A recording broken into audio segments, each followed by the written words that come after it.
Well, hello. Hello. Happy Sunday. I don't work tomorrow, which is a lovely thing. I'm very happy about that.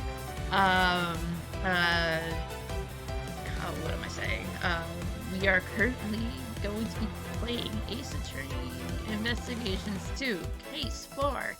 And I don't know how far we're gonna get into this. I remember it being a short case.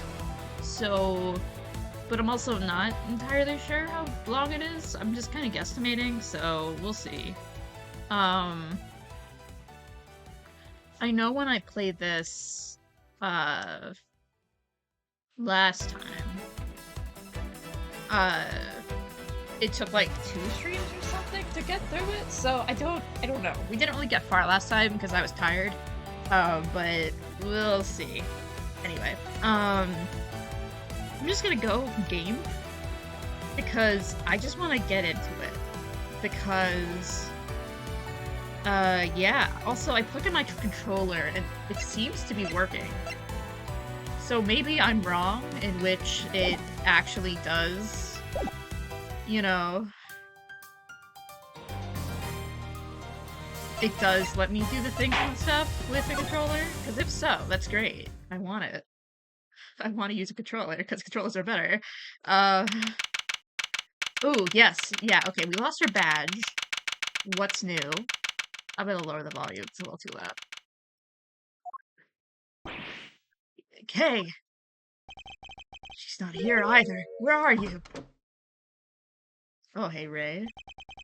Knockity knock knock. Special visitor. Thunder. Whoa, talk about an unhappy face. Everything okay, big guy? You won't earn yourself too many admirers looking like that. Admirers looking like that. What are you doing here? Has something happened? Has something happened, he asks. I'll say. It's been all over the news. A murder in the committee chamber. I'll call that a happening, alright. And what with you hearing me today, I thought, well, I couldn't help wondering if you were involved. You're reporting it on the news already. Heck yeah, a dead lawyer? A young woman on the run? They're lapping it up. It's crazy stuff, but compelling too, I gotta admit.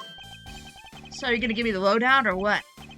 Well, actually, he's lost his badge. Whoa, maybe warn a guy before blowing his mind next time? Okay. They translated that really funny. Whoa. Things are even crazier than I thought. This isn't a joke, Fender. Kay's out there somewhere, all alone and without her memory. Not to mention being the suspect in a murder. Definitely doesn't make any things easier. But what the heck could he... Where the heck could she have gone to? You don't remember, so she doesn't... So, you sure she doesn't remember Zip? I thought she might have come here, but... No luck, huh? Can't say I'm surprised. Sounds like she thinks she's done you wrong. She wouldn't want to cause you any more trouble by rocking up in your doorstep. You think I don't know that? But I'm out of places to look. Hey, take a chill pill, compadre. This ain't like you. Compadre. I love how they wrote him. He was written fine in the fan translation, but it's so fun seeing how they wrote him in this version. It's just so good. You're wound up tighter than a clockwork monkey, which isn't a bad thing necessarily. After all, it's got you running from pillar to post, looking to save an innocent from jail. Acting like the attorney I knew you were born to be. Look, Fender, I may have given up my badge earlier, but that doesn't mean I've decided to become an attorney. However, Kay isn't just some suspect in a murder to me. She's somebody I've come to know very well, even if we've only been acquainted for a short while. And she never harm a fly, let alone another person. My mind twice in 5 minutes, why don't you? It's lucky to have you in your corner, in her corner, champ.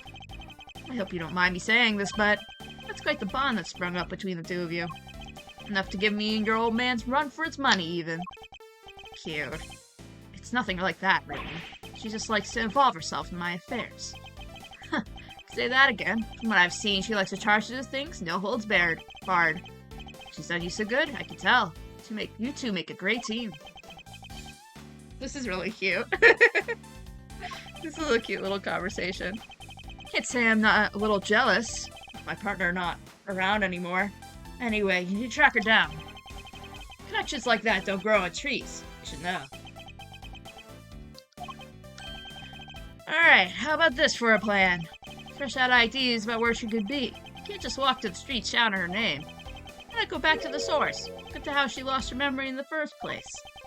You just might turn up some clues that help narrow things down. That's not a bad idea. Based on what she told us, it sounds like it all started at the big building. The big building. I forgot about the big building. And that's where we're headed. Next stop, the big time. And maybe you could give her face on the good news. Your face the good news in a way. You could give your face the good news. What English? Kay won't come crawling back into the fold if that's the first thing she sees. Is you scowling like that. Very funny. Defender is truly a force of nature all on its own. He is. Oh, it's so pretty. The lighting is so good. Oh, I've mentioned this before, but I was reading a thing about how they do lighting in this game and how they've improved lighting, and it just looks so tasty with that pink lighting. The sun sure set quickly. Not even a murder on the premises can make this place close its doors. Gotta chase that last dollar, huh? There's hardly anybody around, though. Guess we got the whole place to ourselves. First step towards proving Kay's innocence is to figure out how she lost her memory. Earth of miles, we got some sleuthing to do. The rooftop paradise is all ours, so let's focus up and do what we're good at for Kay, alright? Aww. Do what we're good at, huh? I suppose I should be grateful there's at least something we can do. Cute. Dadworth moments are very sweet. Like, look at that! He's so orange, and then you go over here, and he's so pink. You go over here, and he's so yellow. And then he's also orange over here. The lights on this don't give any lights, though, so that's kind of sad. Okay, so I can use this for investigator purposes. That's good. I'm glad I could do that. There. Okay, got it. And then this is how you do options. Oh, interesting. Anything with the triggers? Ooh, okay. Oh, I'm assuming left is gonna be logic, and then this is... Yeah, okay, got it. Oh, is right button just generally logic? Oh, so both right buttons are logic, or, not logic, the organizer. Interesting. Alright, I'm not gonna go over there, because I think that's where we have to go. The beak and wings of a bird and the body of a lion. I guess these statues are meant to guard the peace of this little rooftop haven. I have to say, they're incredibly detailed, almost frighteningly so. Instead of feeling welcomed, I wonder how many people have been scared off by these instead. Yeah, let's go over here. Or let's talk about this. Pegasus, the winged horse of legend. No, wait. Isn't that the horn on his forehead? So, it's a unicorn. No, that can't be right either. Unicorns don't have wings. What's this? There's a little plaque there at the bottom showing the name of the piece. Contradictions. Great. That'll teach me to bother engaging with such things. Aww. That's funny. Could insert a coin to take a good look at the distant landscape for a few minutes. Kay absolutely would have been all over this. The Kay I know, anyway. For now, I better focus my powers of observation on this rooftop. Cotton candy, it says rain cloud, storm cloud. Oh, interesting. It looks like a TV for showing announcements from various companies in the big building. But at the moment, it's just showing a regular broadcast channel. Grr. What am I standing here for? The Steel Samurai isn't on today. Okay. Great. Okay, talk to me. Mr. Edgeworth, we meet again! What are you two doing up here? Well, seeing as we came all the way up here, we thought we might as well enjoy some cotton candy. What the heck are you doing up here? Looking to get yourself in some more hot water? You needn't worry about me, Dr. Hertz. I'm just fine. Whatever you say, Mr. Soon-to-be ex-prosecutor turned ex-prosecutor. Saw that coming a mile off. Wait, what? You got fired? As I said, you need to concern yourself with my affairs. If you say so. So, oh, how's Kay doing?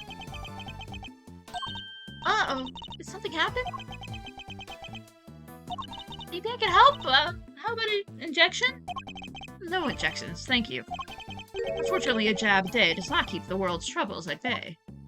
Yeah, it did get kind of chilly, huh? Come on, let's head home. Alright then, Mr. Edgeworth. Catch you again soon! They're so cute. I like them. Hey, you! Yeah, there's a person back there? What? Okay. Hey, you! Yeah, you! How about some delicious parting clouds cotton candy to brighten your day?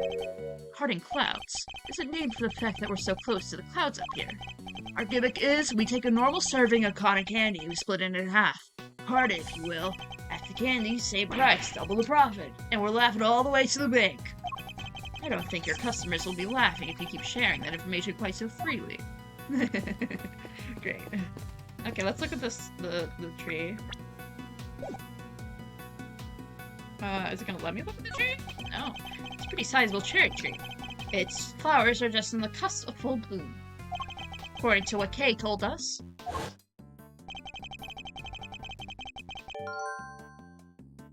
She was standing beneath this tree until she pushed and fell. She was pushed and fell. Yes. Okay, so we got some logic. So how did Kay lose her memory? You think there was something she wanted to forget? Maybe some particular choice word from Miles, the insult comic? He just said something way too insulting and she was like, I need to get out of here. Of course not. What if Tree was saying anything so terrible she'd want to forget? Detective Gumshoe, on the other hand, could do with a few more choice words on the occasion. Poor guy. I don't have to envy him one bit. Okay. So the person in the raincoat that Kay saw supposedly approached her from the direction of the concession stand. Which would suggest that she was pushed over this railing here. The railing is chest high. You'd have to try really hard to go tumbling over the edge of it. Everything looks sturdy enough, too. Is this the logic? Oh, this is so much easier using this with, a controller. Oh, really? Okay. Fine. Could have sworn that we've seen everything, but I guess not. God, I love this music. It's so good. This game is really good. You know, I like this game. What? Eek! Oh, I had a trigger event. Got it. Hi. Hey. Don't mind me. I'm just lying in wait. That would make you a criminal, Kay.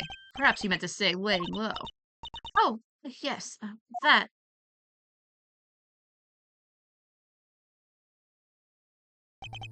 Nevertheless, I doubt people would look kindly on a suspect haunting the site of her supposed crime. Surely you understand that even in your current state. On top of which, while you've been playing hide-and-go-seek, I've been worried sick and frantically trying to find you. Are you mad at me? Of course I am. Of course I am, okay. I was gonna say, I thought you were gonna say, of course not. Miles, you're gonna scare her. Okay. Now, what were you thinking coming back here? Did you think your amnesia would excuse your recklessness? No! I came here to try and help you get your badge back. What? Thought if I could get my memory back, I might be able to remember. Oh no. What if I came back to where I lost my memory? Maybe I could... Okay. Ah, not this song! God. This song's one of my favorite of the soundtrack. It's really good, and it makes me kind of sick and ill, and also it's just so sick and twisted, but like in the most wholesome frickin' way. Oh, God. The soundtrack in this game is really good. Did you know that? I literally just said this, but, did you know that? There's one thing you haven't lost, you know? Your ability to surpass my expectations at every turn. Oh! Couldn't be more certain now that you're the Kay I know so very well. It's really cute. However, I don't appreciate you being so reckless. Do you hear me? I'm sorry. Seriously, Miles, you're killing me here. You're making good guy points and then you went and blew it up by blowing your top. Good to see you, kiddo. Glad to see you're safe. Come on, bring it in. Okay. That's the spirit. Not now, Fender. Sheesh, I was just trying to lighten the mood. Ooh. Live news from the big building where a shocking murder took place earlier today. Police continue their hunt for a young woman known to have been present at the scene. She's considered the prime suspect, and police have saying no effort is being spared in trying to track her down. Oh, mama. We're not messing around, huh? Well, team, what's the plan? Looks like the clock's ticking down and fast. Indeed, it's only a matter of time before they find us. Alright, first things first. Kate, you're sticking with us from now on. Peace. I've caused you so much trouble already. You could hardly make things worse for me at this point. Mr. Edgeworth! And it's settled. We're in this together like the Three Musketeers. Miles here, which would be in charge of proving Kay is innocent. Innocence. Ooh, English is hard. And I will, believe me. So I'm gonna need you to do everything you can to help him with his investigating. Okay, Kay? Yes, of course. I'm really trying to lean into a New Yorker accent, but like a light New Yorker accent for him. Because I think it would be funny for him to have a light New York accent. Great, now we gotta move quick. Can't be getting bagged by the boys in the blue before we've even started. You two may not have any more to lose, but your Uncle Eddie still does. Gregory would have never forgiven me if I got the family office shut down. The family office? This is so cute. He's truly Uncle Energy for real in this game, which I appreciate because before he was just creepy. Thank you, Fender. I'm sure I owe you more than I'll ever really know. Talk to me, girl. Talk to me, girly. Have I been of help to you so far? You will always be helpful to me. You want to see my badge? You like pins, huh, Mr. Edgeworth? Aye, not particularly. Still, you always seem to have one on you. It's a part of the job, I'm afraid. This one is also a piece of evidence. Oh, so you carry things you don't like around as a form of willpower training? That's not it at all. Oh, I don't have my badge, I forgot! It's her thing. Okay. I don't remember you well enough to accept a gift like that just yet. Alright. Okay, got it.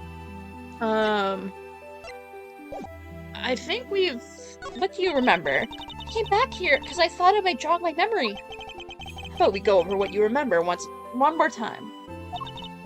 Okay, I was standing under the tree sheltering from the rain.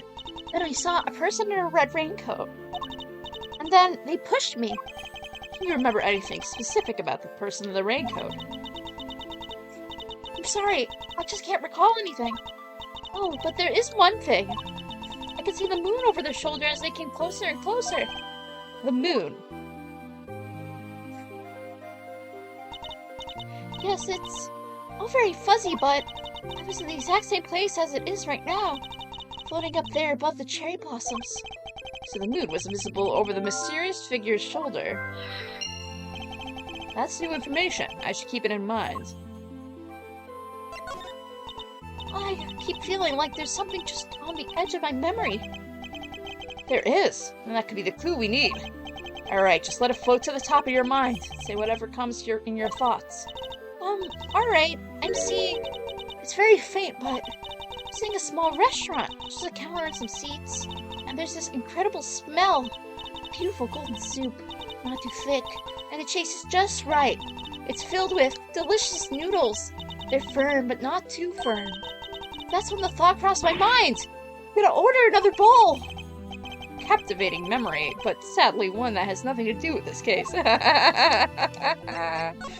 Okay. You used to say you're the second great thief, Yada Garasu. A noble outlaw dedicated to stealing the truth. Do you really not remember any of that? Oh! I think you're right! I was a noble. Not a noble K, a noble outlaw. But still, I suppose you got halfway there. Aw, Kay. Love her. Love her so much.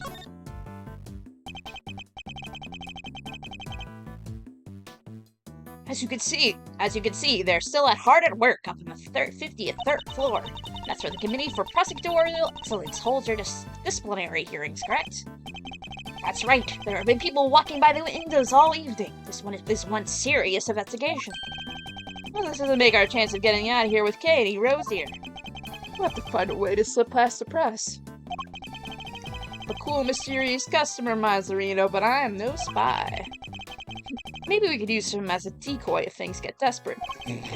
Okay, whatever you're thinking, quit it. I can tell it doesn't end well for me. I'll scour the scene and inspect everything that catches my attention.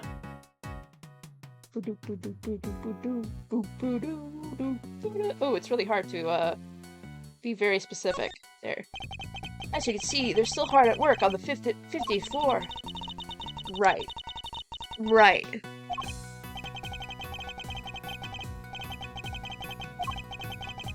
Okay, I know what they want from me, but...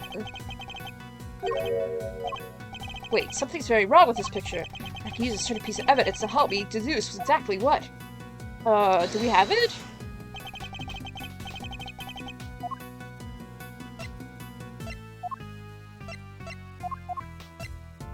Interesting.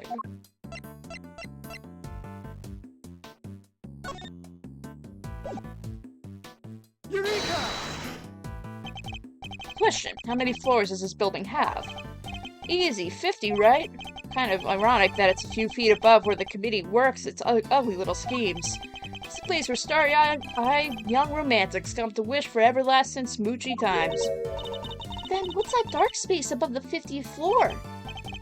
The gloomy underbelly. Yeah. Alright, Ray. Exactly. The committee chamber is supposed to be on the top floor, directly beneath the viewing platform. But it actually appears to be located one floor below that, clearly contradicting the supposed facts. Maybe whoever wrote the pamphlet made a mistake? Somehow I don't think so. Call me crazy, but yes, there appears to be a hidden 51st floor. Wow, and that's where they keep the gloomy underbelly? Yeah. My heart. If you take it quite so literally, Kay. Good, then perhaps we can take this more seriously instead. Come on, have you met me, Miles? Might be easier said than done. So it'll be easier than trying to enjoy your so-called jokes. He's funny! Leave him alone, Miles! He's a funny, silly haha guy. Alright, let's...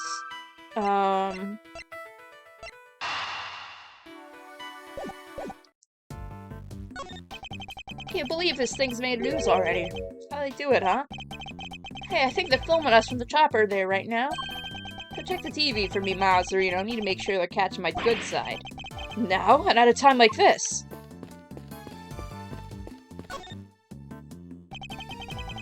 Yeah, I don't think there's anything left. Yeah, okay, good. Good, great.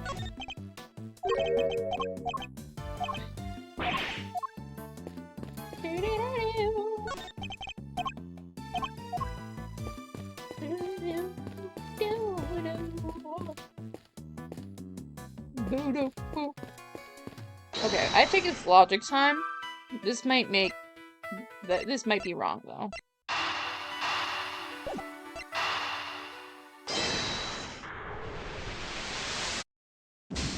No?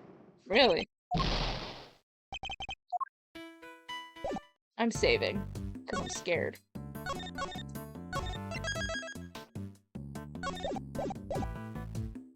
Oh, it's so much nicer with the controller. It's so much nicer.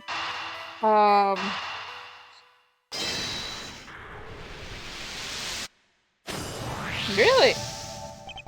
Thinking back over what Kay had said, the person in the red raincoat approached her from the direction of the concession stands, which implies that she was pushed over the railing on the side opposite of the stand. She also said that she could see the moon over this person's shoulder, but when we checked just now, the moon was in a different location than expected. Yet Kay claims it's currently in the same spot of the sky as the night of the incident. This shows the position of the moon and the person in the red raincoat out of alignment with her story. I think her memories may have become confused somehow. What's more, if she really had been pushed over that railing, she would have never survived the fall. Therefore, I must conclude that she may not have fallen where she thought she did.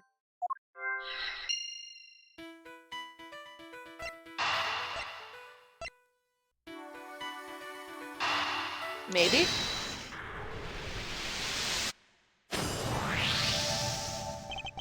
You may have fallen, Kate, but it couldn't have been over that railing. Because if you had, then you would have been alive now to tell the tale. But I definitely remember standing under that tree. If I was pushed, the only way I could have fallen is over that railing, isn't it? Not unless the ground opened up and swallowed you whole. The ground could just open up like that? How? My bad, my bad. It's just not a joking matter. Sorry, kiddo. But it may also have been closer to the truth than you think, Fender. Let's take another look around the ground in that area. There's a chance we might have missed something. Okay. Now? Yeah, let's look at that. He could have fallen over the railing, so where did she fall? There must be a clue around here somewhere.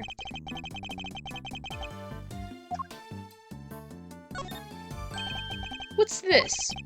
Looks like a service hatch. Hey, do you think you may have fallen down here instead? You never been as clumsy as that. I'm sorry, I just can't say one way or the other.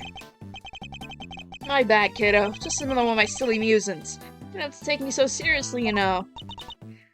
I don't? Never? Well, maybe not never. If I told you to leap lyrically, it's... Fender! Chill, Miles Arena, where's your sense of whimsy? So, never then. Ouch, talk about a deep cut. Splatoon, oh! Okay, sorry. No.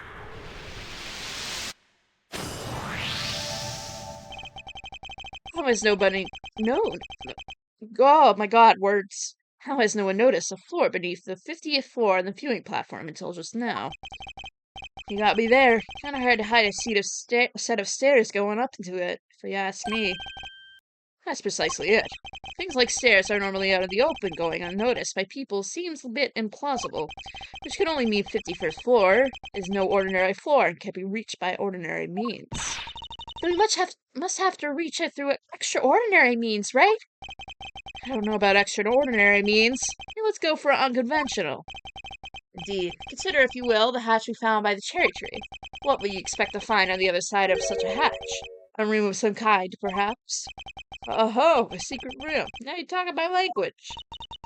Let's go take a look. Yay, I love this room so much. Alright, there we go. What is this place? Look at all that stuff down there. Is it a storeroom? Whatever it is, I think we could safely say that this is where you fell. Go team! Strike one, mystery off the list. Yes, but the greater mystery of Kay's memory loss remains unsolved. We have red rain-coated figure that could walk on air to account for, among other things. Hey, can a guy bask in his success for 1 second? So we found a hidden storeroom. How about we scooch on down and check it out? We have pretty much exhausted everything up here. It can't hurt to take a look. Nice! Sweet. Love to see it. Is that you, Mr. Edgeworth? Oh, Emma! Hi, Emma. Look at her. She's so cute. Hi, Emma.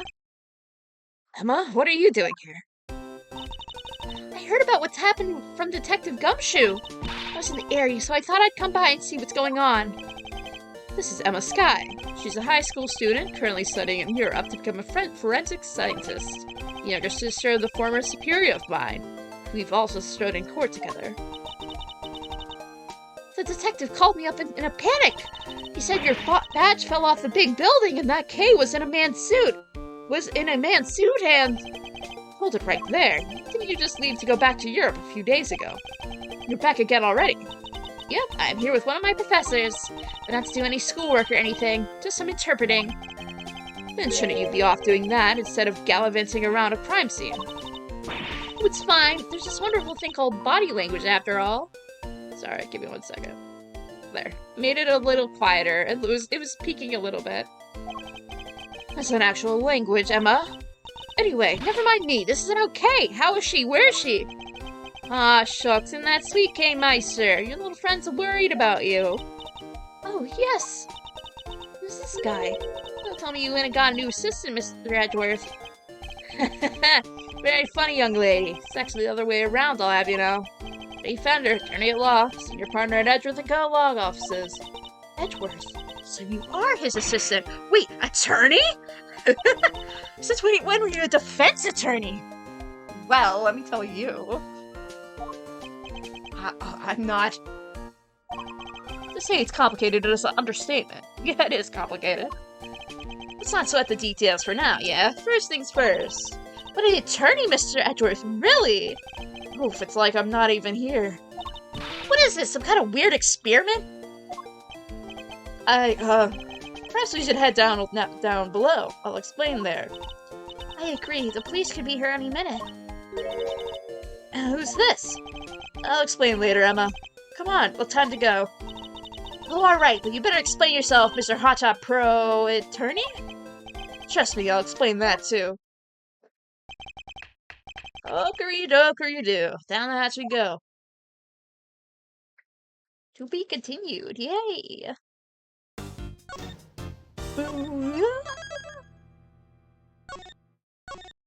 So excited to see the storeroom in HD. Truly one of the coolest places ever. It's dark as a grave down here. Can't see the nose in front of my ruffishly handsome face. Watch your step, Emma. Ouch, I hurt my head on something. Make your way down slowly, Kay. I don't want you to slip. Oh, yes, Mr. Edgeworth? There's gotta be a light switch here somewhere. Ah, bingo. Yeah, this is. So the hidden 51st floor has really been used as a storeroom. I need to take a careful look over all these items. Oh, I'm so excited for this room. Yes. This case is so cool. Right, Mr. Edgeworth, you promised me an explanation or free. I did indeed. Where to even start? Wow, a lot's been happening, huh? What a case! It's not supposed to fill you with excitement, Emma. Seems you've gotten yourself in a real pickle, Mr. Prosecutor Attorney. I'm not an attorney, or a prosecutor anymore. Well, whatever you are, I think it's time for science to lend a helping hand. Don't worry, I brought my entire kit with me. Well, if you're sure. Are you kidding? I live for moments like these. Here, let's make this all official. Good working with you again, Mr. Edgeworth. And you, Miss Sky. And then there were 4. Right, everyone, let's get to work. I want to know where that elevator goes. Oh my god, I forgot the freaking blue badger there.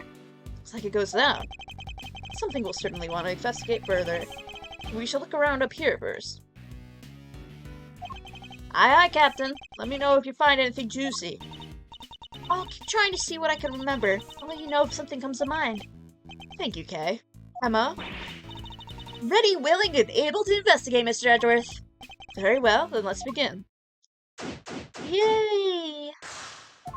Is Emma our little weird girl? Emma's our weird girl. Oh, she's so cute. I like her little walk sprite.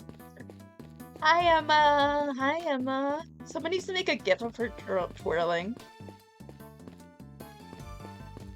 Okay, let's look at all these. Which way should we go first? Let's go this way. What is that? Giant head thing!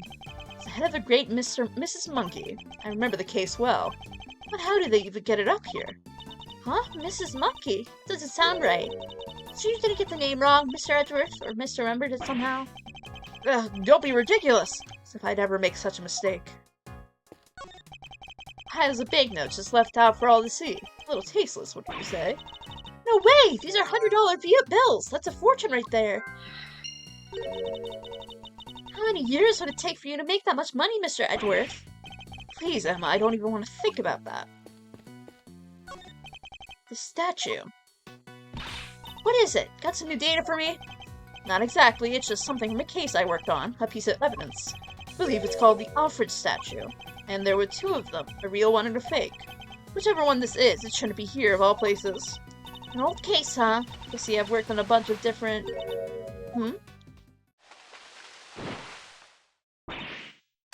Gotcha! Caught in the act, red dang handed, guiltier than a tomcat covered in cream. Ah! My eyes. Stop that at once. Ain't no stopping my snapping, not till I got every dang detail and then some. You don't think I'm gonna let a bunch of dirty criminals go before I get a shot? Think again. We're not criminals. Hi, Lotta. Yeah, sure. Pull the other one. It's got the bells on. This here's camera, a weapon of justice. Ain't about to be hornswoggled by your cheap denials. Oh, it's you. Huh? Why, you're that low-down dirty jerk of a prosecutor, ain't ya? You're calling a low-down dirty jerk. This is Lotta Hart, a photojournalist by trade. We've crossed paths on a few occasions, especially on that one particular case. She's hard to forget, and even harder to get a word on edgewise with. Quit making that face, will ya? That's the face of a no-good schemer if I ever saw one. Seems I didn't leave the best of impressions on her either. Well, it's payback time, Mr. Schemer. You gotta be thankful all I want from you is a couple pictures. But we're just here to investigate. Sure you are. If you investigate me, pull the wolves over a lot of Miles' wise eyes. Sorry, Mr. Edgeworth. I thought she might listen to me. Didn't hurt to try, I guess. But we're probably better off leaving her alone for now. Hi, Lotta. Look at her. It's so long since I've seen her. Let's look at the table. Whoa, that's one heck of a desk. Red-white desk. Wondered who it belonged to. There are 4 male figures acting as legs holding up the tabletop in the center. It's hideously cringy. Doesn't even have a good decency to be camp enough to loop back around. This is from one of your old cases too, Mr. Edgeworth? No, I can't think of anyone related to any of my investigations with such ostentatiously awful taste. At least I don't think there was.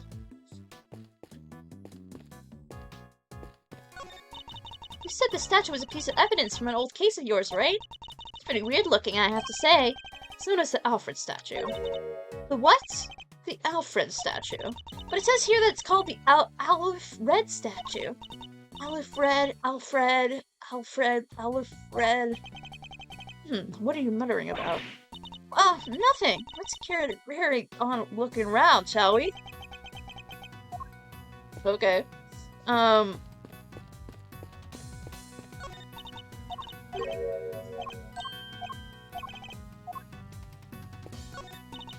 Bunch of trophies and... Ooh, look! Somebody left a walkie-talkie here! Looks to me as if it was put there deliberately, rather like it's on display, to be honest. Hey, there are batteries in there, too. Could be useful. Let's take it with us. Nobody mind if we use it for a little while, will they? Take it to the police station afterwards. Somebody's starting to sound like a certain great thief. Cute. Scientifically speaking, I say this looks like some kind of wooden icebox. Yeah, the chains are probably too cold, or probably to stop the cold air from escaping. I don't mean to contradict you, Emma, but this isn't just a box for storing clothes. Isn't this just a box for storing clothes, then? The wood is imbued with a natural repellent that keeps moths away. Oh, yeah, sure. Guess you could look at it that way, too. And keeping your clothes chilled would be nice for the summer, right? Still not prepared to let go of that particular part of your hypothesis, I see. Cute. And then the blue badger thing. And then the blue badger thing over there. Oh, is that the steel samurai? In the corner? Let me see. Where is this? I think that might be just the steel samurai. You see that? There's like little ropes and stuff. I think that's the steel samurai. Because if so, if there's a steel samurai outfit there, I'm just surprised that they didn't say anything. Because, you know, his whole thing is about the steel samurai, so... It's also a really funny race, right there. Very entertaining. Okay, let's go look at the masks. Kind of creepy, all these masks lined up here in the dark. Not a fan of horror movies, I take it. No way! That stuff's so unscientific! I think you mispronounced terrifying. I must scour the scene and inspect anything that catches my attention.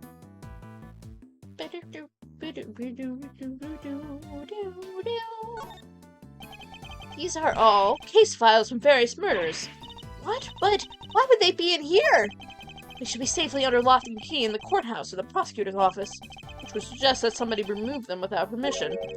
Something very suspicious is going on here. We need to find out more.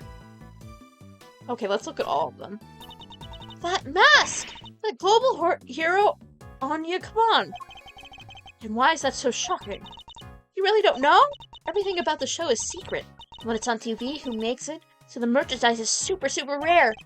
Sounds to me that whoever made it might have simply gone out of business. That's Captain Siphon! He's super popular overseas. Everybody loves dressing up like him. Kids, adults, you name it. Find the flower on its head a little excessive myself. What TV show are these from? I don't know a whole lot about it, but I believe it's called The Students of Starry School. It's about an elementary school where the students are all superheroes. So their masks are modeled in sports safety helmets or something, right? Maybe the number of eye slits tell you their student ID number? So the one on the left would be number 1, and the one on the right is number 2. I suppose that could be it, yes? I mean, a lot of slits for the kids with the highest ID numbers. I have to admit I'm being a little intrigued by this show now. Okay. She's the only heroine of the Steel Samurai needs. You say that again? I love the Pink Princess! You watch shows like that, Emma? Of course, you love them too, right? Well, I don't really know that much about them, but sure. Really? Because I saw the Steel Samurai figure in your office, so I thought... Ugh, I can't believe even Emma's seen it. Yeah, because it's right there, dummy. Silly. Alright, do we have anything to talk about the badgers? No, we're not going to talk about the badgers? That's so sad. Alright. It's the Steel Samurai and the Nickel Samurai. The Nickel Samurai always seems kind of pleased with himself to me. You know what I mean? Like, it's not just being skinny and cool, you know? There's more to it than that. I'm Team Steel all the way. You've just gone up in my estimation, Emma. Steel Samurai, let's go. There's a selection of master rage on the rack here, there's even a Steel Samurai. And what an impressively authentic likeness it has, too. Scientist in me is sensing something strange, though. Lacking consistency, you know? Sense that the characters represented here feel a little haphazard somehow. I don't disagree. There's even an empty space here. Yeah, just an empty hook, right in the middle. Somebody using that one, perhaps. That's true.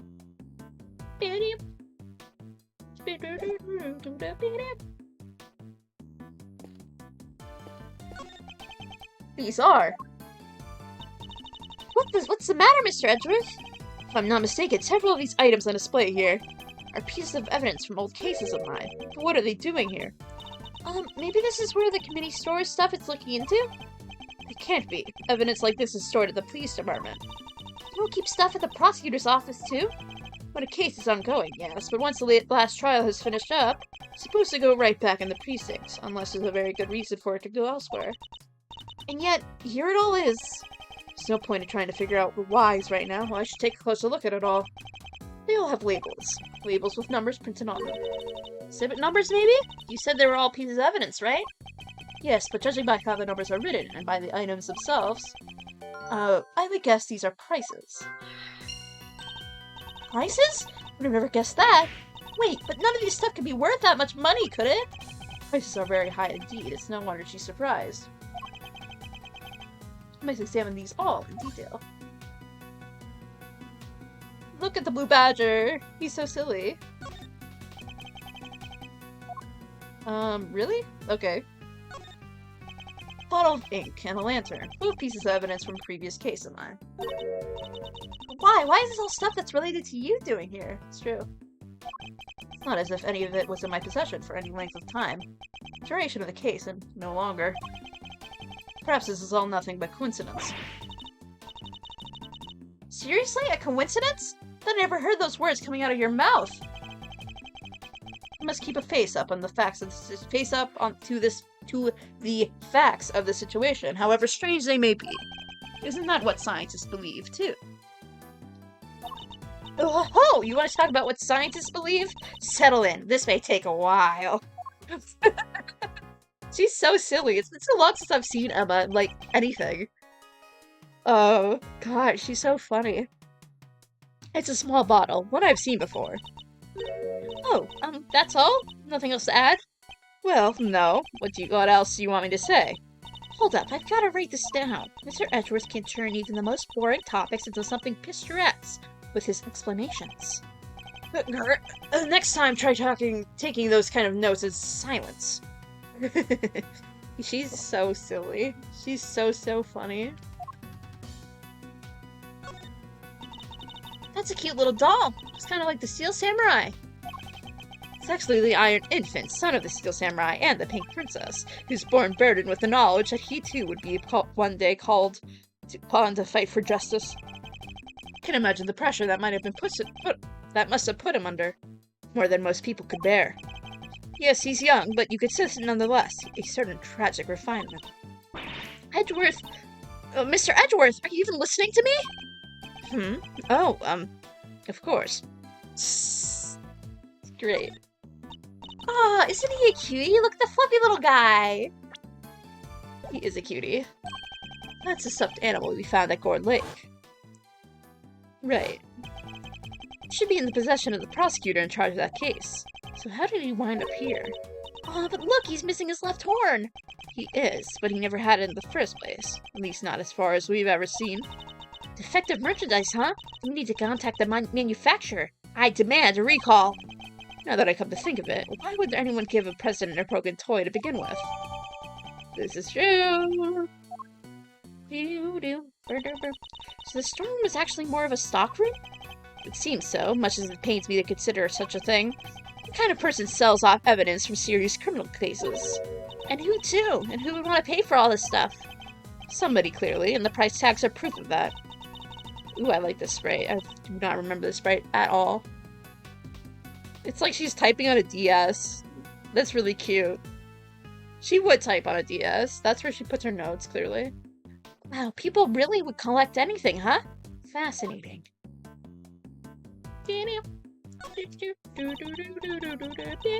Such a good song. Such a good song. That's odd. This is the only one spot with nothing on it. It still has one of those signs in front of it. Indeed, and look, there's an outline in the dust in top of the cloth. Say something was probably sitting there quite recently, wouldn't you? You know what? I think you might be right. But, I'm drawing a blank trying to imagine what. Well, I might have an idea, a star-shaped outline. Do we have a piece of evidence that might well be connected? Yes, we do. Eureka! The outline in the dust matches the bottom of the candelabra. From exactly. I'd say there's a very strong chance that this is where our murderer took it from. Which would mean the candelabrum was evidence from another case. Certainly seems likely, but that's not our concern right now. The key thing to note is that the murder weapon was taken from the storeroom. This is true.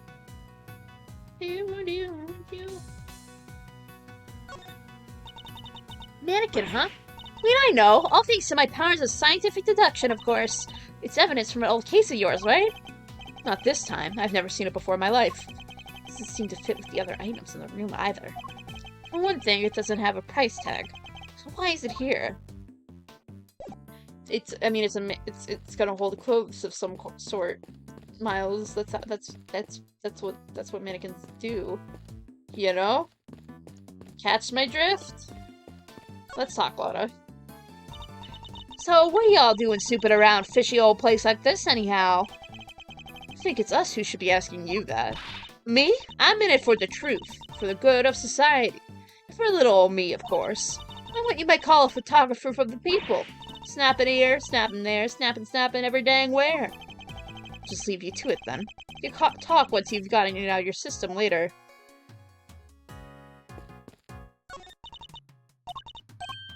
Oh. I wanted to talk to Kay, but okay.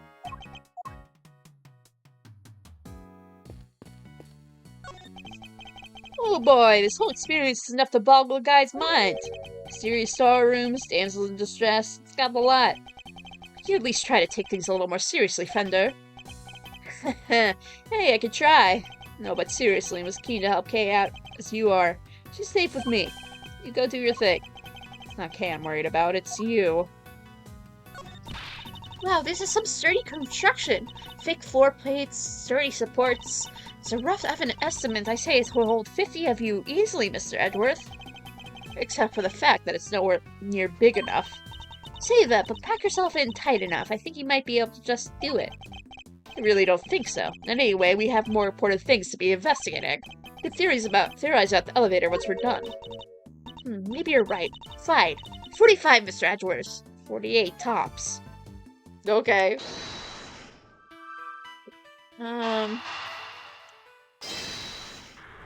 I think it would just be these two, yeah? Yeah, okay.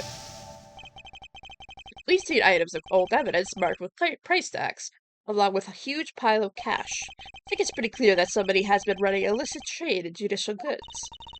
Shady deals on the hidden 51st floor? This is big! It has to be, right?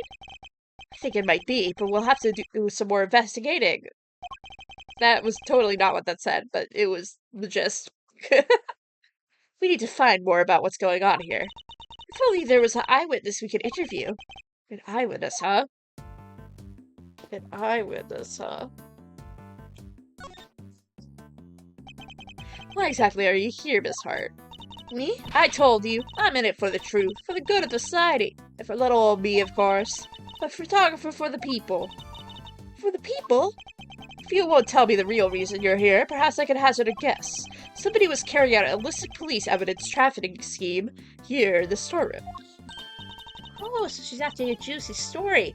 Makes sense. What? How y'all figure that out? Guess it means I don't have to tippy toe around it anymore. One of my sources told me of the down low about an underground auction. What? So all the items here sold to the highest bidder? Folks were slinging money around like it's going out of fashion. I had to come see it for myself, of course. Got my eyes on the subject, you know. Should have heard the tales my contact was telling. Saw the 2 trees or so I thought thought at first. Anywho, wasn't about to write it up based on hearsay alone. So yesterday I stuck in, snuck behind this here statue, and settled in to wait. Then started late at night, carried on right through the break of dawn.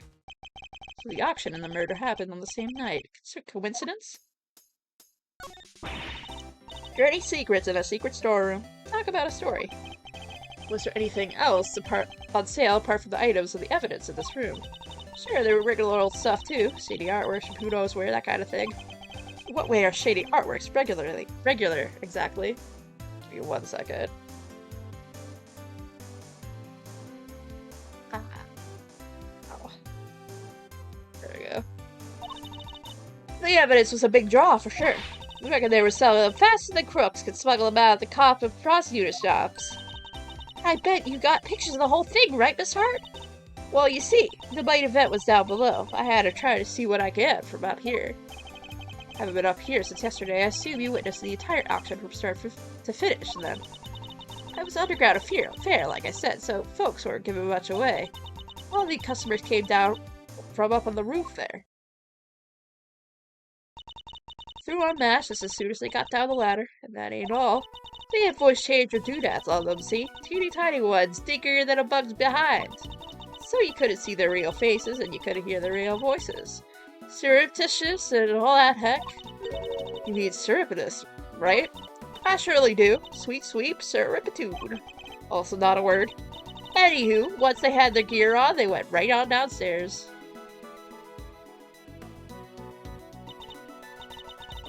And then in came the next one. When it came time to leave, they all done the same but reverse. They came again, one by one. Mask back on the hook, and laddered on away. Whoa, that's a serious operation!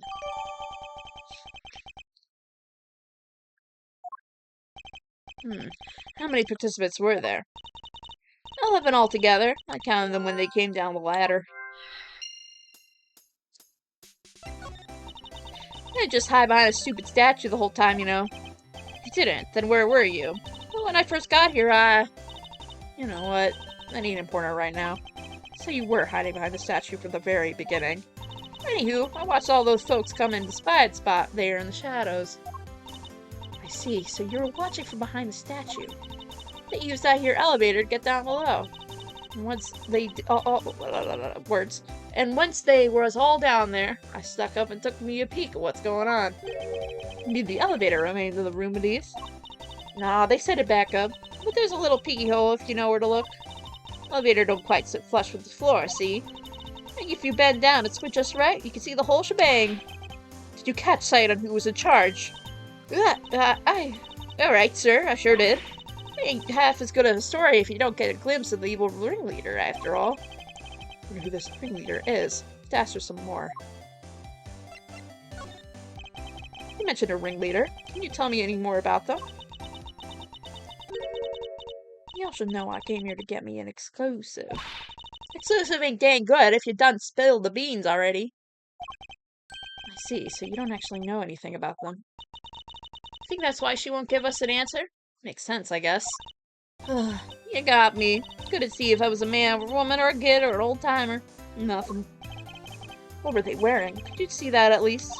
Sure, white jacket, white gloves, and a magenta flower on a lapel. Them 3 things are what I remember. What's good of a description of an outfit that if I don't got a clue who's wearing it? This ringleader disguised their identity too, just like everyone else? Yes, sirree. Voice, mask, voice changer, the whole 9 yards. They were wearing one of those masks. Which one? Let me see. Oh yeah, this guy, Zervin. Zervin? What kind of name is that? Seriously, Mr. Edgeworth? You've never heard of Zervin? He's the global hero on Yukon arch nemesis. Who's ever heard of Zervin, the Time Lord? I think you may be better off asking who has. She didn't get a glimpse of their face at all. No, I dang well didn't. It kind of scotches my scoop. This whole mess would be nothing but a snipe hunt. I should have never came.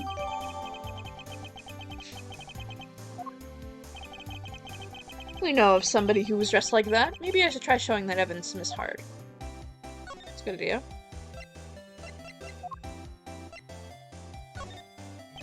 You said that the ringleader was wearing a white jacket, white gloves, and a magenta flower, correct? Sure did. Don't ask me why they were dressed up like a peacock on parade day, but they was. This is the outfit you saw. Well, holy smokes, it sure as heck is. But wait! The big cheese is dead. All we know is that she's the victim in the case we're investigating. Her name was Rosie Ringer. Do you know her? That's not Lotta. Her name is Rosie Ringer. Do you know her? No? So the ringleader was a lady. Well, ain't that the slipper and dang eagle? Throw me off with a man's jacket and that. I hardly think she did it to fool you specifically. Setting that aside for now, what's important is that we've discovered something vital to the case. Namely that the underground auction was chaired by none other than our victim.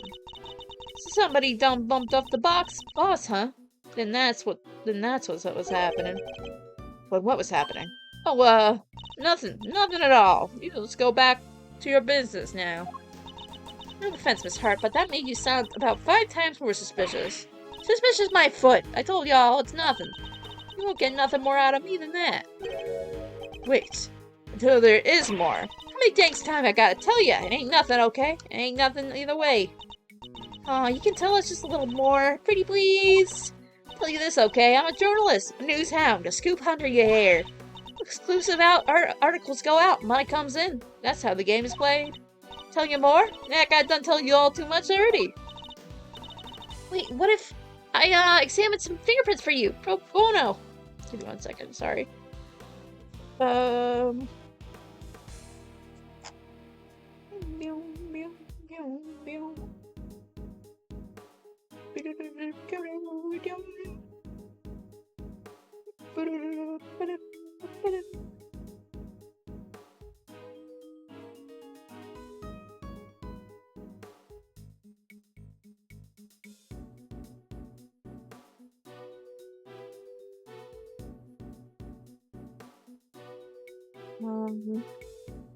Sorry.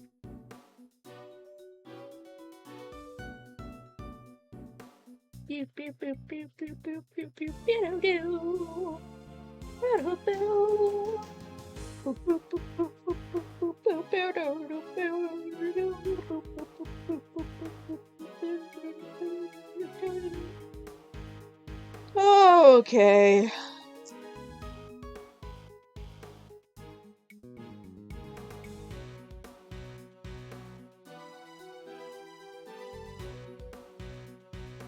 There we go. There we go. What kind of cockamamie thank you is that? I should have got a tooth pulled. You want to tell? You go dig it up yourselves, just like I had to. Okay, guess she's gonna talk to either of us.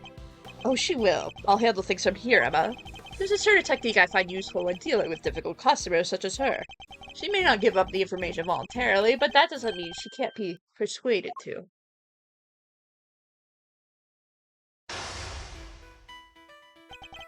Let's start by observing our opponent.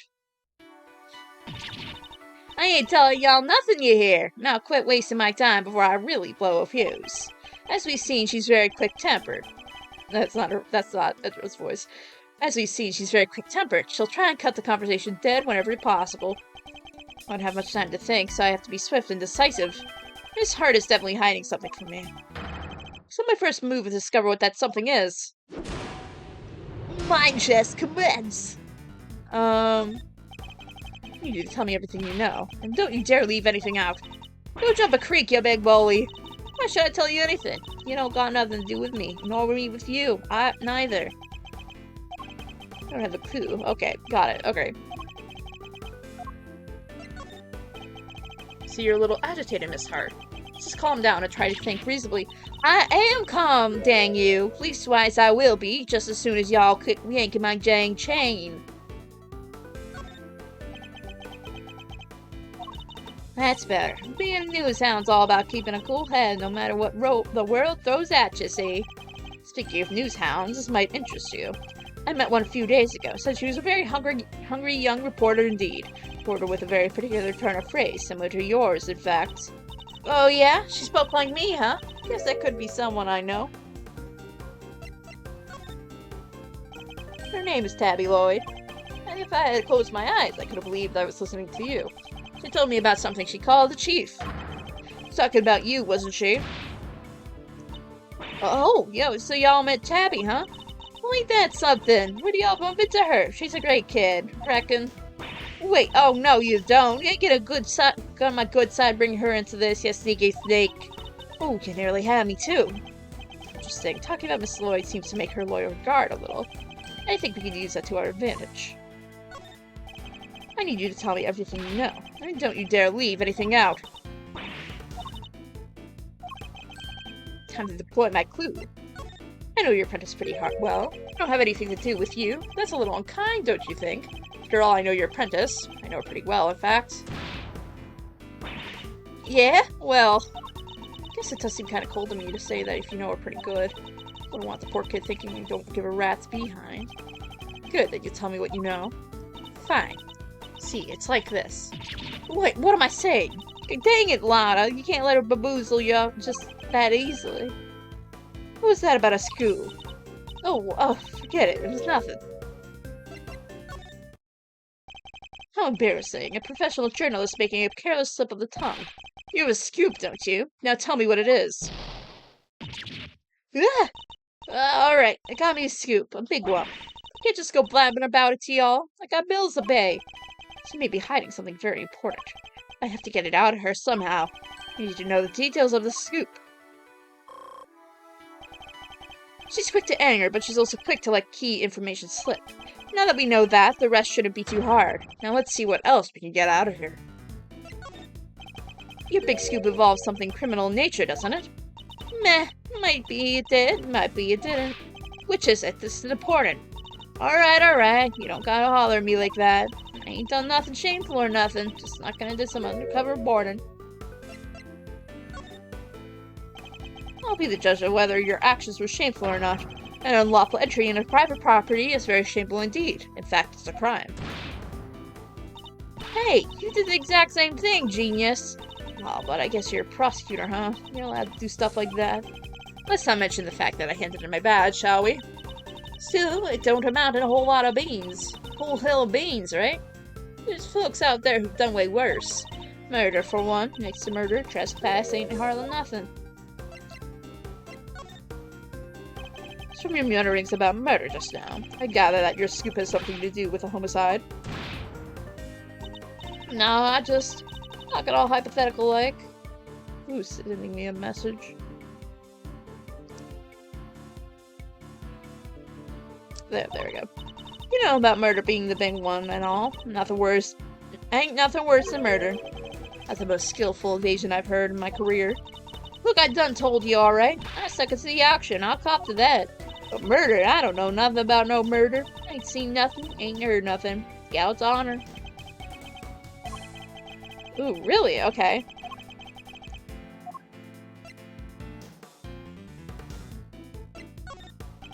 This scoop of yours, does it have something to do with the auction? You know what? I clean forgot. You tried to infiltrate an underground auction. It only stands to reason that you observed something. Otherwise, what would you have to write about? I don't know what to tell you. I didn't hear nothing. You realize, oh shit, I did that wrong, no, oh no. Uh-oh. Oh, this is bad. Okay, we might not do this, right? I have to be very swift and decisive.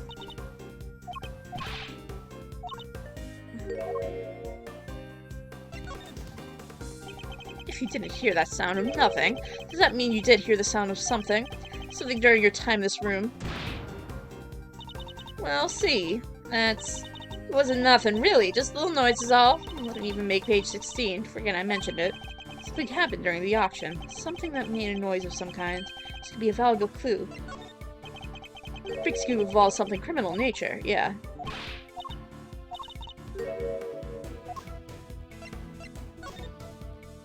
Oh shit.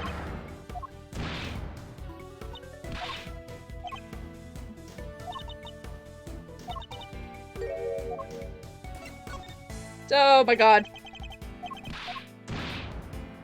Oh my god.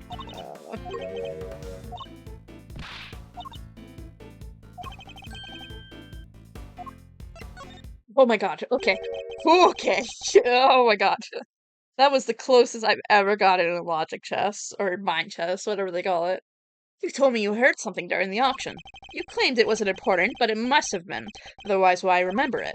I think it was something very memorable indeed. In fact, I believe it was the cry of a murder victim. Ah! How do you keep doing that? Alright, it's true. I wound up smack dab in the middle of a murder scene, but only by accident. And that's all you're getting out of me? There'll be no scoop left otherwise. The murder Miss Hardin business. Must be the same murder we ourselves are investigating. That should prove to be a very valuable piece of information indeed. So we should finish up by confirming the credibility of her claim. Oh, thank God they redo it all the way. I have her on my back foot now. Time to finish this. You said you wound up in the middle of the murder scene. Is that really true? Calling me a liar now? Ooh-wee, now I'm mad. Real mad. I'm a journalist. How am I supposed to sell stories if folks can't trust it? I'm telling the truth. Got me a motto, you know. Faster than anybody. Faster than anybody. Everybody. Motto, huh? That could be an important clue. So bear it in mind. Be honest, Miss Hart. I know there's something you're not telling me. Ain't nothing left to tell, dang it. I can smell my guts already. Really? Okay. I need you to describe the murder in detail. It's vitally important. Wish I could help y'all, but I don't really recall a whole bunch. Ain't nothing I can tell you. Sorry. I mean, look at me. Can't even get my facts straight half the time. Can imagine that being so vague of the facts is great valued among journalists. Surely accuracy and honesty are what's necessary when reporting on a story. Oh, well, see. Seems your so-called information is incredible after all. Look, there was a murder. I was there. Can't prove it. You could prove it, can you? How? I've got it right. Wait, you heard that? I was just talking to myself. Don't think nothing of it.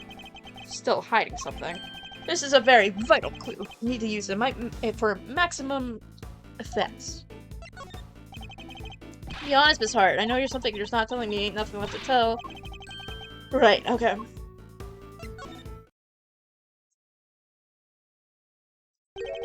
I know you've been keeping something from me, and that something is proof. Proof related to the murder you witnessed. Proof sound enough for the basis of a story you're hoping to sell. Ugh! Dang it all to heck. Give me a break, will ya? I'm clean, okay? If that's what you want, right? Here, I done snapped me a photo. Happy now? You better be. That's checkmate. There we go.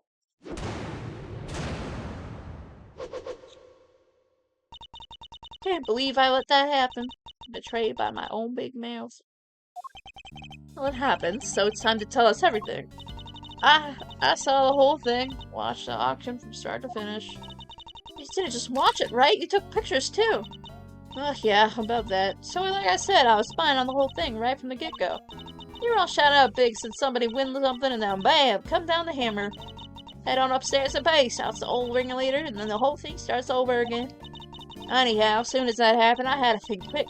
That's when I ran behind that statue and hid. And who was it that officially appeared? Didn't see nothing, but I heard something that made me pretty sure it was whoever placed the winning bid. Sweet sound of cold hard cash. I'm not sure I have any idea what that sounds like. The sound of somebody cutting bills, perhaps? Anywho, the deal was you settled your bills up here. There were two people yabbering on for quite a while. Wait, so two people came up the elevator? You betcha. I guess the other one was our friend ringleader. Anyway, yabber, I'm going for a little while, then a scream. Well, that shook me up pretty good, so I hunkered down in my hiding place to try to stay out of sight. So you didn't see the moment of murder? Nah, but I heard it real good. Did it try to help whoever was being attacked? You're trying to be funny, girlie. It doesn't suit you, none. Just a dainty little journalist on her lonesome. Think I was fixing to jump or save the day?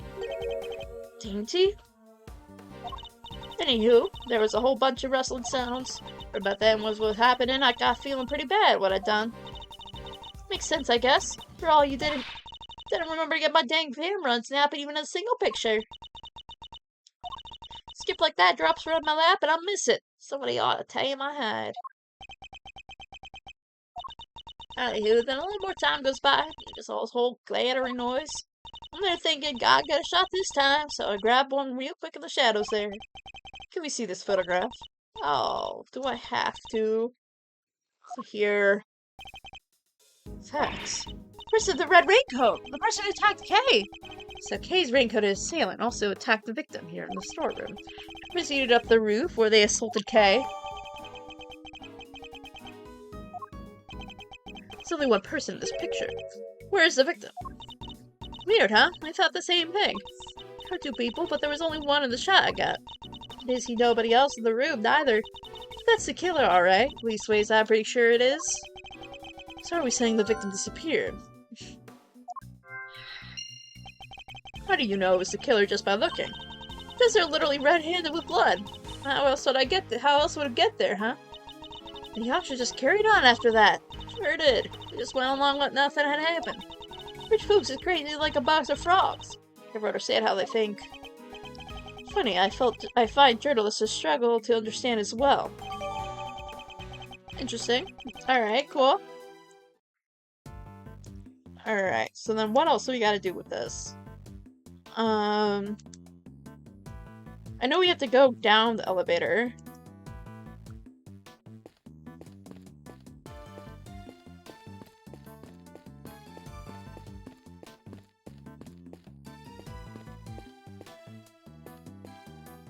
Oh, I think we need the logic, no?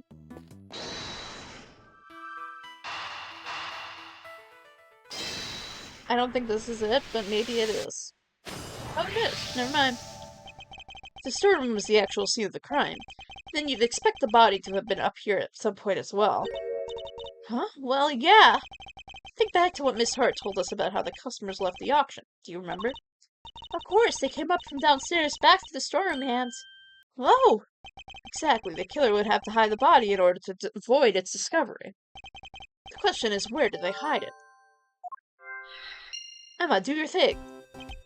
Emma, if you wouldn't mind putting your skills to work for me now. I'd love to. You just say what you need and I'll get right to it. Very well. Then I'd like you to check for blood residue, aluminal test, in other words. Sure thing. Prepare to witness the power of science. Never seen somebody's eyes actually sparkle with anticipation before. Alright, how about you test the ladder over there first? Based on Miss Hart's picture. I'd say the person in the red raincoat was about to climb on it and make their escape. Which means there's a high chance of positive results. Yeah.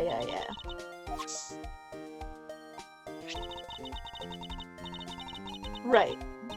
Oh, it still feels super raw to see it appear like that. Anyway, that's a positive. Still faint. Spraying a couple more times should be enough to really make it stand out. Yeah, that brought it out nicely. Made it feel that much more real. Anyway, I feel like you've got the gist of how to look for blood traces now, right? sure there's still some more to be found, so why don't we give it a try? Ooh. This is fun with a controller.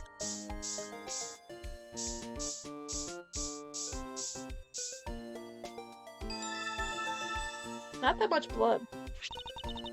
And that's how it's done. You could look around and see if you can find some other places to test with luminol. Want to test there? Yes, please.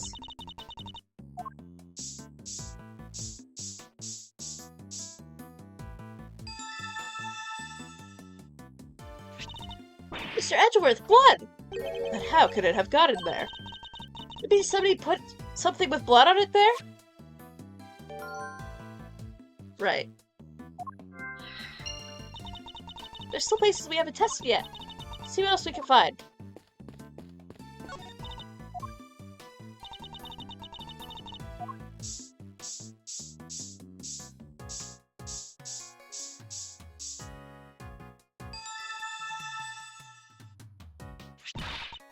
We got a positive. There's blood here. But how come? Probably because this is where the murder was actually committed, I'd say. Ooh, it looks like some of it dripped through the floor below, too.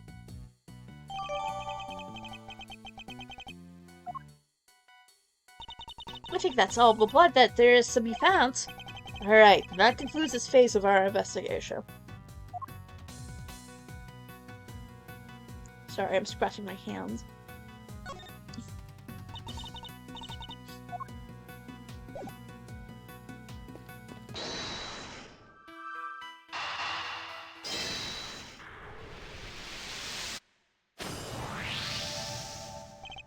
One in the closed box can only mean one thing, that this is where the body was hidden. I'm certain of it. Wonder who won the box at the auction? Haven't the foggiest. Still, it's a very helpful discovery. Now you hold your horses there. There's no way a body could have been in there. What do you mean? Well, look at that there box when I first got in here. It's about to be just the perfect size for a little hide-and-go-seek if needs arose. And maybe it would have been, if I could have opened it. But it was wrapped in chains and locked up tight. I ain't no escape memologist. The murder happened just a little after I scoped it out, so there's nobody but a body in there. Wrapped in chains and locked up tight, you say? That's odd. Because it doesn't look to be wrapped in chains any longer. Huh? Well, slap my head and call me silly. Could have sworn it was, though.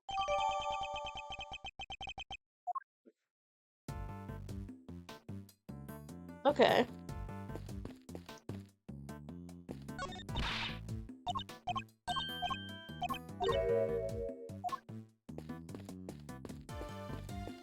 What else do we have to talk about?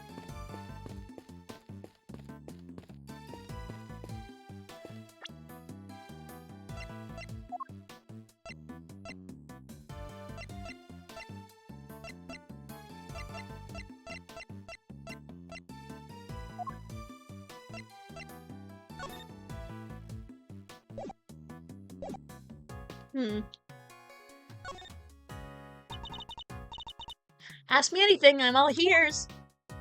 Ears. Can't believe they suspected poor Kay. This is outrageous. Couldn't agree more, but the best thing we could do right now is to stay calm and look for clues.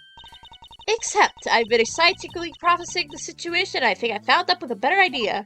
Maybe we could administer some carefully targeted electric shocks directly to Kay's brain. What do you say? Maybe those things to bring her memory back online. That sounds like more than a little risky. Sounds incredibly risky, in fact. Personally, I'm still of the opinion that searching this room for clues is the better option. Really? But a little risk is what science is all about. Yes, a little being the operative phase. I'm back for a little while to interpret for my professor, but I'm still mostly based in Europe. I'm gonna keep studying until I'm the finest forensics investigator under the sun. Do you think that Layden has met Emma? Like, you know, if we have Layden versus right, you know, she's in Europe somewhere. I mean, I don't know where in Europe, and Europe's a pretty big place, but what are the chances? Very glad to hear that you said that. Dedication to one's chosen field is a student's greatest responsibility. It sure is, but I don't want to get ahead academically. I've been trying hard at sports too. Especially that one event they have at school athletics meets. You know, the one. There are quite a few to choose from. It's huge over there, and unlike here, it's considered a real hardcore sport for adults. That's right, I'm talking about glasses battles. Who's heard of those? Who hasn't heard of those, right? Me? Never. Not even once. Oh, it's a oh, it's an achievement! Oh, yay! That's fun. I like that. That's a silly one. 10 out of 10, game developers. You did a good job. Oh, sorry. I'm shifting my computer. Okay. I don't know what they want from me.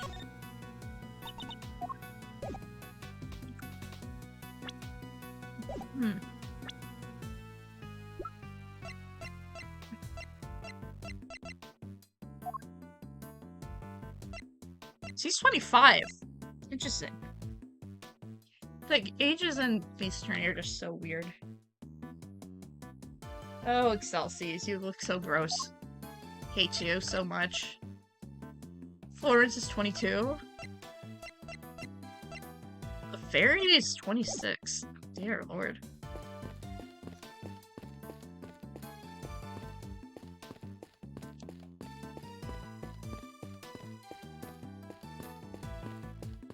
What? Okay.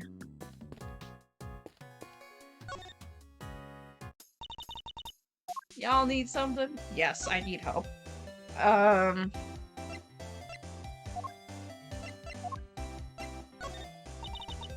offense and all, but if you're trying to reel me in here, y'all better have some tasty bait on that hook, in which I mean scoops, and plenty of them.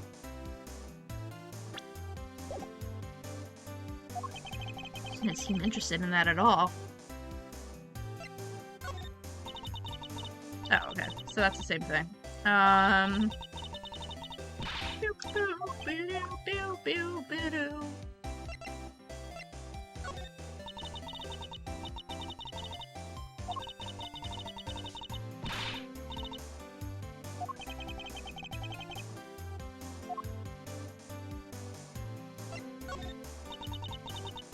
No? Okay.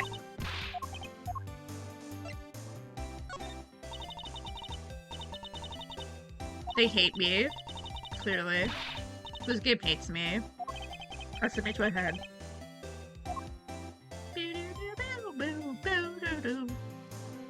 One second. There we go.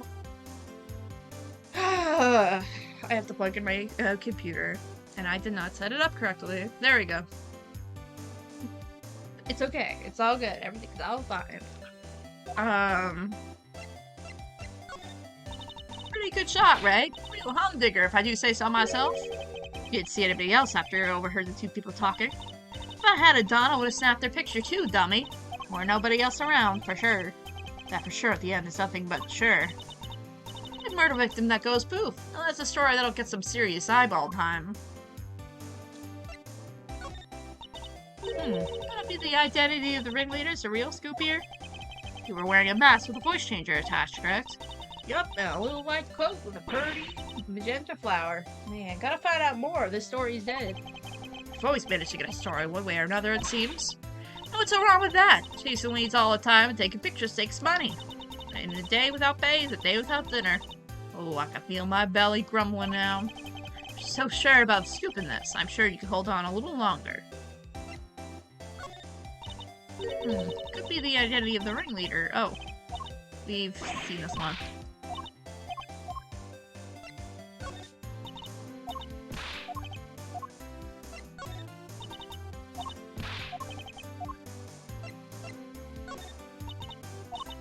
No.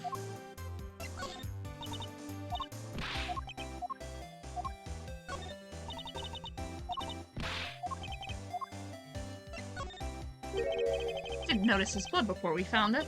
You all found it with your fancy little what-to-call-its. True, but you didn't have to see the murder trying to cover their tracks, did you? Nope, didn't see nothing. Bupkis, diddly scat. Maybe they did it while I wasn't looking. They'll miss a murder too, remember? How could I forget? You were busy cowering in terror, I seem to recall. She's saying the life of a future journo hero. Thank you very much. I'm making my own volume louder, because this song in particular is killing my ears. Behind a kind of protective Mr. Alfred. Sounds like a lot of cowering terror to me. Interesting. Okay.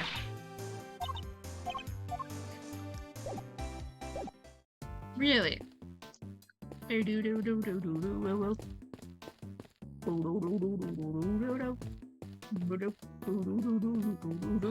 need to go down that elevator, but I don't know what's gonna get the game to want to do that.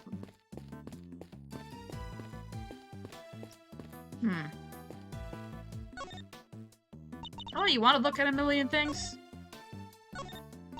This is Kay's pen, right? It is. It's one of her most prized possessions. And yeah, she doesn't even remember it. Maybe it just needs a bit more pizzazz. Customize it a little. What do you think? Pink ribbon here, a white feather there. You have it looking pretty in no time. Thank you, but I think we'd better leave it as it is. Lest we confuse Kay and her memories any further. I'm afraid there's not a whole lot for me to go on here, Mr. Edgeworth. Scientifically speaking, I mean. In other words, you're not sure what you're looking at. No, it's not a matter of not knowing. It's a matter of information. I need more data.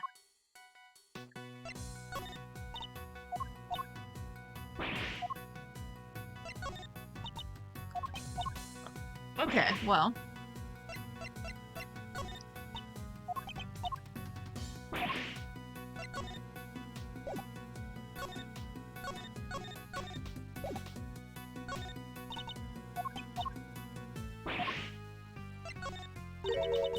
Why do you suppose Kay lost her memory? She probably suffered some kind of huge shock, right? Well, she did manage to get herself wrapped in murder. Yeah, well, I remember when it happened to me too a long time ago. I was so scared. If it wasn't for my sister, I would have been standing here talking to you right now like this. That's for sure. You have to help her, Mr. Edgeworth. You have to help Kay. Of course, that's exactly what I mean to do.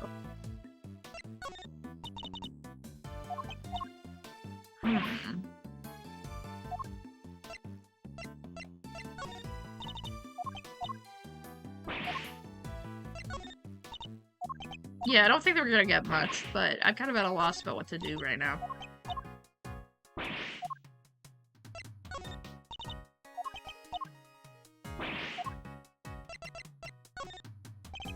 Are you interested in toys like this, Emma? Sure, these materials, the texture, the density, it's pretty fascinating, actually. Look, you can tell from the way its fur is worn down that it was made quite a while ago. Said he was a cutie before. Yeah, he's cute, but that was a total different conversation. Maybe I'm just not scientific enough to understand how she could compartmentalizes these features. It's a cute little piece of dialogue that seems entirely unnecessary, though. I did enjoy that.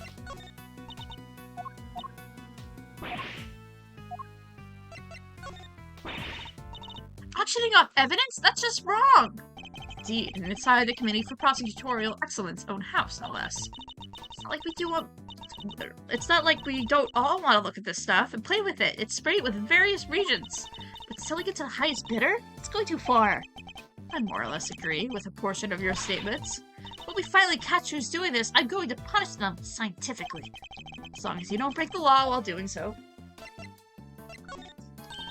That's quite a pretty stain, huh? I'm sure I feel comfortable rating bloodstains, Emma. Why not? There's all kinds to choose from. You got your... And that's just the one I can think of off the top of my head. Hey, are you even listening? But really, using luminol to detect... Perhaps we should get back to our investigation. Aw, but I'm not even halfway done. Seriously? Not even half. Okay, really? Okay. Well, it was fun talking to her.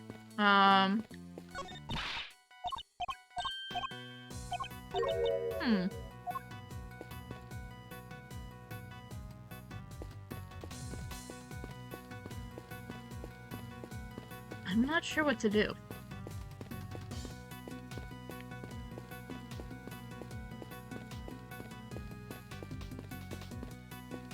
Okay, let's go look at our evidence again. Because there's always a chance that it is actually, evidence.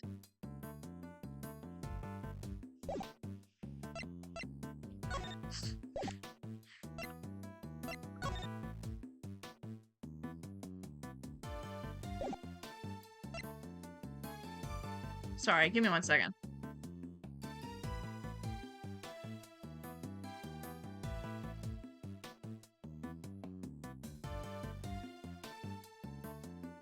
Okay.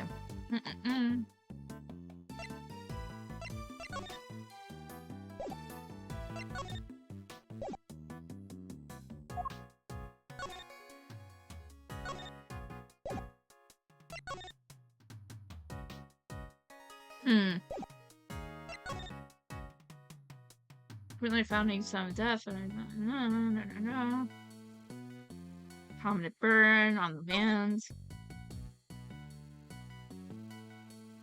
Huh.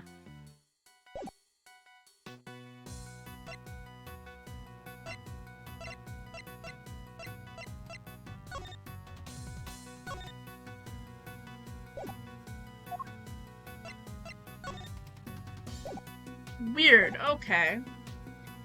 What does it want from me? Oh god, I have no idea.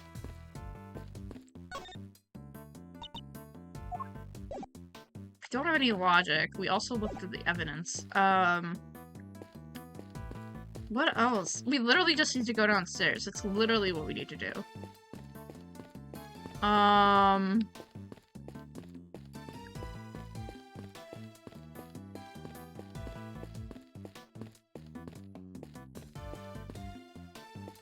What the hell?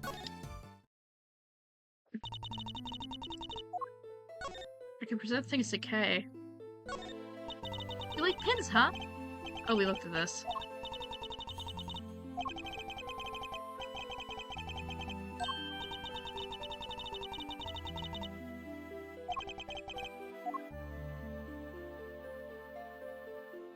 I was carrying this, wasn't I?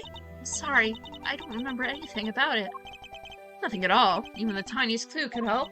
Alright, let's see. Ah! I think I might have just grabbed it on reflex when whatever happened to me happens. There's a saying, right? A falling person will clutch at a straw. What's the matter? You're making a strange face. I don't want to dissuade you from trying, but please, I need you to think a little more before you speak.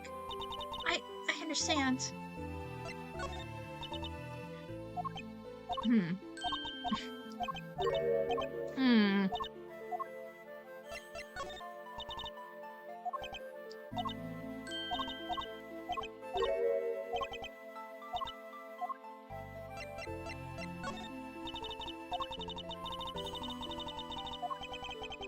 Right.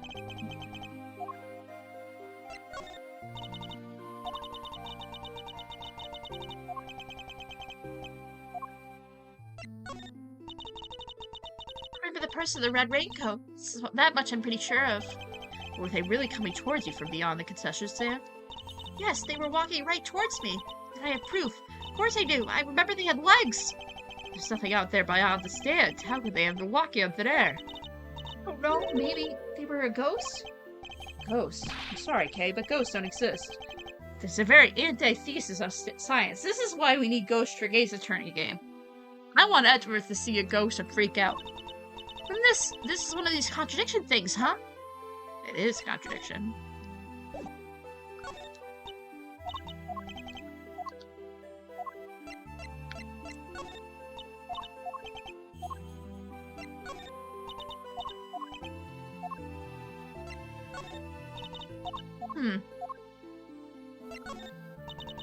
Some kind of contract? In a way, it appears to be a criminal contract of sorts, I suppose you could say. A criminal? And I wrote this. This letter isn't handwritten, so it's hard to say who actually wrote it. I see. It's a really cute toy. It's a cow, right? Yes, it appears to be. You and me, we saw it somewhere else not so long ago. It's missing a horn. Who would hurt a toy like... Ah! But my head! Hey, what's the matter? I don't know, but looking at the cow toy, it made my head hurt really bad. Better not make her look at it any longer.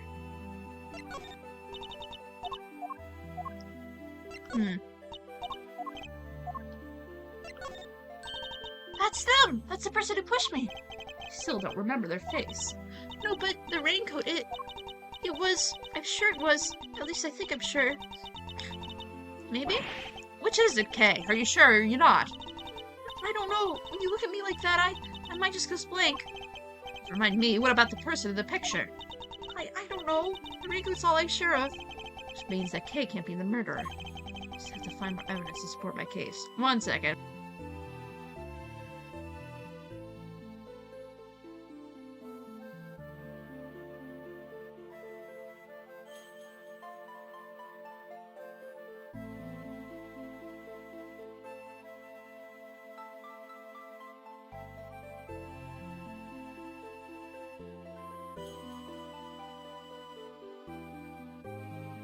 I am so sniffly right now. I'm sorry. If I just mute, then I'm just blowing my nose. I just feel so sniffly. And it's okay, but sniffles are killing me.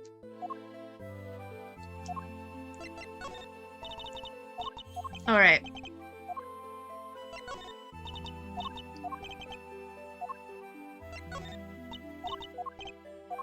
No? That's it? What the hell do you want from me, game?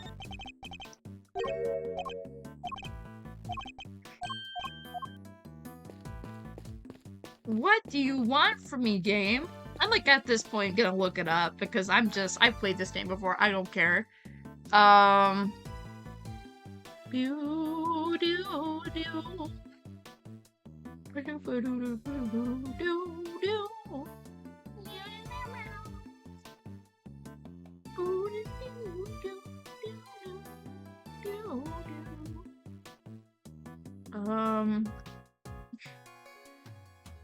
Okay.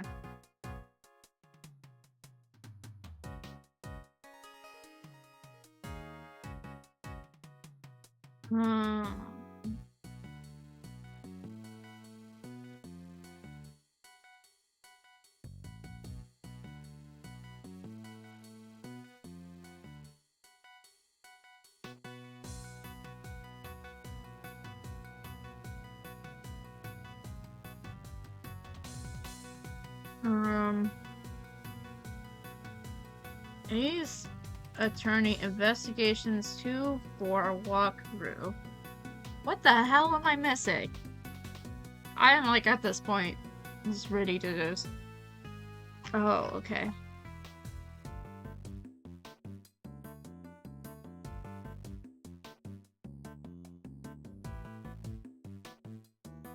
We're in the middle part.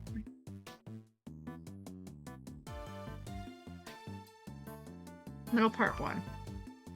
Yeah. Oh no, we're in middle part 2. Never mind.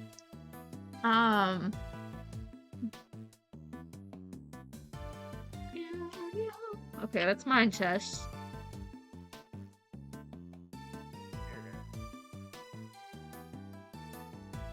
Uh-oh. What am I missing?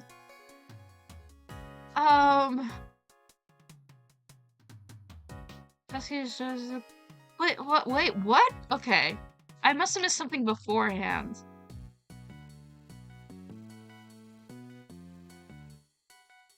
Oh, I might be silly. It is this! Oh my fucking god. I thought I did this already. Well, hi, Akami. Hi. Welcome in, folks.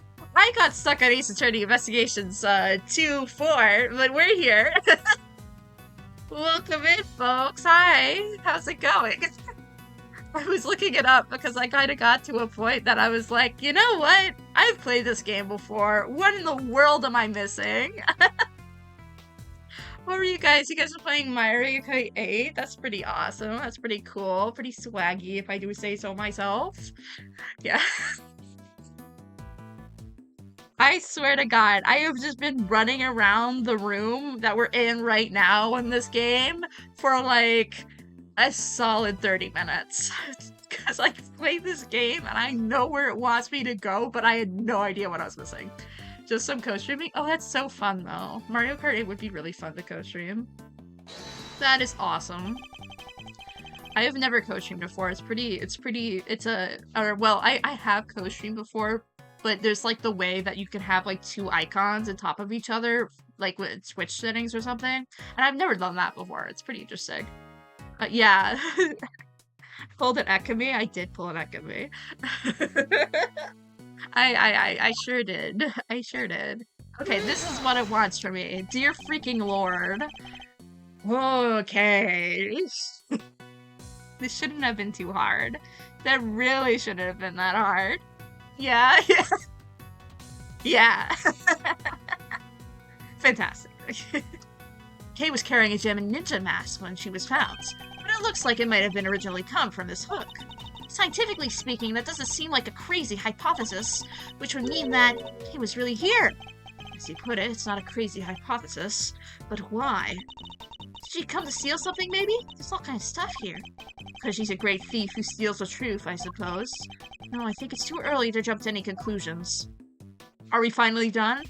Yeah! So joyous. This is a joyous day. We can finally move on with the game. We can finally do the next thing.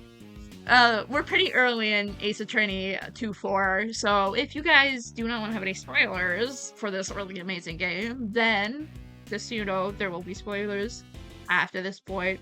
But if you do want to stay and watch Ace Attorney Investigations 2-4, this case is really, really good and really, really fun. And it's also not that long, so, yeah, we're kind of like in the middle right now, but, there was a murder, as usual, in Ace Attorney, and so that's basically all you need to know. And there's an auction, a private auction, a black market auction kind of thing going on. So that's like the extent you need to know for right now. Anyway, but yes, thank you for the raid, Ekami, and I hope you had a wonderful time stream. And if you need to raid and dash, that is entirely fine. But thank you for stopping by. Great, time to see what's waiting down below. Shaking a leg already, are we, Miles? Okie dokie. Hey, K-Meister. Yes, Mr. Fender? I'm about ready to move out, so I wanted to stick with me, okay? Even if you get lost. Of course, I'll be sure to stay close. When did those two start getting along so well? Oh, look at them, they're so cute.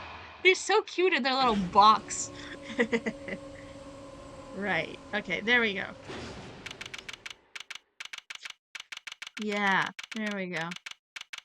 Yep.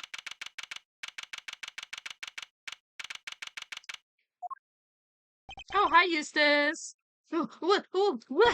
Mr. Edgeworth.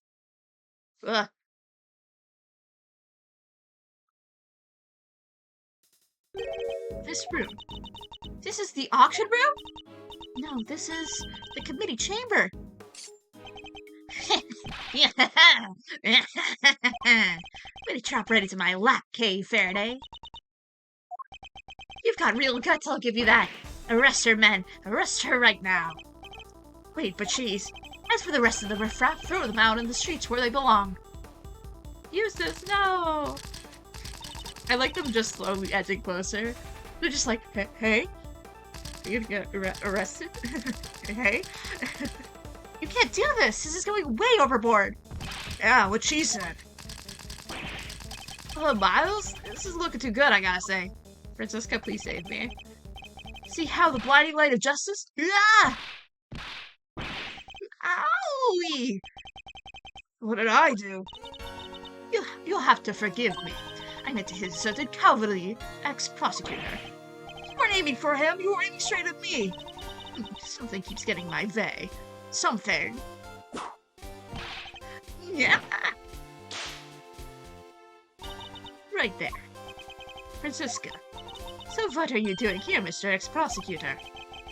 I still believe Kay is to be innocent. Of course, and they're supposed to care what you believe. You no longer have the right to your opinion. I am Francisca von Karma, and I have no intention of stopping here or now.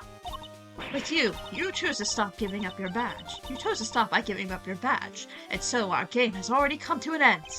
My badge was an obstacle to proceeding along the road I've chosen. I haven't stopped. I simply cleared the way ahead, and now I'm free to follow that road, all the way to the truth. So don't you think for a second that my conviction hasn't changed. I'm still every bit dedicated as I ever was. You seem to think you know what lies in the end of the road to the truth. In that case, I demand you show me. I'm gonna go make some lurk, but I'll leave a lurk. Well, thank you for stopping by, and I hope you have a wonderful, wonderful lunch. And thank you for the lurk. I very much appreciate it. I'll explain my current theory first, and if your road fails to lead anywhere, my whip will happily guide it. Oh my god, we're going against Franziska? Oh dear lord. The victim used her keycard and entered this chamber with her killer. She was then stabbed by the candelabrum by the culprit and subsequently died as a result. We know the identity... Wait, no, we have to say this right. We know the identity of the murderer, thanks to the letters she exchanged with the victim.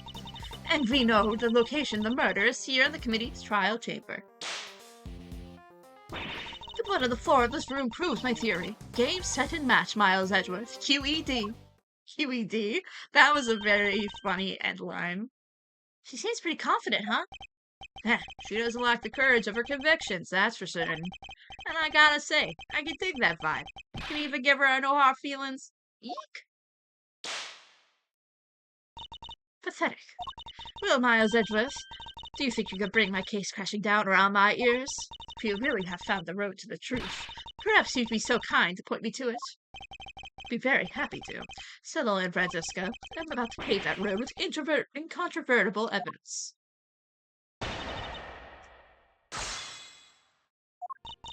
The victim used a keycard into the key. Yeah, okay. She didn't stab the. Really, murder thanks to the letter she exchanged with the victim. I'm gonna save quickly because I don't trust this. I'm gonna get it wrong, and then it's gonna be very sad. I have an idea though.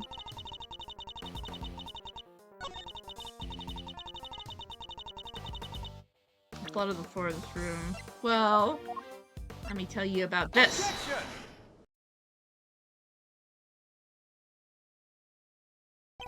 If I remember correctly, blood discovered in this room was located at the foot of the Goddess of Justice statue.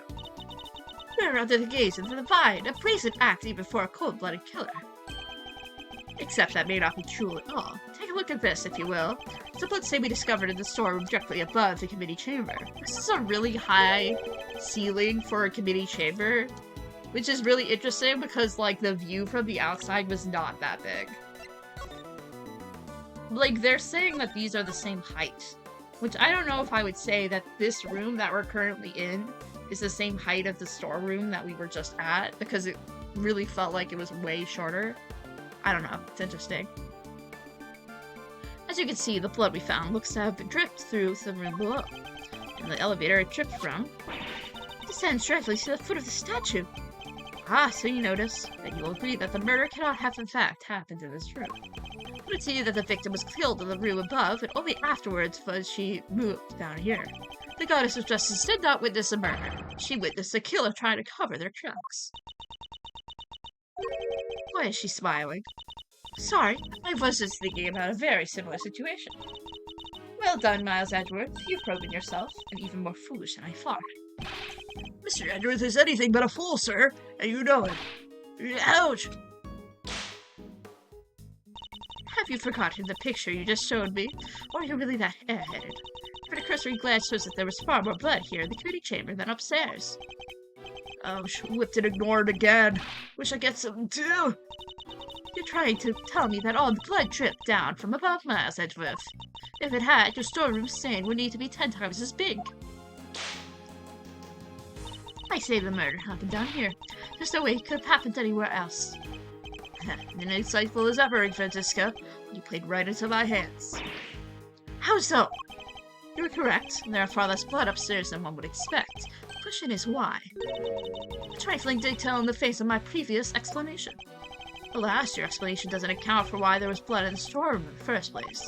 Surely you don't think some splatter managed to shoot itself all the way up there, do you?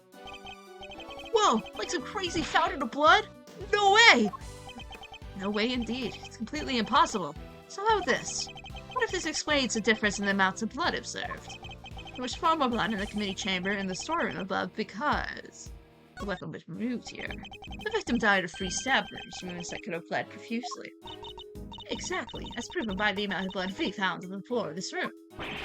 It's Doesn't make any sense. And if she was stabbed in the storeroom, you said there wasn't much blood up there already. Eek! Silence, you half-baked harebrained rookie. Hey, harebrained is a little... Ugh! A stab wound bleeds heaviest at one particular point in time. Oh, I know! When the weapon's removed, right?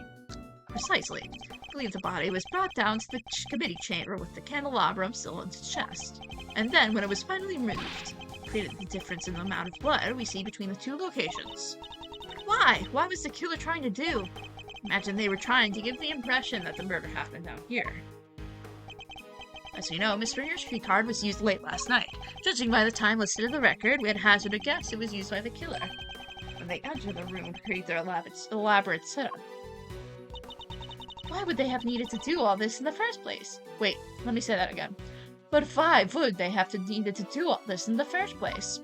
That's a little better. I have to remember to replace the W's with the V's, and I'm really not good at remembering to do that, so Francisca's lines are a bit hard because I have to remember to do that when saying her lines, and I frequently mess up, so I apologize.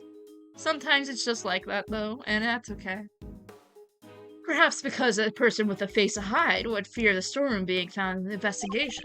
If they were involved with the underground auction, they couldn't afford to have their dirty secrets exposed.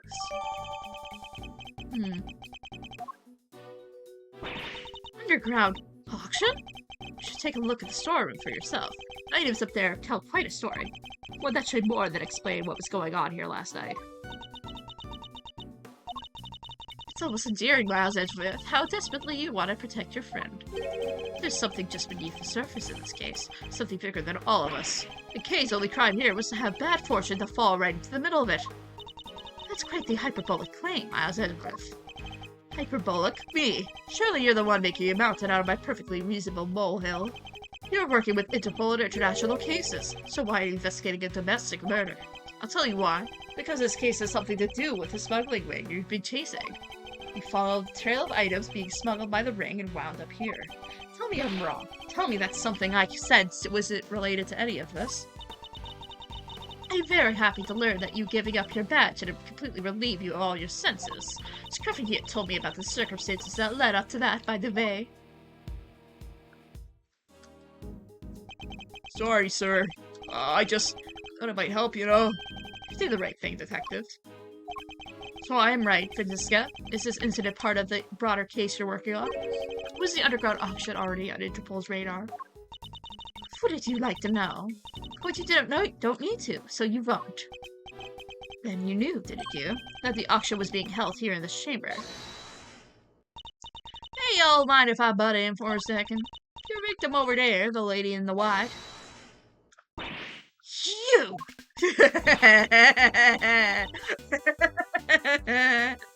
Oh, I love this. This is the last time they talked was in Very Big Circus, case Ace Attorney 2-3. Of course she's furious. She hates that case. She suffered through that case just as we did. Great. Hey, let a gal finish, will you? No good butting in pain to the you-know-what. Youch. Well, this slapper sure ain't changed her spots. Your testimony's not required, and neither is your presence. What do you mean? I'm a journalist. You can't... Ow. You're liars, what you are. You lied under oath that one time. Seems like Miss Von Karma's none too fond of Miss Hart, huh? Yeah, she isn't. She called Ringer, right? She was a member of this here committee. Well, she's dressed up exactly like that ringleader of the secret auction. Ah, stop whipping me, dang it. The meaning of this interruption. Miles Edgeworth, explain. Miss Hart helped us out by describing how the auctioneer was dressed. It seems they were wearing the exact same outfit as the victim, Miss Rosie Ringer. That would mean that the victim was also the ringleader. Now, how about we just calm down, sir? Seems I have new information to consider. It's true that I came here to investigate the underground auction. To arrest as head of operations, the auctioneer. But if Miss Hart is to believe the ringleader was dead, I guess that means your journey here today was wasted. I suppose it does. Nonetheless, I, Francisca Von Karma, refuse to leave empty-handed. Time for a rematch, Miles Edgeworth. Fine by me. But you may find that your whip will go sorely underused this one round. Fine, I accept your little explanation. That would make this storeroom an actual scene of the crime, yes? In which case, the murderer is somehow connected to the auction. And if that photographer is to be believed, the victim was the auctioneer, and the culprit was the attendee. The killer lay in wait to the victim in the storeroom where the exchange of malicious goods was to take place. Then they stabbed the victim with the chest with a piece of merchandise, the candelabrum. There, does that sum it up? Because I won't be accepting rebuttals. I'm afraid you might have to if there's a serious hole in your testimony. There is? I didn't spot any. Good thing you're the one in charge here, Mr. Edgeworth. All right, then. Time to fight back. You have to win this for us. And I will. I'm to take Francisco's testimony to task. Give me like 1 second. I will be right back. Let me actually... There you go.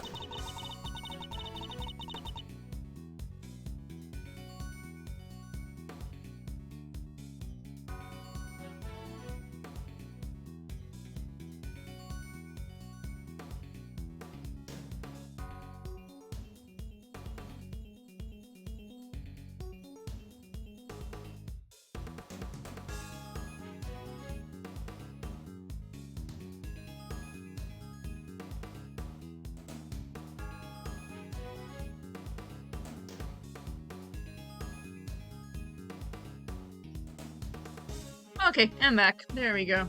There we go. Yes, perfect.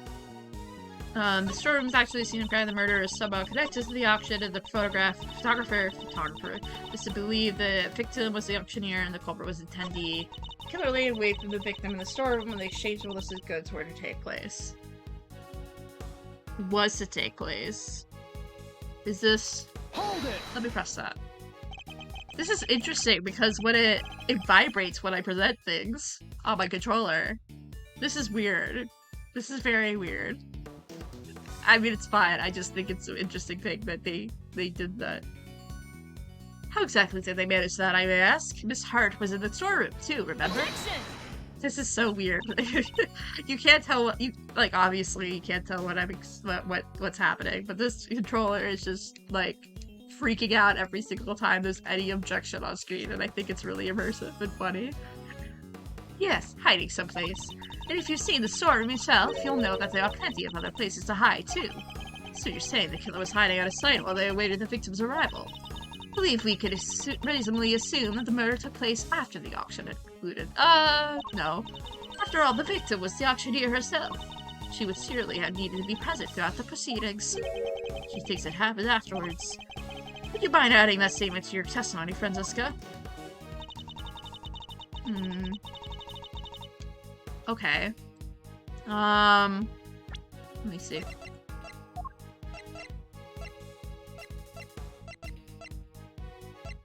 I think it might be this.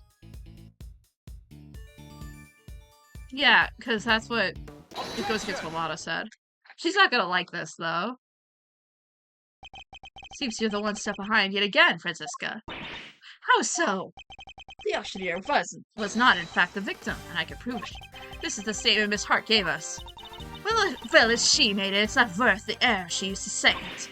I done told ya. That's not her voice. That is not her voice.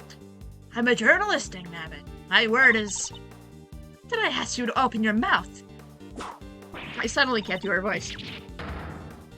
It's fine, whatever. Calm down and listen for a second, Francisca. Miss Hart witnessed at least some of the events surrounding the murder.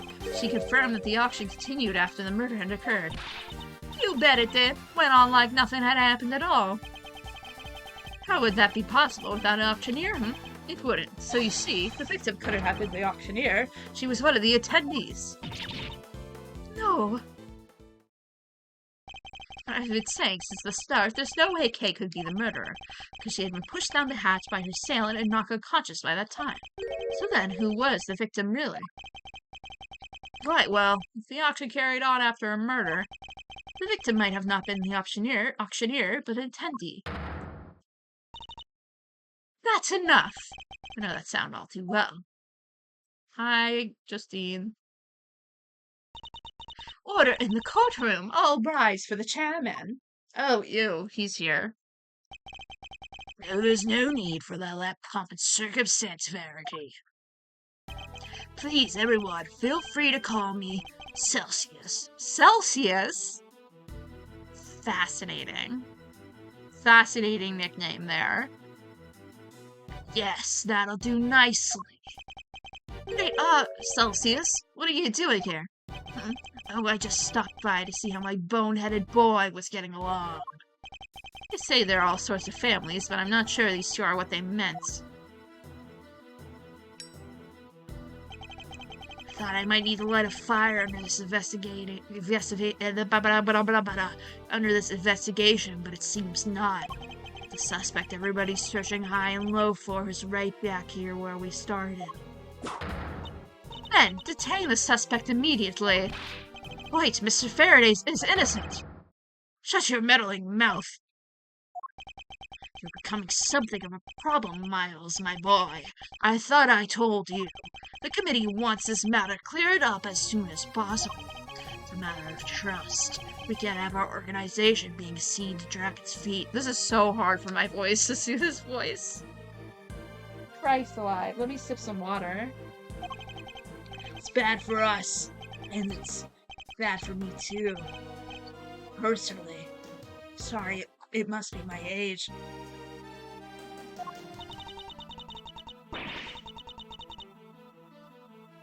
Your unlawful investigation remains here, or ends here, and it will not be permitted to resume. In case you have forgotten, you are no longer a prosecutor. You have no authority here. And what's more, there is a matter of you aiding and abetting a suspect. She's right, of course. As always. You really are a godsend, Verity. Everything I do knowingly. If you wish to prosecute me for it, be my guest. But know this. We have uncovered a new suspect. This person here. This Faraday was attacked by this... Overruled. You can stop right there, Mr. Edgeworth. The raincoat in your picture was discovered nearby a short while ago. The victim's blood was found on the hood, along with some cherry blossom petals. Cherry blossom petals? The ones on the roof? Yes, they were stuck to the edges of the bloodstains, probably due to the blood being fresh at the time. The results came back already, my boy, so there's no mistaking it. The person in your picture is the victim, Miss Rosie Ringer. What? Yeah. No, this completely undermines our entire case. Let me see. I'm gonna make the volume a little louder. And I'm making my own volume a little louder. This song is really, really low in volume. All of our assumptions were being based on this person, the red raincoat, being the killer. But if they were the victim instead, the K is at the top of the suspect list. Miss Faraday, you testified at having an encounter with the person in the red raincoat on the roof, correct? Yes, I did. We now know that person was a murder victim. You are the only person we know of who came in contact with her. Since one of you wound up dead, I think we know how that encounter went. Objection! No, Kay was attacked by that person. She's the victim here, not the aggressor. As far as I recall, we have yet to see any evidence that proves she was attacked as you claimed. And even if such proof exists, Miss Ringer could have simply been acting in self-defense. Well, you can't just come to conclusions like that. Kay is innocent. But I'm not. Kay? I'm not innocent. I don't want to believe it, but I remember something. Hearing about the raincoat, I brought it back. It's just a flash, but I remember what I saw now, right when it happens. The murder, it was me. I remember looking down and the person in the red raincoat was on the ground. It was me, Mr. Edgeworth. It was me all along. I'm the murderer. I'm the murderer. No, you're not. You can't be. Then what am I? Why do I have memory like that? They were on the floor in front of me. There was a pool of blood. Why was I just standing there? Why did I do something? You know why? It's because I was the killer. This court recognizes the legitimacy of the accused's memories. What? But you said you don't believe her like 5 minutes ago. Overruled. I command you on your bravery, Miss Faraday. It will not go unrewarded. Praise be the goddess of justice for her many blessings. As an official representative, words. As an official representative of Interpol, I hereby request the suspect be. We don't have time for this. We must arrest Kate Faraday this instant. How dare you take that tone with me?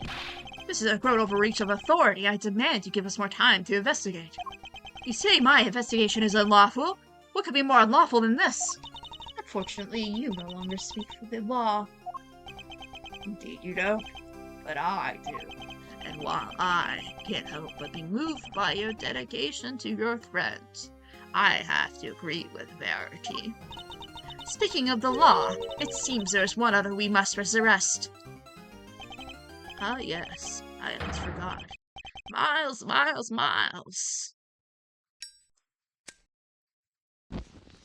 Ooh, first time seeing that sprite. What are you talking about? Mr. Edgeworth was just doing his job. He didn't do anything wrong. He wasn't doing squat. By which I mean to say, unfortunately, Miles is no longer serving in any kind of official capacity. You went too far this time, Mr. Edgeworth. You conducted a lawful investigation. Worse, you aided and abetted a flight of a suspect. You're no longer even an ex-prosecutor. You're a criminal, nothing more. That reminds me, there was supposed to be a hearing today, wasn't there? Concerning your conduct. I'll make sure it's officially rescheduled for tomorrow. Although I fear I already know the outcome. If this is an opportunity to reflect on your actions, Miles. A chance to really think long and hard. This court is adjourned. Damn. Let's go. Get into the thick of things in this case. I think we're at the end part, no? Yeah, we are. The latter part, I mean, not ends. This case is so short. Never thought I'd spend another night in here again. They stripped me of all the evidence we so painstakingly gathered. They did. And if they did let me case Viata Garasu pin, I can't help but worry about her. So I better be treating her well. The murder, it was me. I remember looking down and the person in that red raincoat was on the ground. It was me, Mr. Edgeworth. It was me all along. I'm the murderer. I'm the murderer.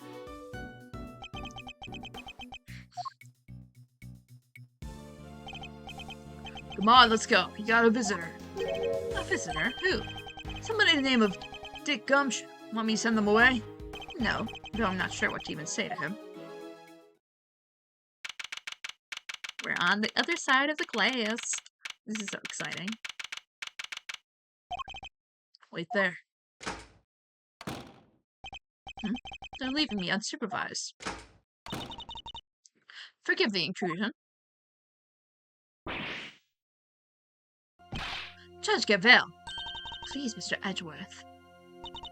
Take a seat. What are you doing here? I sold as Detective Gumshoe. I imagine you wouldn't come if you knew it was me. What could you possibly want from me now? Suppose I better find out. You want to see her badge? Miss Faraday is currently being interrogated about her involvement in the murder. You and the committee, you know what you're doing, don't you? You know this is the wrongful arrest and prosecution of an innocent person is beyond reprehensible.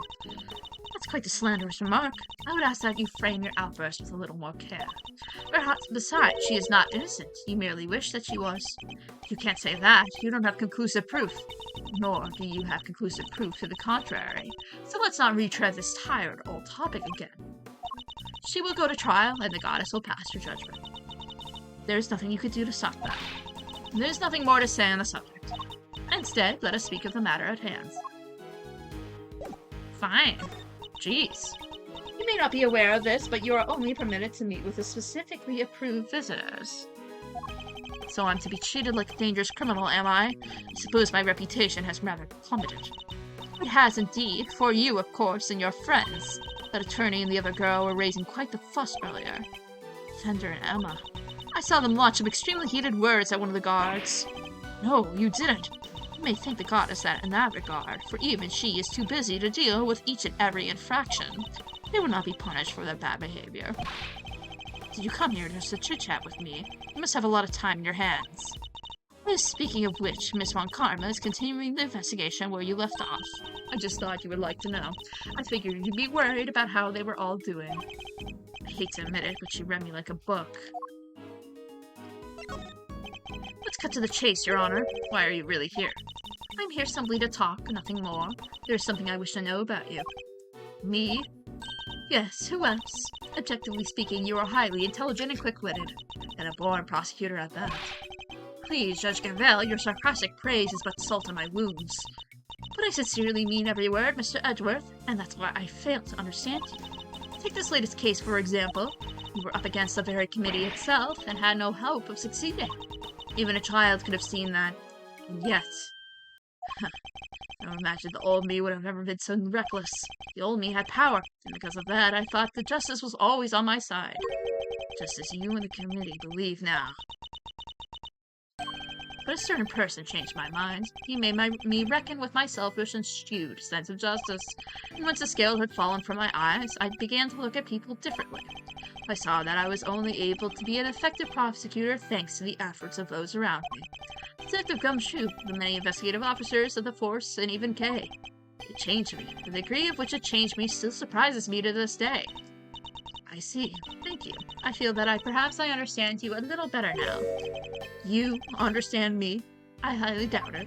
Somebody who is so focused on forcing their idea of justice onto others can't possibly see what I see. Is that so? Is that what you truly believe? I will say one thing.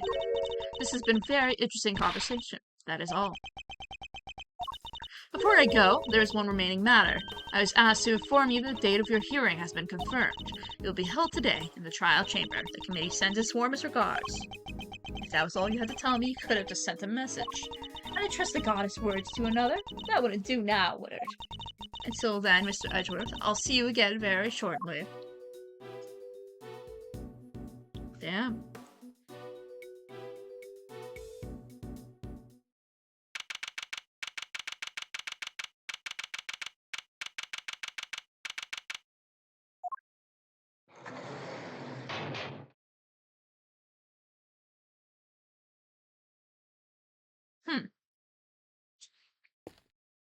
Well, it is very quiet here.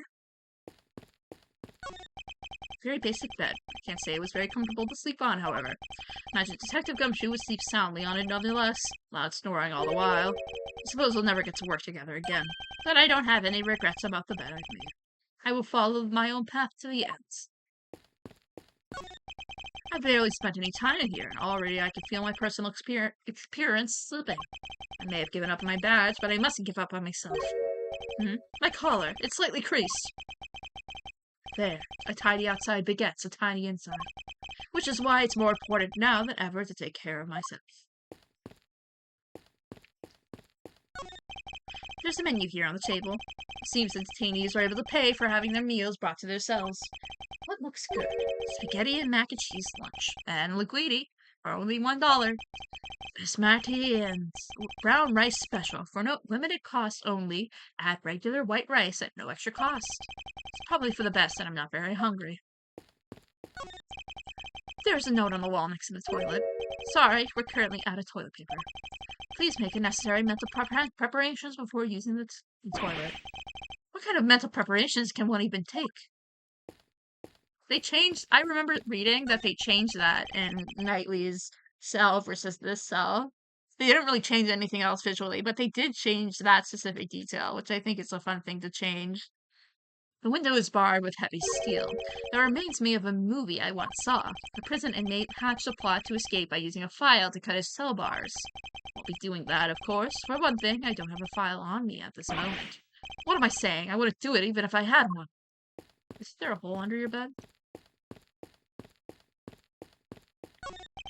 There's a poster in the corridor outside.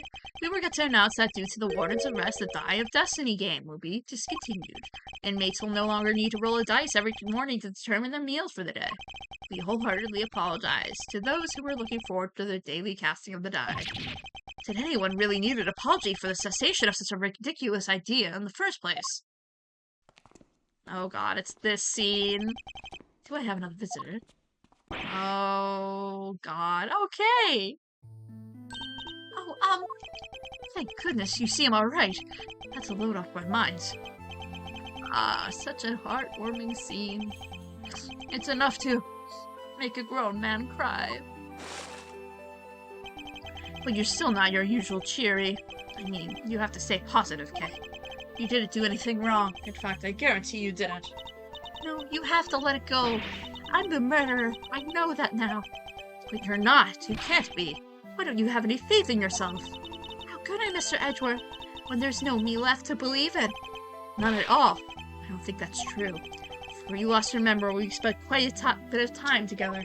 And I dare say you left quite the impression on me. Oh! See, there's still plenty left. That's why I believe so much in your innocence. And that's why you should believe too. Thank you, but I can't. It would just cause more pain for the both of us. Please, you have to forget her. Forget that, Kay. She's gone. Hey, no! Oh no, I have to voice him a shit ton. Remind me of my younger self, you know. So noble, so bold. This is the justice you and the committee stand for. Justice? I suppose you can call it that. What is he up to? Why is he going to such lengths to control everything? I can't shake the feeling that something's very wrong here. This is some hidden agenda at play. Oh, this is no time to second-guess myself. If I'm gonna find out what it is, it's now or never. Well, then, my boy, I suppose I should be. Wait. Why is the chairman so intent on seeing Kay charged with this murder? Doesn't make any sense. There must be some rhyme or reason to this madness. Now, Miles. I'm a busy, important man. I can't be wasting my precious time talking to you. The only way out of our current predicament is through Chairman Winter. There's so much to ask and so little time. Let's start by trying to find out why he rushed to have Kay arrested so quickly. Can't just let this happen. I'm getting answers if it's the last thing I do. Uh-oh. Why were you so keen to push through Kay's arrest? You have to hear a satisfactory explanation. An explanation? I'm not entirely sure what you mean. Don't give me that. You know exactly what I mean. Tut tut! I advise you moderate your tone, dear boy. Need I remind you of your position?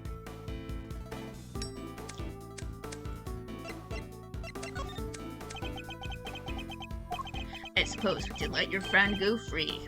What then, What do you mean, what then? Think how it would look, my boy. Then who would have to take the blame? Me, that's who.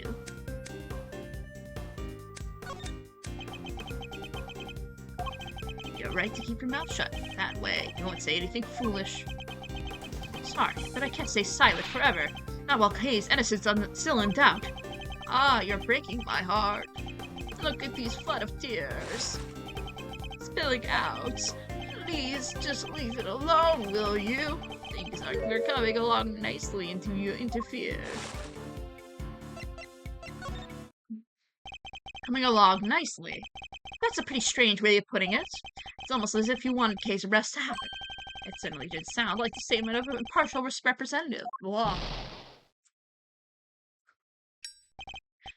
You think so? Well, that wasn't my intention. How did it occur to you that you might just be overthinking things a little? Chairman Winter surely knows how to dodge a question, but it doesn't change the fact that serious doubts remain concerning Kay's arrest. Next, we'll need to press him on whether he really believes the investigation was sufficient. We can't allow any of his statements to go unexamined, no matter how trivial they may seem. One of them may just give us the breakthrough we need.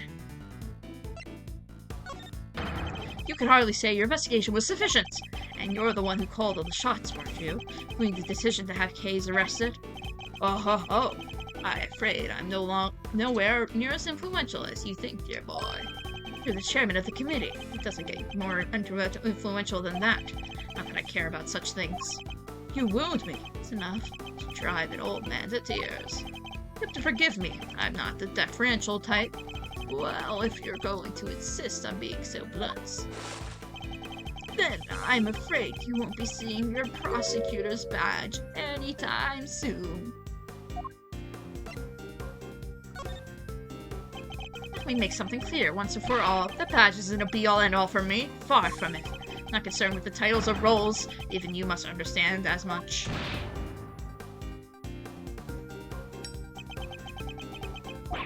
So young, so very young. A word of advice, Miles, from somebody who's been around the block. You're hopelessly naive, my boy. Idiotically so. But that certainly got under his skin. He may be less guarded in his answers while he's in this state. Now that's my chance. There's my chance. How much time was spent on your investigation altogether? My, you really don't give up, will you? But even my patience has its limits, you know. What a coincidence! So does mine. Now answer the question. Do you believe that your investigation was sufficient or not? Ah, the youth these days are woke to be reckless. Makes me want to put you in your place. You're going to regret that, my boy.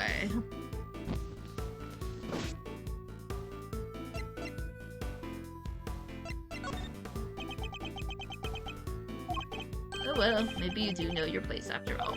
What's the matter? Scared? Oh. Hardly. I was just thinking about how best to proceed. Getting answers from an elderly requires sensitivity. They can get quite emotional after all. Oh, Jesus! Whoa, Miles! He's biting. He's biting. You have no common sense whatsoever, do you? Do you understand? Your fate rests in my hands.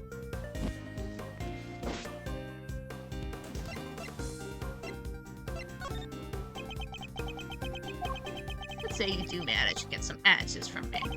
There's nothing you can do with them, so why not give it up, dear boy? No. And why not? It's simple, because I am not about to let the truth escape me. Interesting. I think I'm beginning to see what makes you tick. But what you're doing is pointless, tragically, and miserably pointless. Please, just give up. She's guilty. That decision has been made. Once again, your choice of words intrigues me. It's almost as if Kay's guilt had already been determined from before her arrest. What are you trying to imply? I'm implying that the things haven't gone as they normally should. In fact, everything has proceeded as if Kay's arrest was the end goal right from the very start. Well, Chairman Winter, was it? That's certainly an intriguing theory. But it's also a complete work of fiction. And I'm afraid I don't have time for such flights of fancy. I think it's about time you brought this shabby little farce to an end, don't you? No, he's trying to make his escape. We must confirm the legality of Kay's arrest before he slips away. Ooh, the upbeat tempo. It's really good. It's fate, but the truth is finally beginning to emerge. I'm not about to let this opportunity pass me by. Wait, we're not done yet. I'm tired of all this talking, so make it brief, will you? Based on everything I've heard from you so far, it's clear that Kay's arrests are entirely unfounded. Yes, I think we're all familiar with this particular refrain of yours by now. I'm afraid it doesn't matter either way. You don't have what it takes to secure her release anyhow. How dare you take this so lightly as a man of the law? My, aren't you a rude little boy? But my fuse is only so long. Oh, you have no idea how rude I can be. That was a funny comment. Honestly speaking, I don't have time to waste on every last question you could dream of. I have certain responsibilities to attend to, you know. I really am quite the busy man. Or are you just pretending to be busy, That's an awful thing to say to such a fragile old man. I work harder than I should my age. I ask you, my boy, what could I even hope to accomplish by putting up such a pretense? You obviously don't want to talk about the case anymore. That's why you're so keen to get out of this conversation, isn't it? It's just so tragic. It really is that you would suspect me of such things. It's not a suspicion, it's a certainty. There are no clear grounds on which to base Kay's arrest for a start. No, my boy. Let's not get carried away. There's plenty of evidence to support our case. The mask, the letter, the corsage, they're all in our possession. And, of course, your confession. More than enough to prove your guilt, I'd say. Those are. the matter? Struggling to come up with a new way to explain everything away.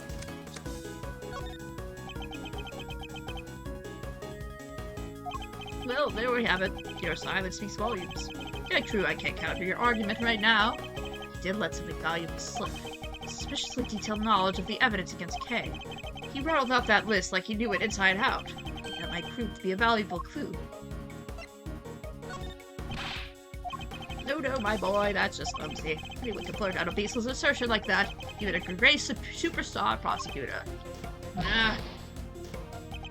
It's no good. I have not enough information to take any further just yet. My chance will come. Just have to be ready when it does. Ah, I didn't mean to do that! Oh, shit! Ah.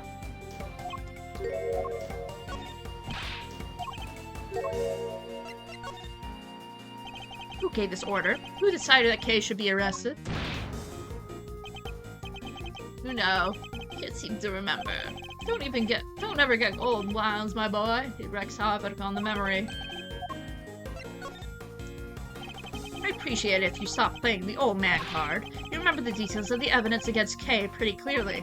Perhaps if your memory didn't fail you only when it was convenient, I'd be more inclined to believe you. So let me ask you again, who gave the order for Kay's arrest? You're a sharp one, I'll give you that. My son can learn a thing or two from you. If he wasn't such an incurable numbskull, that is. It's a tragedy, really. Oh, I hate you. I want to hear about your son. I want to know who authorized the arrest. You're very mean. You do know that, don't you? The arrest, you say? I believe the order was given by...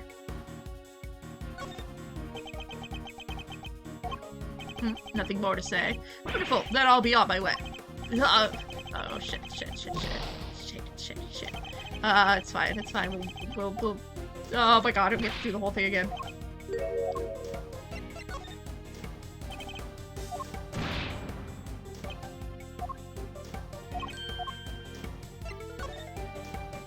This upbeat version of this song is really good.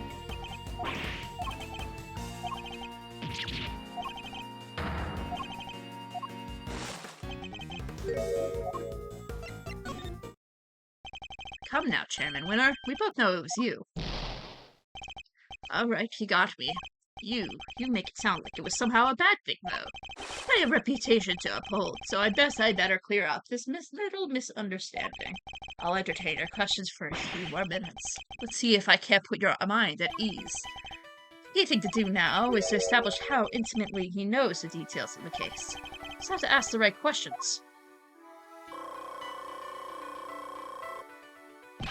The endgame is at hand. We're but a few moves away from the truth. This suspect, Kay Faraday. How much do you know about her exactly? I know that she's a suspect. Aside from that, nothing else. Cross my heart, but it's true. I don't have a clue. Okay. You seem to know the case quite in detail. I know about loads of things, my boy. I'm just smart like that. Too bad that can't be same about the way you handled Kay's arrest.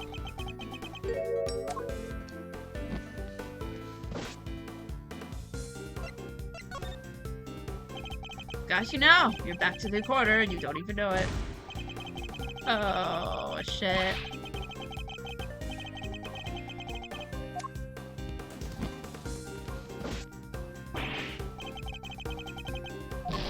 Shit, I know what to do.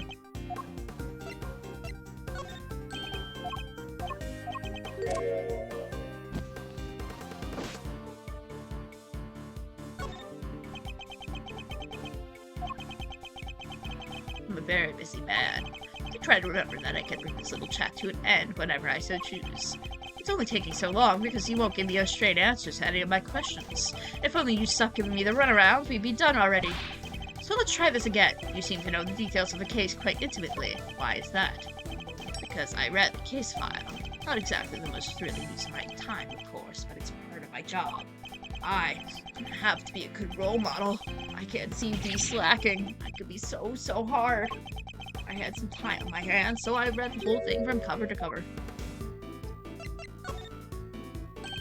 That's strange. I'm sure you just told me that you're a very busy man.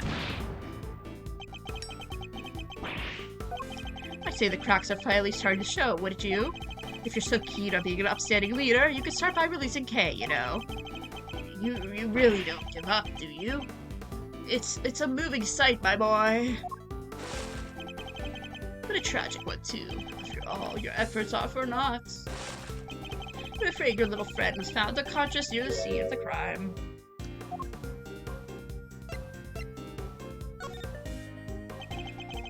We have had to hear much about the circumstances under which Kay was found. She was lying unconscious in the storeroom, correct? That's right. Although I'm not at liberty to tell you how I know that. He knows things even we don't. In fact, he seems to be aware of every tiny detail about this case. This could be a valuable clue. The suspect, Kay Faraday. How much do you know about her exactly? I know she's the suspect. Aside from that, not much else. Cross my heart, but it's true. Sorry, but the more you tell me, the less sense your story makes. For one thing, you know details about that even those who investigating the scene were not aware of. Why is that? Just how much do you really know, Chairman Winner? Oh! There's that intimidating face you like to make again. Well, two can play this game. How do you like me now, huh?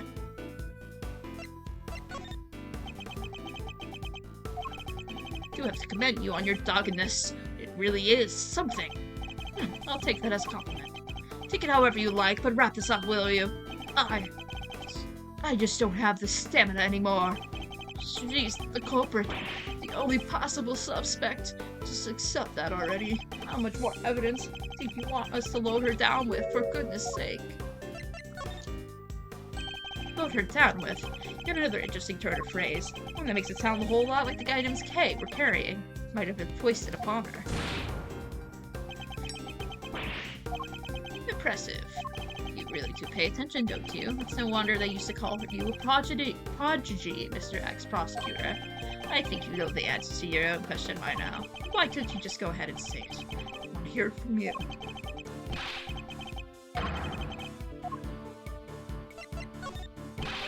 Kay's innocent. No, my boy. That's just clumsy. Anyone could blur it up with. Except I know it wasn't her. Kay was framed. The true culprit set it all up so she could take the fall instead. That is my answer, and I won't let you deny it any longer.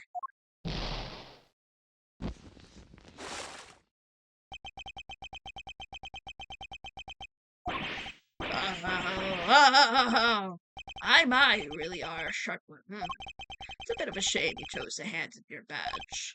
I admit it, you're right on all accounts. And that's checkmate.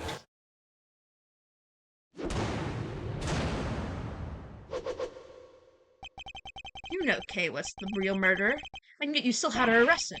What's worse, you thought you could get away with it. Well, you won't, not if I can help it. There you go with that naivete again, my boy. I guess that was always your problem.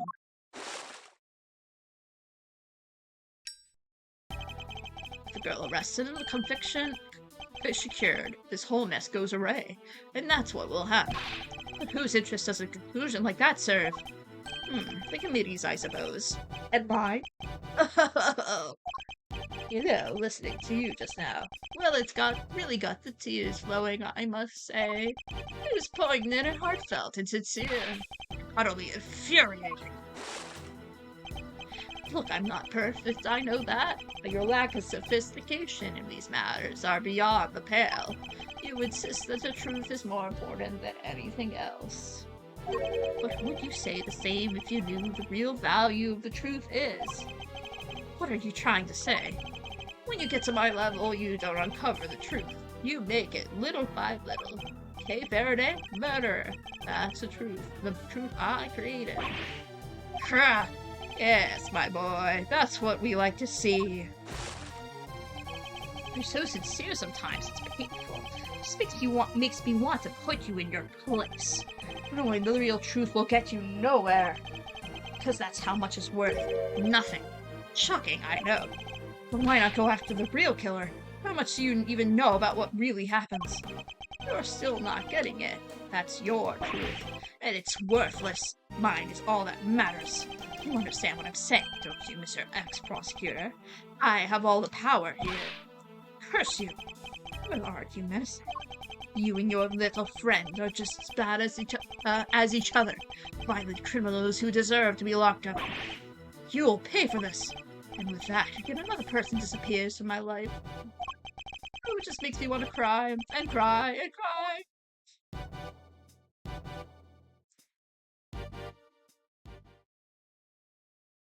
Damn. That part is so good. Not planning to disappear just yet, Chairman Winter. Still the hearing later today. Just you wait. One way or another, I'll prove Kay's innocence to the world then. God, I love this case so much. Ooh. Ooh, I want to look at all these sprites. Oh, everyone looks so weird except for Justine. Look at them. They have actual designs. They're not just people. This guy has his hands on the table. Justine looks so off compared to everyone else in this table, as well as Mr. Winter. You could tell that like they put minimal amount of design choices on these NPCs for like a reason. That's fascinating. The line weights are different too, and the shading. Interesting. Let me. There. 10 members, over a majority are present. I hereby call this hearing to order. We are gathered here today to assess the professional competency of Prosecutor Miles Edgeworth. Here in the sight of the goddess, we do solemnly swear to pass a fair and frank judgment. Fair and frank. Don't make me laugh. Verity, if you would be so kind as to summarize the case against Miles Edgeworth. On April 5th, despite having been advised of the illegality of an investigation he was conducting, the accused refused to desist and eventually had to be detained by myself and Chairman Winter.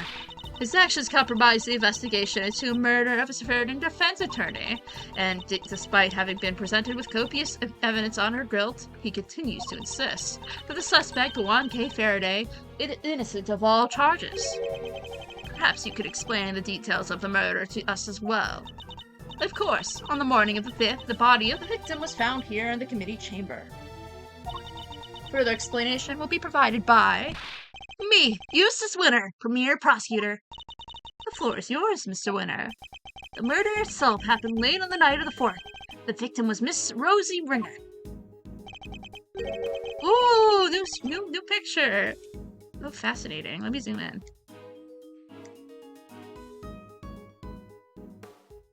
Right. Okay, so this guy, we know that guy. Interesting. Interesting. Huh. That's a really interesting picture. I didn't remember that picture existed.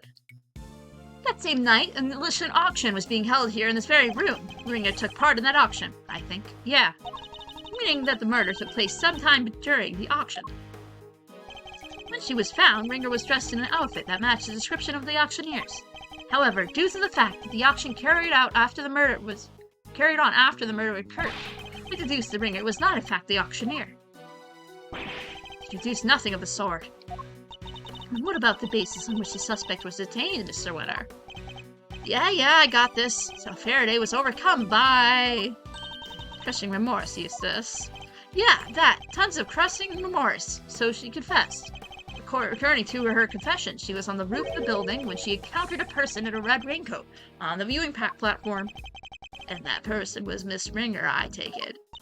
Precisely, Mr. Chairman. The killer dressed the victim in the auctioneer's outfit after the fact. But at the time when she was killed, Miss Ringer was wearing a red raincoat. And who won the race to find that raincoat nearby? Me! That's who! Did you? I thought it was somebody from forensics. Strictly speaking, it was found by one of the forensic investigators under Mr. Winter's commands. I knew it! The blood analysis on the coat showed that it was indeed Miss Ringer who had worn it, and the suspect's confession was the final nail in the coffin. She confirmed having committed the murder. So, as you can see, Kay Faraday was the killer. There's no way anyone else could have done it. Alright, Miles, I suspect you have some objections. Let's get them out of the way, shall we? I have no objections, Chairman Winter. Well, now, is that so? I thought it would have taken more than a single night of detention to break. No objections in the matter of my unauthorized investigation, that is. But in the matter of Miss Faraday's supposed guilt, I have plenty. I can personally attest to the fact that Mr. Winter's investigation was fair and impartial. Yeah, of course it was. When it comes to carefully conducted ops, I'm the winner every time. You know, Miles, it's within my power to offer you a plea deal of sorts. If this is partly hypothetical, of course, you were to withdraw your objections, you might wake up tomorrow to find yourself the proud owner of the seat of the committee. So I ask you again, do you have any objections, Mr. Edgeworth? If you think you could buy my silence, think again. You will watch your mouth! Only the chairman watches his. I didn't come here to talk about committee seats. I came here to talk about the murder case. Demand a statement under oath, and I won't rest until I have one. I want to know exactly what the committee's view on this incident is. You want to put us on trial, my boy. Very well, if it will make you happy. Verity, please provide Mr. Edgeworth with the materials pertaining, that's the word, to the case. Really? But sir, this will be his last hurrah. Let's humor him with a send-off he desires. If you say so, Mr. Chairman. Evidence data retrieved. Oh, interesting. Okay. You have no objections to Verity's representing the committee, I assume? None whatsoever. Mr. Edgeworth. Don't worry, Kay. Everything will be fine. You'll see. Oh, Christ alive. Okay.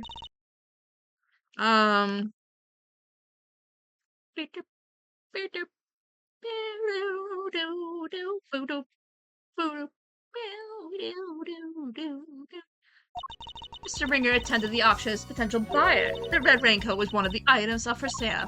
So our assumption is that after winning and paying for left. Oh my god, words.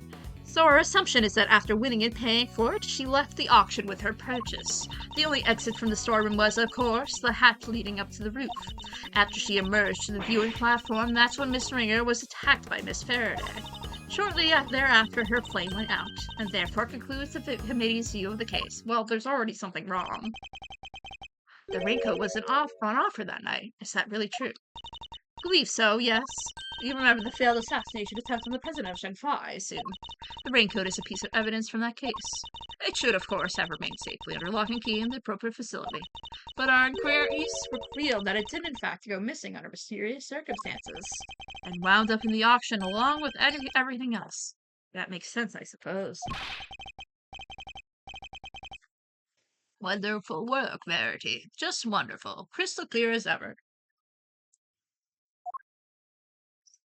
Mr. Celsius's voice is getting to me very slowly. Oh, God. You flatter me, sir. Now, Mr. Edgeworth, perhaps you could save us all some time and simply admit defeats. I'll do no such thing, thank you very much. Very well. It's good to know that you still have some fight in you. It is? Why? Come to think of it, she said some strange things when she visited me this morning, too. What exactly is she up to? She's up to something. Yeah, I already know what to press.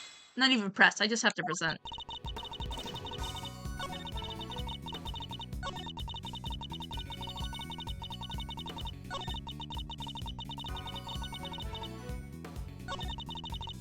Yeah, it's this. It's the picture, right? Yeah, we don't have any evidence of the blood on the thing, but we have the picture.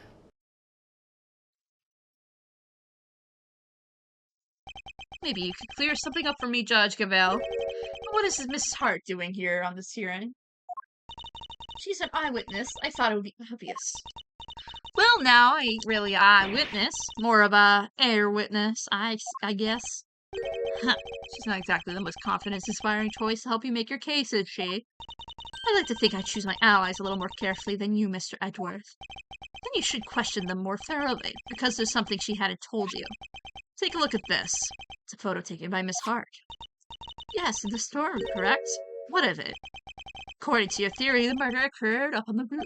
But according to Miss Hart's testimony, she happened to witness the entire incident unfold in the storeroom, just before she took this picture. Wait, you're saying Gavelle got it? wrong? That's exactly what I'm saying. What? Miss Hart, forgive me, confirm your account of the events you witnessed that night. You saw the person in the picture, correct? I sure did, clear of day, and with my own 2 eyes to boot. And what were your impressions at the point? My impressions? That right here is a scoop of the century. Something like that. Yeah, that makes sense. I was hoping more for your impressions of the person in question. Oh, there's a walk a meal ticket. Seriously? Just my little joke. No need to look at me like I done sat on your lunch. Oh, raincoat, right? Well, I took one look and thought, oh, that's our perp right there. Therein lies the rub for Miss Hart to have thought such a thing means the murder occurred. Well, Mr. Edgeworth, when will you learn to use our words? If it's explanation of the facts you require, then you need to only ask, you know. What do you mean? I assume you're about to raise the issue of the voices Miss Hart heard. Voices that may be unrelated. Objection! Unrelated? You could do better than that. Was one of the voices Miss Hart heard really even Mrs. Ringer's? You're kidding me, right? Them folks were talking crime-related turkey, or my name ain't Lotta dang Hart. Ah, but you did hear them clearly. Well, can't really say for sure, but... yeah, can't really say nothing, you know it. They were using voice changes. I done told y'all that. Precisely. Miss Hart heard voices, but those voices were disguised. Which means we cannot even be sure that whatever she did here over here had anything to do with the murder. Get him. You don't need to yell objection in order to sigh at me, Mr. Edgeworth. Seems I overestimated you, Judge Gavelle. Nonsense. Verity's the best of us, my boy. The very best. And yet she believes what Miss Hart heard might have anything to do with the murder. Even supposing that that's the case, it doesn't prove the murder didn't happen in the storeroom. The incident happened before the victim was able to go up to the roof. That much we could say for certain. But I could tell you why.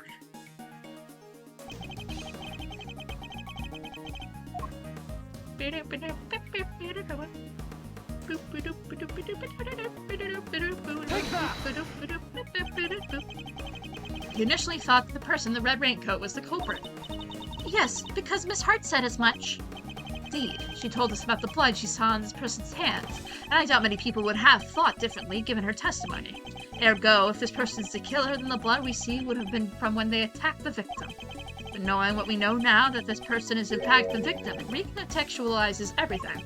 The presence of the blood still shows that the picture was taken after the attack, but now it tells us something very important about the victim too.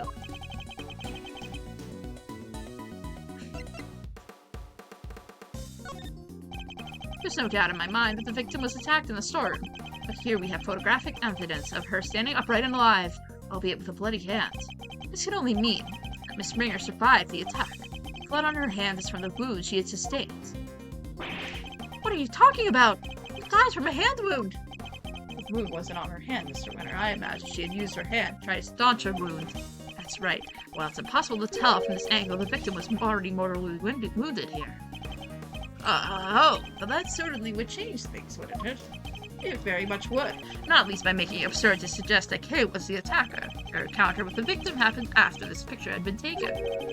After the victim had already been attacked and was in critical condition. Put it to you that all Kay witnessed was the victim finally succumbing to her wounds. That would have been quite the coincidence. It's a textbook case of wrong place, wrong time, I'd say. You seem to be forgetting a rather important fact, Mr. Edgeworth. Well, that or pretending not to remember it. What? What fact am I forgetting? I think it's time to wrap things up, don't you, Verity? Get this boy out of his misery. Dad, Gavelle works for me! Why do you keep giving her orders? It's my job. Oh, you really are. A total, utter embarrassment. I am not! I hate to break it to you, but you both are. Go for it, Gavelle. Put Edgeworth out of his misery. As you wish. Oh, God. Mr. Ringer's body was found with 3 wounds in his chest. And as we all know where those wounds are from, don't we? That's right. They're from when she was stabbed in the chest by a 3-armed candelabrum. I doubt anyone could survive such grave wounds. If you care to read the coroner's report, I assure you could change your tune. You would change your tune. Nicely done, Cavell. Now Edgeworth makes several objections. Yes, I'm afraid I will. Why? Weren't you listening? Oh, I was listening. Very carefully, in fact. It's my objections. Come on! Why do you always have to undermine me? That was never my intention, I assure you. It isn't? You do it so well for yourself every single time already. Of course it isn't. Yeah, I knew that. Because I'm... Please, Eustace, just stop, for goodness sake. You've already embarrassed me enough. Huh? What do you mean, Dad? Oh, Eustace, my boy. He's such a good boy. Such a silly little guy, but alas, his dad is a shit man. Give me 1 second.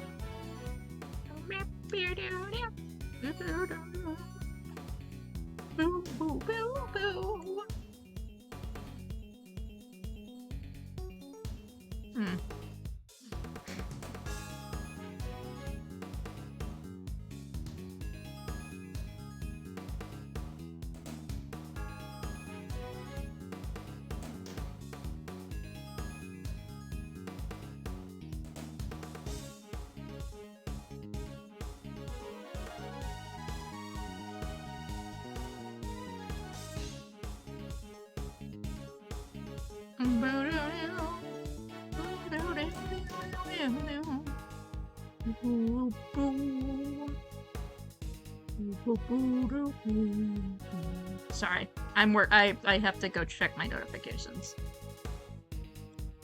Quickly.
Okay.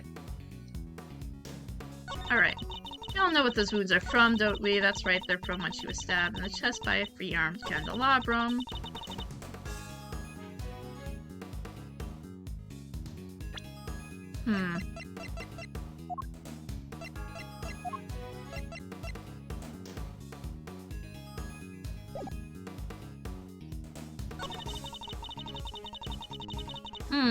Well, okay. I wanna... I'm gonna,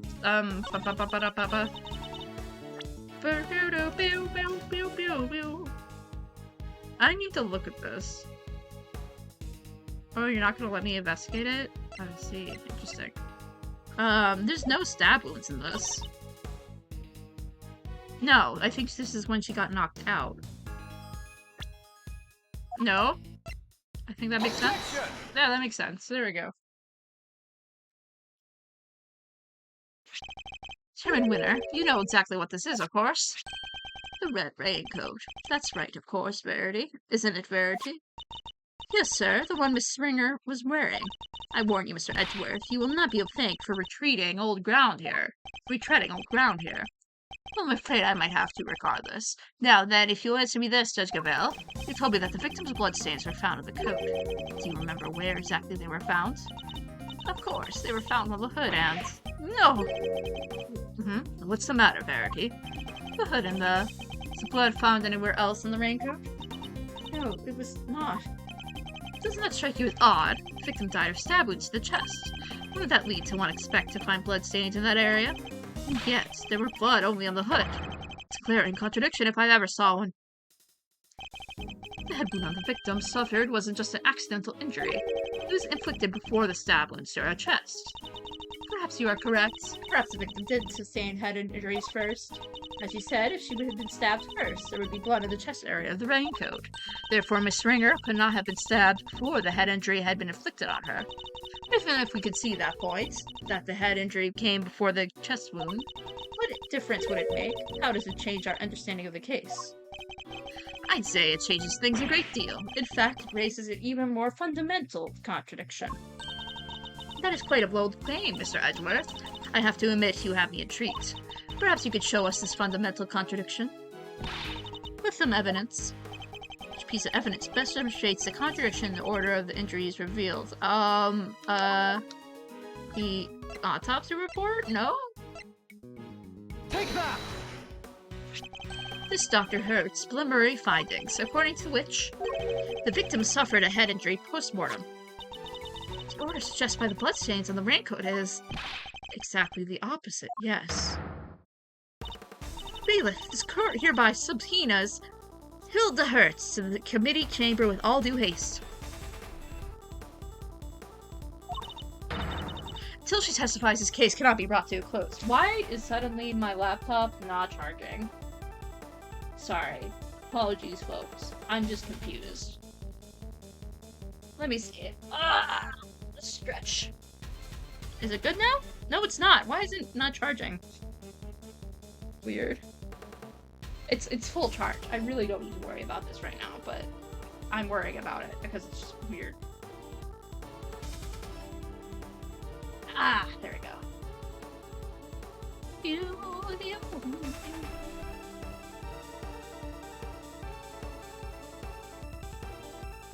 There we go. Okay, yeah, one of the plugs somehow got unplugged, and then it made my screen dim, and I was like, wait, what is happening? Until she testifies, this case cannot be brought to a close. Yes, Your Honor, I'll go fetch her at once. Fortunately, Dr. Hertz is a very busy woman. I doubt she'll be able to come immediately. In the meantime, there is another important angle that I would like to explore. Frankly, something had been bothering me about the person at the heart of this case, the so-called ringleader. Who exactly are they? Yeah, good point. We never looked into that, huh? Despite having been mentioned repeatedly in this hearing, we still don't know even the most basic facts that might help us uncover their identity. Well, Mr. Edgeworth, do you have any thoughts on the matter? We've seen nothing that might serve as a clear evidence of the auctioneer's identity as of yet, but there is someone involved in the case that I can name. I suspect that at the very least they might be able to point us in the right direction. And that's Chairman Winner. I demand that you testify as to what you know. What? Are you crazy? Why would you accuse my dad? You would cast doubt on the integrity of the chairman of the committee. Do you understand the implications of such an act? I don't care who or what he is. We're talking about the truth here, and about a man who seems dead set on framing Kay at all costs. The mask, corsage, ticket stub, and everything else. The items Kay was carrying when she was found. They were deliberately placed in her possession somehow. A Chairman Winner himself. A shocking accusation, and one I find hard to believe. But for the sake of completeness, I must ask, why would he do such a thing? The case's suspicion on Kay, of course. The case suspicion? The cast suspicion. Is that a spelling mistake? I think it's a spelling mistake. Why else? I even managed to get him to say something to that effect. Chairman Winner, your rebuttal, please. I think the good chairman might be in shock. So what if I did? Did you hear me, dear boy? I said, so what if I did? You said you got me to admit as much. But where is your proof?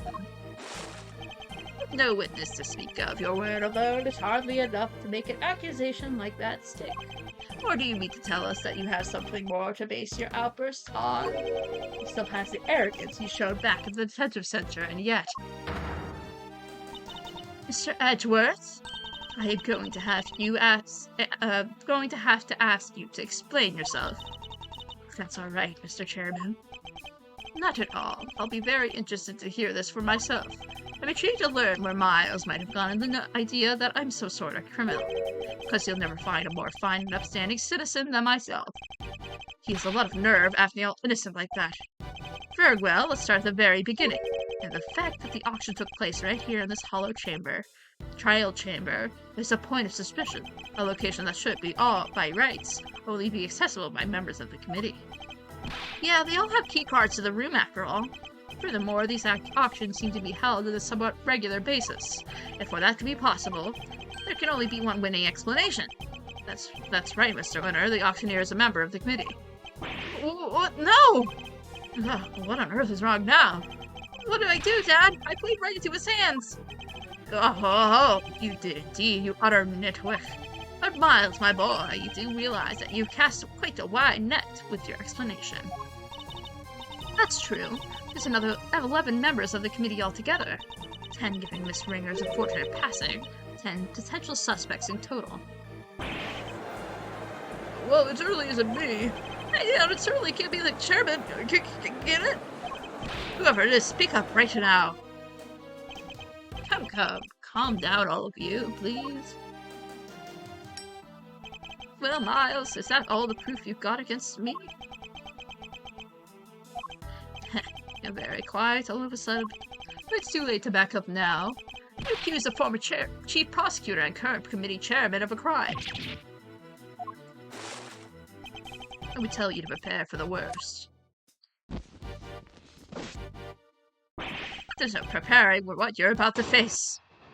Oh shit. He's so creepy. I hate him. I hate him so much. He's been forcing us to argue over every little detail for a while now. When the murder happened, the order of the victim's injuries. Some other things I could hardly remember. Like you needn't have bothered, my boy, because it's all irrelevant in the end. Think about it. The suspect herself had already said it. So she done it. That's all that matters at the end of the day, and her sentence will be lighter for it. So rejoice! And there you have it. Feel free to pick holes and do it as you see fit. How can I, when that was barely a testimony to begin with? But man, he's a very powerful person, isn't he? It's okay, Mr. Edward. Please, just let it go. I did it. I'm the murderer. I even remember doing it. Self-flesh is something half-remembered, Kay. Nothing more. If you must believe in something. Believe me when I say you should believe in your own innocence instead. But I'm up against the head of the committee here. This isn't going to be easy. But he seems to think he's already won. Perhaps I could use that against him.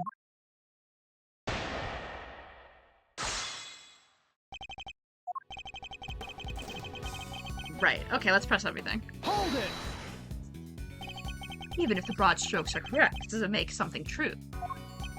Oh, don't be such a stick in the mud. I'd say the bigger picture is more than enough here. After all, every case has its little inconsistencies and contradictions. If we let ourselves get bogged down in every single one, we never make any arrests. And once we did, the trials would drag on forever. Even you understand that, right? Not to the slightest, hence my inquiry into the details. Oh, to be so young and pig-headed. Anyway, you keep digging into those little details. Hold it! I seem to recall the ringleader's identity fall to coroner report being critical points of contention. Yes, I was listening, my boy, but critical is a matter of opinion. Could you possibly suggest such a fundamental issues are not important? Perhaps it is your ability to make sound judgments that should be a trial here today. Oh, bravo, my young hothead. Wonderfully cutting stuff. You do like to try, though, don't you? And you don't bother, my boy, because it's all irrelevant in the end. Hold it! There's no way out of what you discussed today is irrelevant, not unless you tend to bury the truth. But none of it is relevant, dear boy. The only reason you keep trying to make it relevant is because otherwise you're up a creek without a paddle. Hold it! Just because she confessed to something doesn't make it the truth. Kay is something from an amnesia, so any statement she makes should be taken with at least a grain of salt. Objection. Even so, it doesn't exactly solve anything for us, does it, dear boy? It would be nonsensical to diminish her confession outright. Tell you what, why don't we ask her one last time? Though I'm sure she'll just say she did it again. Fine, let's do it. Let's ask her again. We'll see if she really believes herself to be the culprit. Huh? You mean me? Is this really what you want, Mr. Edgeworth? If it goes badly, it could significantly weaken your position. I know, but there's no other way. I only request that I be the one to question her. You really know how to tug at an old man's heartstrings, you know. But fine, ask away. On one condition.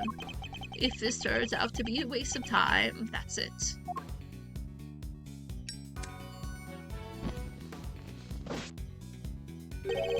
Call the proceedings to the end, and then and there. Agreed? Call the proceedings to an end? You mean the hearing? Yes, dear boy, that's right. Perhaps you aren't a complete muddlehead after all. Now, just so we're clear, we ask again, and all that happens is the girl confirms her guilt. She is officially declared guilty on the spot. Yes, that sounds like a great plan if I do say so myself. That's it? You just declare her guilty just like that. That's the gist of it. It's a big risk, but he's going to find a way to condemn her either way if we don't do something. Kay! Yes? I know it's a lot to ask, but I need you to think. Do you remember anything about what happened on the day of the murder? Anything that might help us prove your innocence? Why? Why are you still fighting, Mr. Edgeworth? It's no use. I can't be of help to you. I'm sorry. I'm too scared to try and remember anymore. If I remember something even worse, even I did, I'd just be making more trouble for you. Please, just accept it. Kay you thought you knew is a dangerous criminal. A criminal who let you down and betrayed your trust. Don't worry, Kay. You have nothing to be afraid of. I may not have known you for very long, but I know you well enough. Though right now, I'd say I know you better than you know yourself. You would never commit a murder. You could never. Because this is who you really are. Take that! The thief pin? You are the great thief Yatagarasu, a noble outlaw who would never stoop so low as to kill. Oh, that's really cute. That's really cute. I can't do it, I'm sorry. Because all I can see is the one memory that's returned. I have to face it. Hold it! No, the only evidence of your guilt is the confession they forced out of you. As I said earlier, you have to believe that you're better than that. Or are you saying you don't believe a word of what I've been telling you? No, it's not that. You're trying so hard to help me, and you're risking so much for me. It's too much. You have to stop. I'm begging you. Ah, so that's what's going on. I thought it was strange, but now I see. The reason you're allowing yourself to be railroaded into accepting your fate is because of me, isn't it? Which is exactly what the K I know would have done. You're a good person, Mr. Edgeworth. Sorry to burst your bubble, but I'm not, and I don't plan on becoming one anytime soon. Because despite all your wishes to go contrary, I'm still trying to help you. You see, I've merely been servicing my own ego, regardless of what I put you through. Whoa. Now, let's try this again. See the good in yourself, Kay. Remember the noble thief you truly are. The memory of you committing the murder, you need to question it with all you have. That's all I ask. So please, do it for me.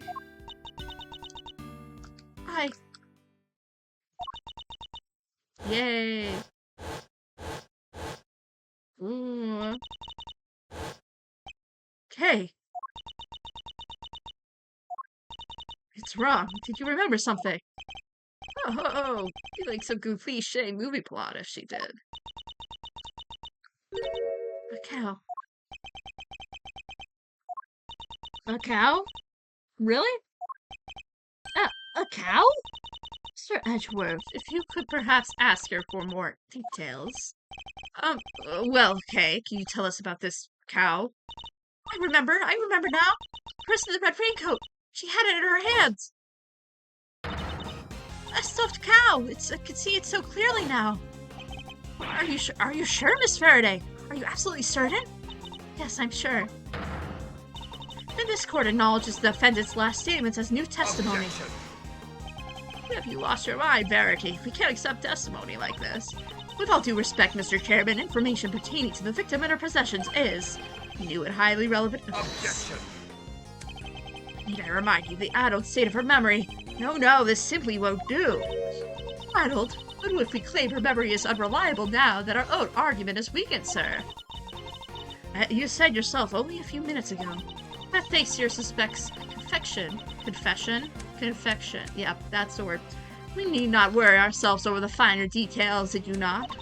Were we to call the validity of her memory into the question? And we must also call into question the confession on which our entire argument is based. Is this really the most advisable point of action? Yes, you're right. Proceed as you see fit, then. Thank you, Mr. Chairman. We're still in the game, but only by the skin of our teeth, and only thanks to Judge Gavelle's intervention. It's almost as if she was on our side for a second. Well, Mr. Edgeworth, the stuffed animal. I believe the cow in question is this thing here, Your Honor. We found it in the storeroom and believe it is yet another auction lot. Wait, that's... Do you know something, Gavelle? No, it's just not what I imagined. Suppose it's a rather odd thing for the victim to be carrying. Oh, I know what she's talking about. Oops. I should look over it carefully. Wow! I wish I could go faster. How crazy fast can I go with this? Yeah! Wow! Okay, there you go. I just really wanted to do that.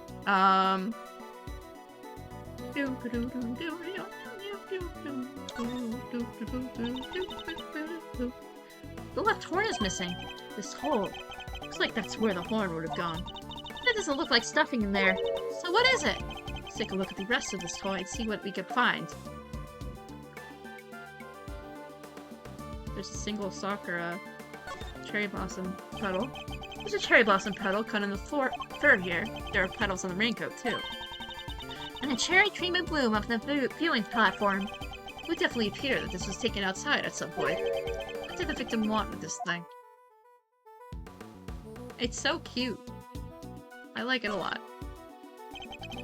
This right horn sees attack, but I can't see it's doing much for the overall symmetry of the stuffed toy. Look, Mr. Edgeworth, it moves! It does! Sounds like sand being crushed. It seems there's a recording device hidden inside. And... I knew it was you the moment I laid eyes on you. You can't earn that burn from me. Nothing to say for yourself. I've waited so long for this day, and now I'll finally have my revenge. Ah!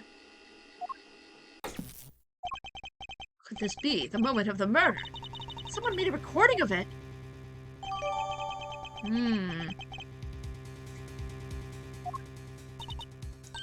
Hey, that's them all. That's them right there.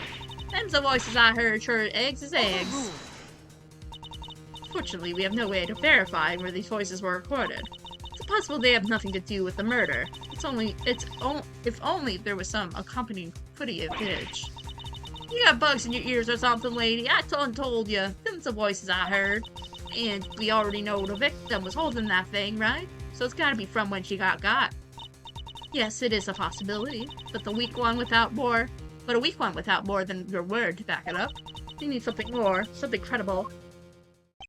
Yet again, she seems to be stepping up to help. Because Cavell, I think we all know the voices are from the moment of the murder. Considering for a moment the words we heard from the speaker say, I knew it was you the moment I laid eyes on you. You can't hide that burn from me. I believe we have something that could explain what these words were referring to and how that's all related.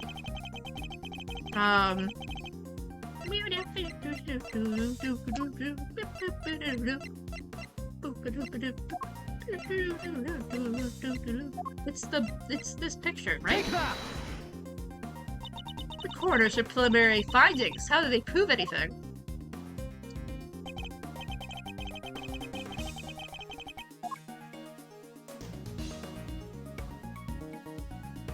Take that!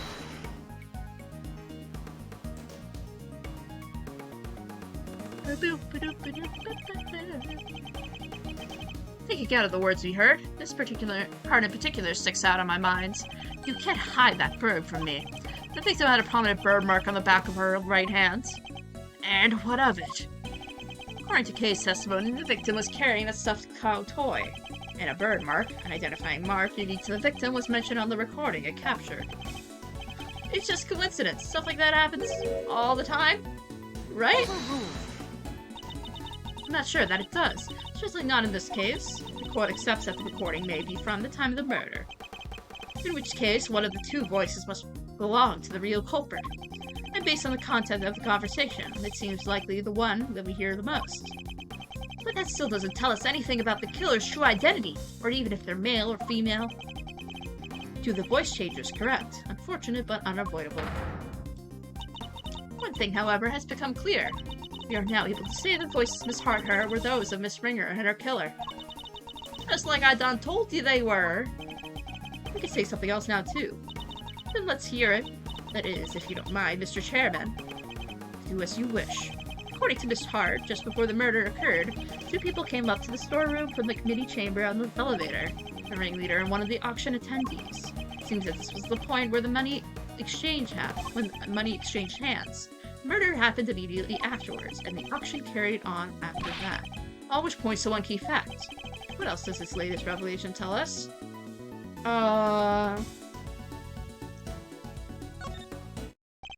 Since Ringleader was the auction's sole auctioneer, then it follows that they cannot be the victim.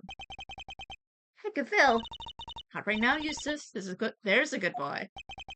If they weren't the victim, then they could only have been the killer. A compelling argument, but hardly conclusive. I am fairly aware of that, Your Honor. I was merely warming up to the main events.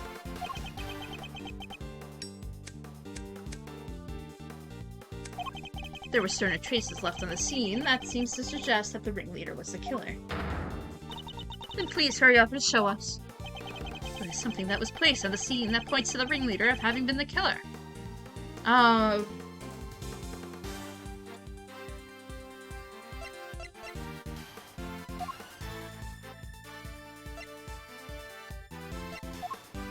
The letter?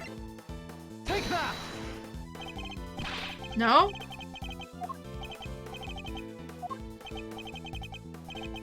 I'm sure the rest of the room will see what I'm getting at.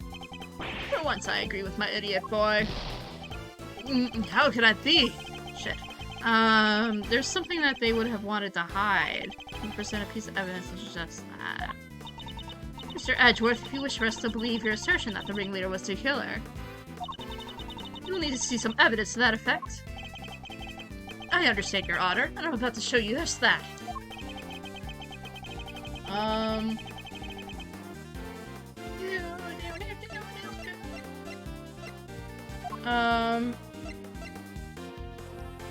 I don't know.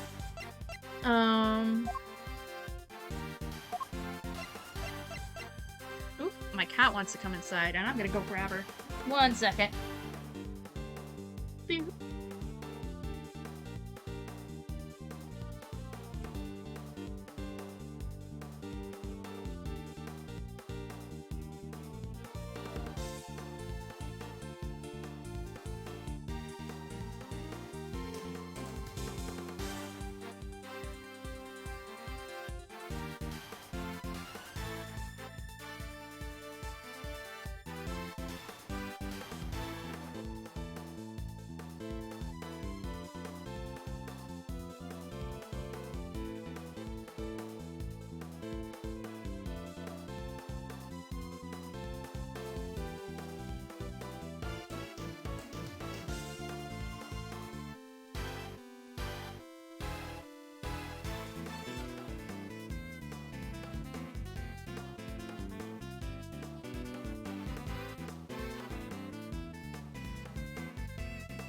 There we go.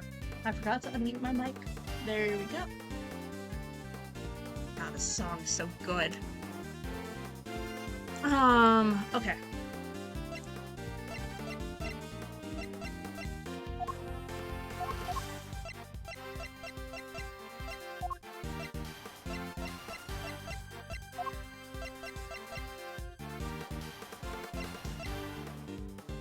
Probably that. The killer deliberately left a large pool of blood at the foot of the goddess of justice statue.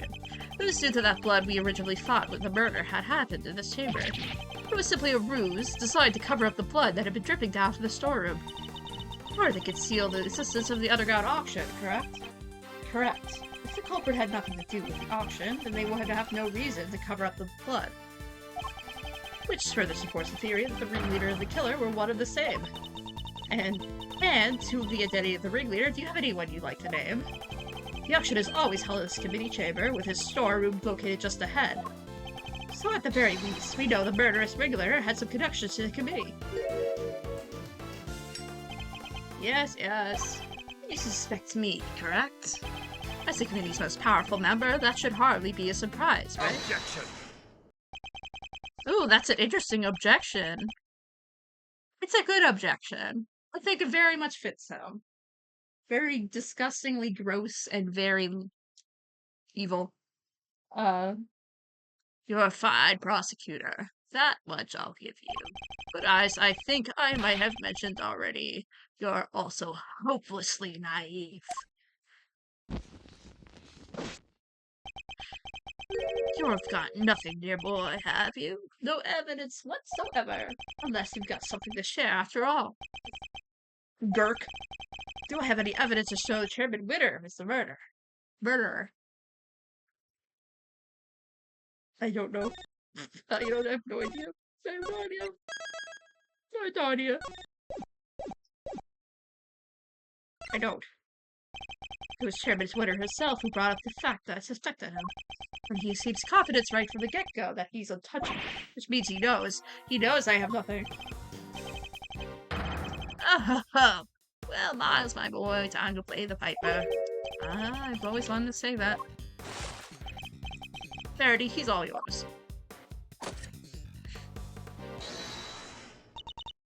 Wait, dang it. I just remembered something. Huh? You have amnesia too? Nah, it just came to me. Flash of inspiration, you know how it is. Very well, say your piece. Objection. What are you doing, Verity? Sir Edgeworth has made it clear that he won't give up until the very last lick of hope has been extinguished. So extinguish he must, lest he try to drag us through this excruciating process again in the future. Well, yeah, what she said. I don't quite get it, but sounded pretty cool. Don't worry, Dad. I'll help Gavelle bring this witty finish. Show you how wrong they are. Fine, let's hear what the witness has to say. You're the chairman, Miss Hart, If you would be so kind. Well, all right then. Here goes nothing. Facts, Miss Hart, and nothing but the facts, please. Don't you worry your pretty little head on that front. I'm a journalist. Truth's my middle name. Calling me officially worried. So the ringleader's the killer, right? That makes the victim one of those auction goers. Thing is, that don't add up. I counted 11 people going down that hatch, see? The murder happened, and then the auction started up back again. Now have me look back downstairs right after that. Oh, well, you know it. There were 11 little duckies all lined up in a row again. How? Are you sure of this, Miss Hart? Sure can be, your gambleship. Saw 'em with my own two peepers. So, 11 before the murder, 11 again right after me. Wait, that's the thing. Contradiction, Eustace. Do try to keep up. Miss Hart, did really nothing change at all? I done told you already. They carried on right again like nothing ever happens. Oh, except for, it wasn't nothing much, but what is it? That little old mallet doodad. You can have yourself at auction without one. Kinda like the one Missy over there got, but different. The auctioneer's hammer. That's the money. I've done heard that thing banging a clanging right all the way down though, but then nothing, just like that. So the noise of the hammer stopped midway through. Could have been something to do with the murder. Ooh, interesting. Very interesting. If what Miss Hart is telling is true, we have something of a problem. Namely that if the victim is neither the auctioneer nor one of the attendees, your entire theory cannot stand Mr. Edgeworth. Yeah. Chalk one up for justice. Eat that, Edgeworth. See, Mr. Edgeworth? There really was nothing we could do. Oh, there must be something we're overlooking. Something we still don't have an explanation for. Just need to think. I can't. Kay is... Alright, kids, do we finally all have our answers now? If so, I suspect you would make a good one. One moment, sir. I worry that it might still be a little too early to pass judgment. After all, we have one more matter yet to resolve. And until we do, we cannot claim complete and total victory over Mr. Edgeworth. She's so interesting. I love Verity so much. She's such an interesting character. She makes a really good turnabout in this case. Because, like, before this, she's just so against you. But this is the one that she, like, actually starts helping out. And you can see how, like, helpful she's trying to be. It's very good. It's very good. A loud hold it, perhaps? Oh, yes, of course. Once again, she has rescued us from the jaws of defeat. Very well, let's get this over with, shall we? What's this one matter that still remains? Why the contradiction of the coroner's report, sir? That's... Hmm. Oh, I keep forgetting that he's, like, literally sitting in his chair this whole time. I'm back with the witnesses, Your Honor. What's this all about? Why'd you call us back down here? Somebody fell ill. I have a compress ready. 2 shakes of a... Ouch. This better be good. Did somebody else drop dead? Well, they might soon wish they had. Dr. Hertz. Miss Needler, thank you for coming on such short notice. Let me assure you this won't take long. Quit trying to butter me up and cut to the chase, will ya? Ha, of course. We summoned you here to confirm something. What did Judge Gavel up to? Dr. Hertz, this court asks that you provide an unabridged truth regarding the following. Do you stand by your preliminary findings? Can you vouch for their complete and total accuracy? Grandma doesn't make mistakes, ever! That's strange. Huh? What do you mean? In the course of this trial, an error was indeed found in her report. And so I ask again for the truth, Dr. Hertz. Did you alter, tamper with, or in any way falsify your findings? That's awful! How can you even say that? What are you asking me for? Why the heck would I want to do that? Not the true culprit, of course. As if I know anything about all that. I just know I didn't do anything of the sort. That seems doubly strange. What other explanation could there be for the discrepancy of your report? Mr. Edgeworth, I wonder if you might have any thoughts on the matter. It's not like you to be coy, I must say. Why does she keep taking charge and helping me? I still don't know what she's trying to do, but I'll happily take what I can get. If everything was recorded accurately and handed off to Mr. Winter according to protocol, then the report shouldn't contain any mistakes. Wait, for the record, I didn't do anything to the report. I guess we'll see, won't we? Dr. Hertz, perhaps you would begin with the side of the testimony.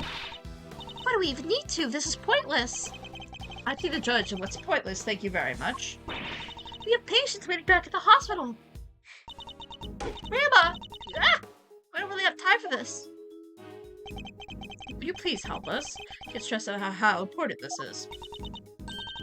Grandma says she'll testify. But can you please make it quick? If we're not back soon, people will suffer. And yet you have no qualms about taking your time and buying pot of candy the last time we saw you. We'll let you go as soon as we can, I promise. Assuming you tell the truth, that is.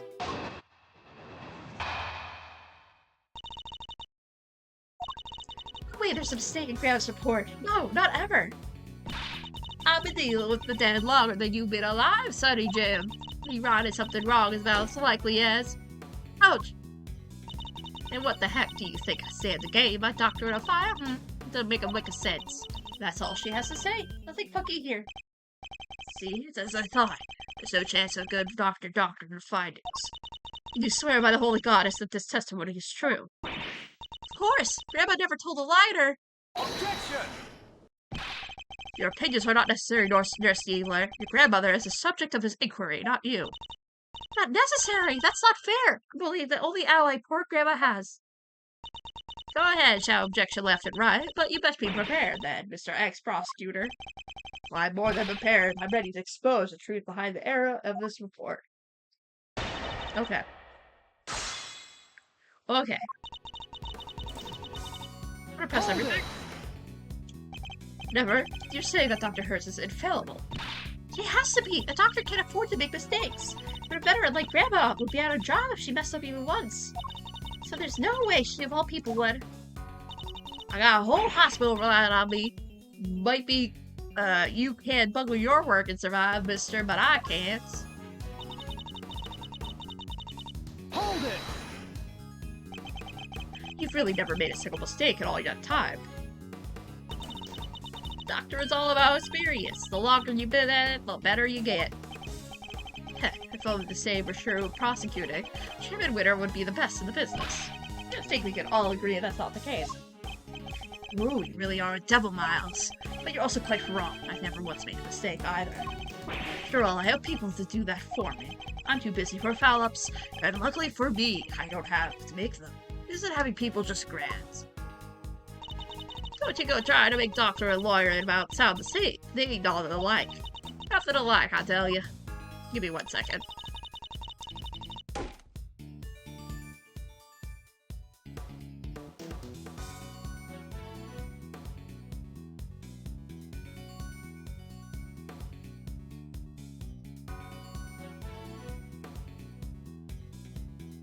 Alright, here we go.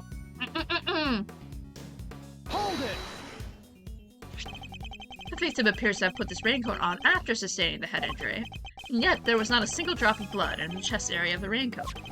Therefore, she must have been hit in the head before she was stabbed in the chest, making it pre-mortem.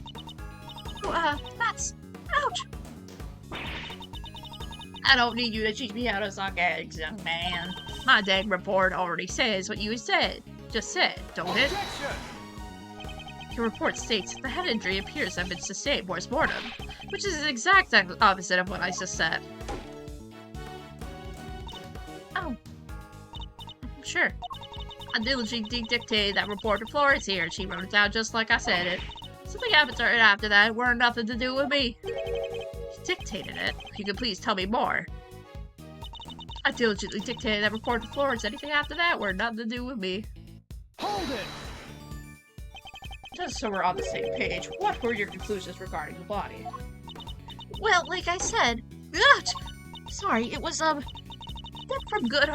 from a good hard knock to the noggin. You can say that for certain when that knock happened hurts, Dr. Hertz. Pre-mortem, of course. Just word happened to be after the poor girl died. I told Florence that, and she wrote it right there. So that's what it says in my dang report. Okay.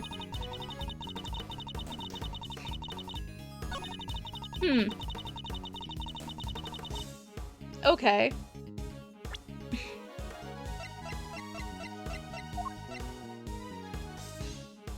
Objection! Yeah, okay, that makes sense. Yeah, because it would if she's saying that the report wasn't doctored and then it is, then clearly someone manipulated the report. Dr. Hertz, I'd like you to take a look at the report for yourself. oh, I'll read it too. Ouch.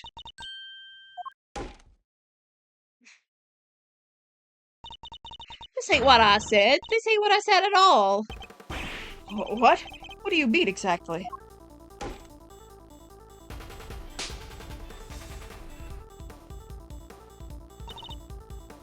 Oh no? But I can't say that.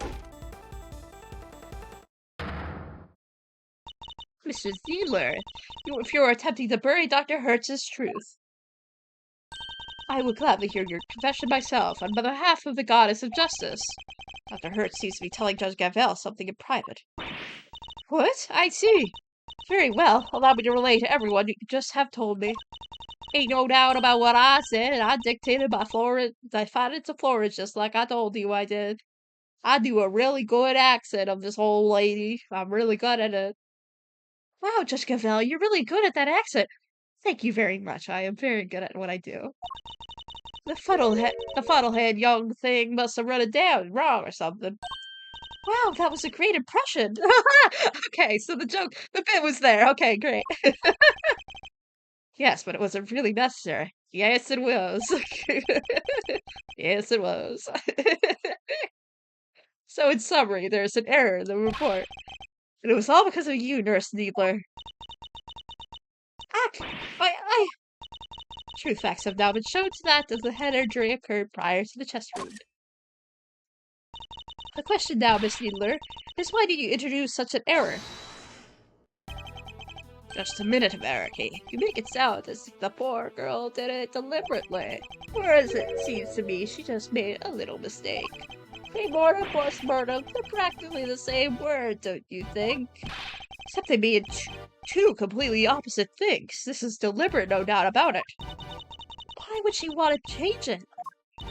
Exactly. Thanks, Kate. Ouch. You won't get away that easy. Explain yourself, young lady. Grandma, You submitted a falsified report, an act that led to Kay being accused of murder. You owe us an explanation.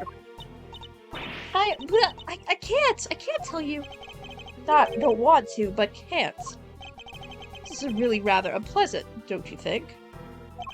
Hanging up on this poor, considerate girl who's only looked after her grandmother. She has nothing to do with anything. She simply made one tiny mistake, so why not leave it there? Objection!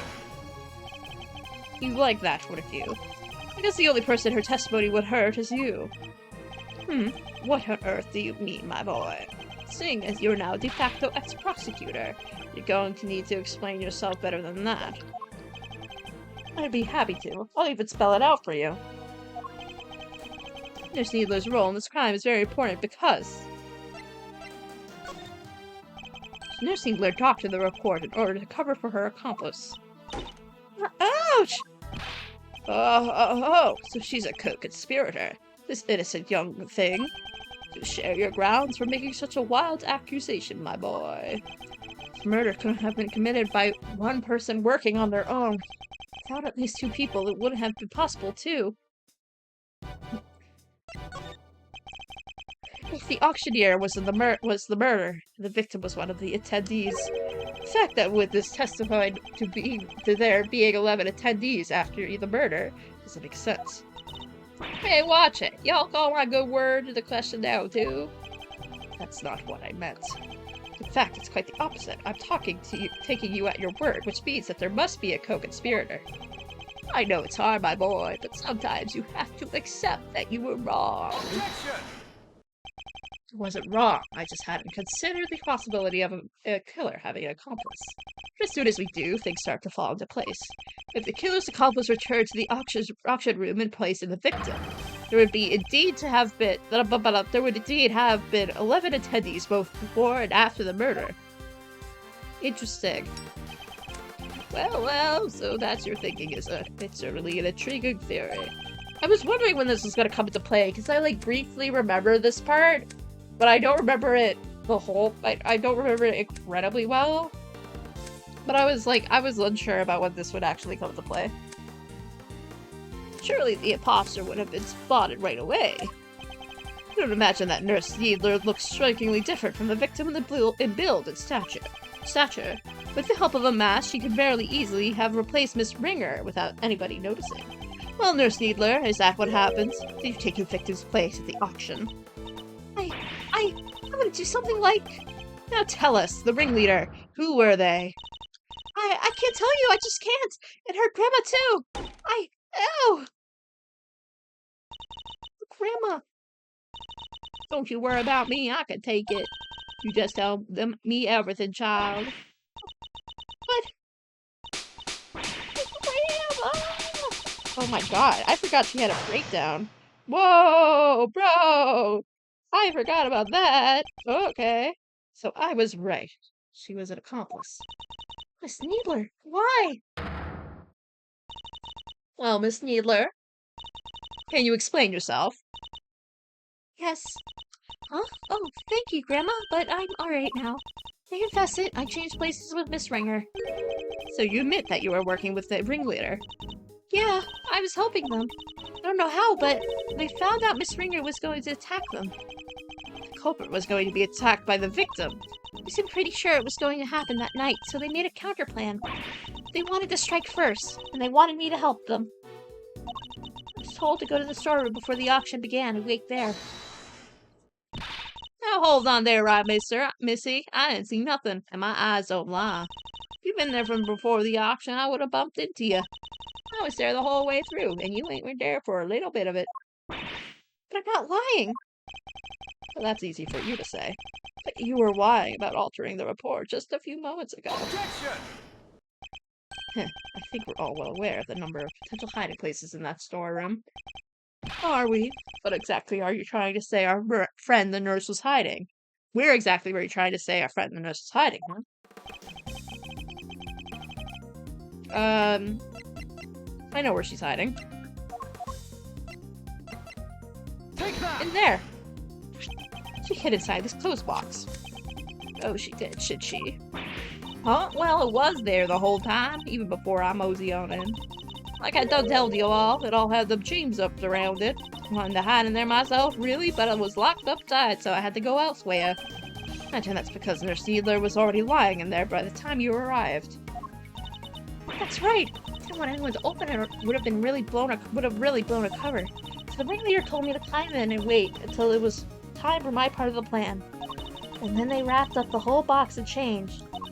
I think they took the elevator downstairs not so long after. It was just before the auction was due to start. So as the auction was beginning, you and Miss Hard would have been the only people in the storeroom. Yeah, I think so. The auction proceeded as it already did, until a certain customer came up the stairs to complete a purchase. That's when the incident occurred. Miss Hart overheard the victim and the culprit exchanging words around them. You betcha, I was behind that statue there shaking like a dang leaf this whole time. In the middle of their quarrel, Miss Ringer was killed by the auctioneer. Imagine that the auctioneer then carried Miss Ringer's body to the clothes box, from which Nurse Needler emerged to swap places with the victim, placing Miss Ringer's body inside the box. Nurse Needler's role is now to pretend to be Miss Ringer. Two of them then return to the room below as nothing has happened. Does that about sum up what happened in the storeroom, Nurse Needler? Yes, in fact, that's exactly what happened. Hold up, so you just waltzed right back in and nobody noticed. This is two completely different people we're talking about. You're telling me not one of the other folks down there in the auction caught and all? Why would they? The other auction goers had no reason to notice the difference when Nurse Needler entered because, as we've seen, Miss Ringer and Nurse Needler are about the same build. What's more, the auction rules required attendees to wear their mask at all times. If Nurse Needler were wearing the same clothes as Miss Ringer, nobody would have been any of the wiser. No, they weren't. I borrowed Miss Ringer's clothes and out, and left the poor child in her smalls. Have you no respect, girl? No, Grandma, I thought the same thing. It would have been nice to leave her like that. So when the ringleader wasn't looking, I put that raincoat on her. That's how Miss Ringer came to be wearing it. Thus, the auction was able to be carried on as before. Just the part where I caught the red raincoat on film came after. Yeah, must be. Yeah, it must be. That all makes sense. Right after that was when I went over and looked downstairs through the gap in the elevator. To find me 11 happy little auction goers, and back I snuck into my little hide-a-hole. Don't tell me you were hiding back there the entire time after that. Well, it is. Not exactly. What is it? Did something happen? Maybe I ought to mention this before, but I fell asleep for a few winks after that. Well, passed out. Unconscious, you might say. What? What happened? Oh, nothing much. Nah, just kind of silly, really, but, there's a sudden loud noise that it startled me just a little bit, you know? Alright, maybe more than just a little, but I witnessed a murder. Can't blame a girl for getting jumpy. Guess I got my heart shook and my hair faint, but before I knew it, I was out like a light. The time I came to was the next dang day, and there y'all were clanking down that ladder. I see, so you're startled by a loud noise and fell unconscious.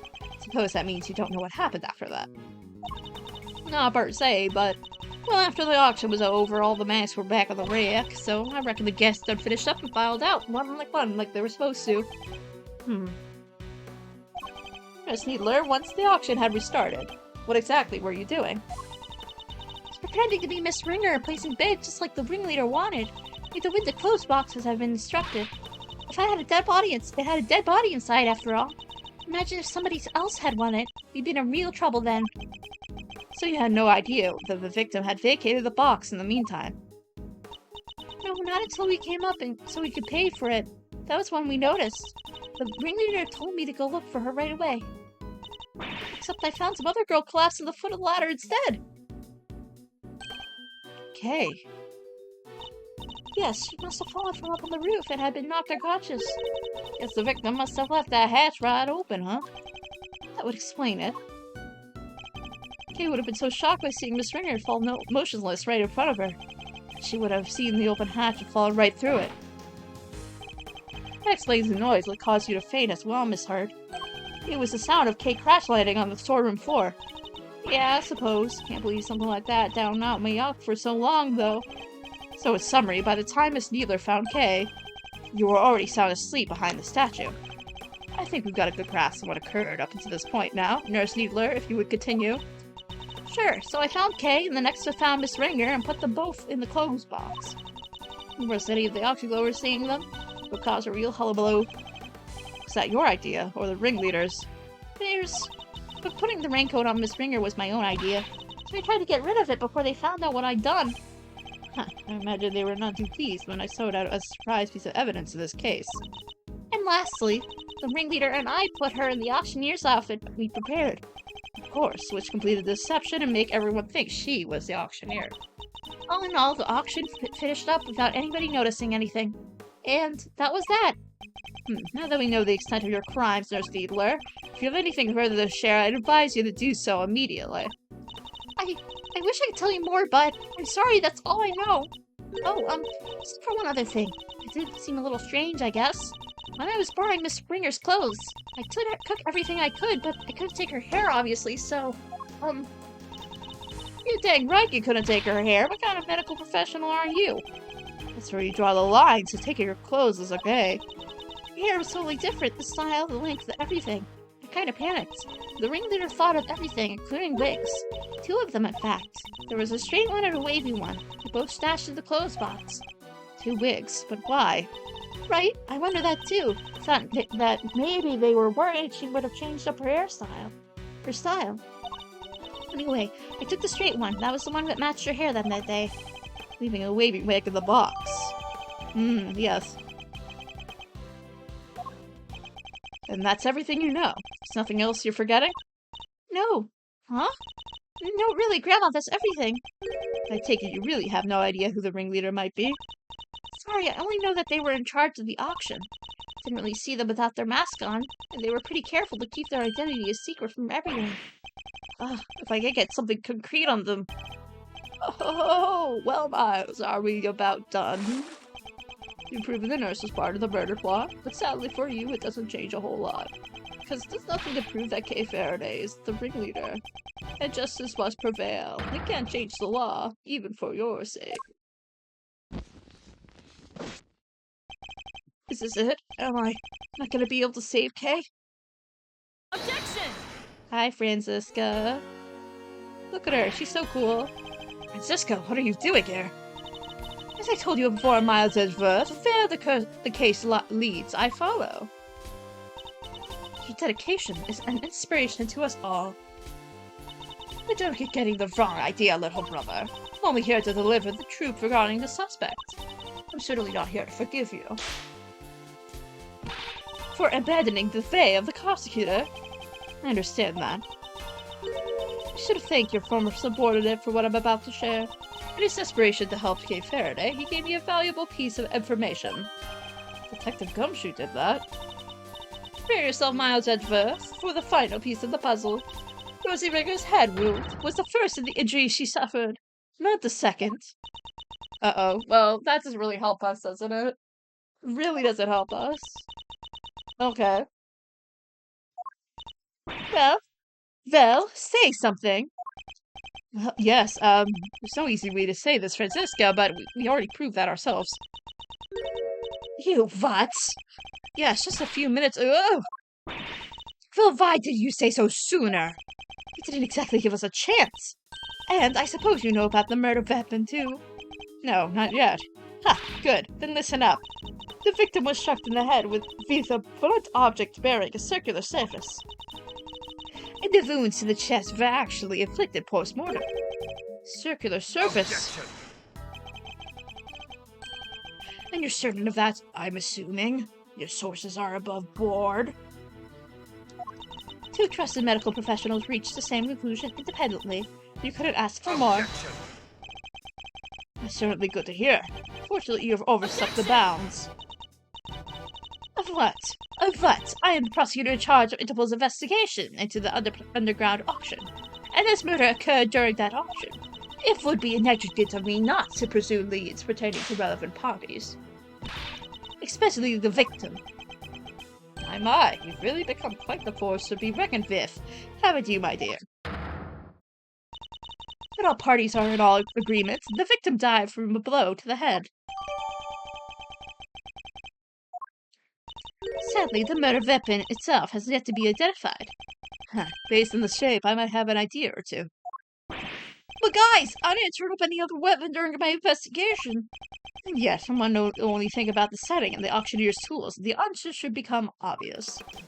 An object with a circular surface used in the auction. You're obviously talking about the auctioneer's hammer. What would an auctioneer have readily at hand? An auctioneer's hammer, of course. But we never found one of those. If the auctioneer was indeed the killer, it does seem a likely candidate for the murder weapon. But without the evidence to support your theory, it remains nothing more than that. Oh, I have just the evidence you need right here. This piece of evidence strongly suggests that the auctioneer's hammer was the murder weapon. Oh, right. Right. I think I know. Take that! Miss Hart told us something very important about the auction after the murder occurred. He said that the very prominent sound of the auctioneer's hammer could no longer be heard. Now, why would that be? I'll tell you why. Because it just had been used in a murder and was covered in the victim's blood. It would need to be disposed of. Isn't that right? Chairman Winner. I'll have our people look into this right away. Oh, you're really like a dog with a bone, aren't you, dear boy? If you can't dedicate yourself to a cause when you're young, when can you? He seems very confident we'll never find it. Very well. A search for the murder weapon will be conducted. In the meantime, the court will be in recess. Oh, God. Okay. We're gonna continue. I think this next... Let me check if this next part... yes, let's please save. Let me see if this next part is the end. Yes, it is.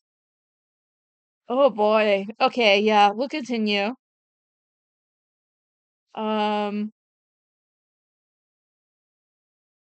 Yes, yeah, let's continue. We're almost on this case.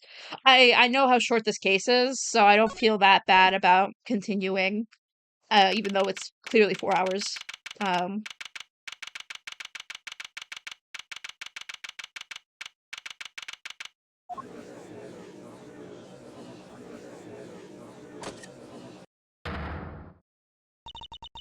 Silence in the courtroom, please.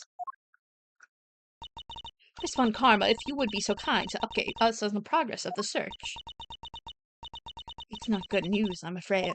The entire big building has been searched from top to bottom, and no auctioneer's hammer was found anywhere. Ah, that is bad news indeed. Then we have no choice but to move ahead with the verdict. Ah, that's a terrible shame. But I suppose only a fool would have left the murder weapon behind. This is certainly not what I expect on a first-rate criminal mind. No, there's just not enough stuff to work with here.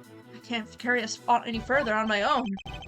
Yes, it really is a tragedy, but such is life, I suppose. I was just thinking back over the offenses I made plea deals with over the years. People who poured their hearts out to me, who trusted me with every detail of their crimes. And then when it came to their sentencing, I recommended life in prison every time. To every single one. Oh, and if only you could see them. The stupid, dumbfounded looks in their faces. The verdict will now be passed. All present will accept the goddess word of law. There's nothing more I could do. He and I are both... If only we had some proof. If only we had some proof. I only imagined I would be passing judgment on you under such circumstances. In the road, huh? By the power vested in me. Celsius winner, this court hereby indicts you for your crimes. What? What? Nice. Huh. What on earth's got to do with you, Verity? I submit for the court's consideration the case file of a certain incident, namely the AAI2 incident, a murder that took place 18 years ago. But what does that file have to do with... Wait, you mean... Your late-night visit to the chamber. That was to... Precisely, I came here to retrieve those documents, though sadly it would seem that I arrived too early. To catch the auction itself. When I spoke out of the matter before, I implied that I had come to retrieve files pertaining to your own case. You'll have to forgive me. That was a ruse to buy myself more time. Nice.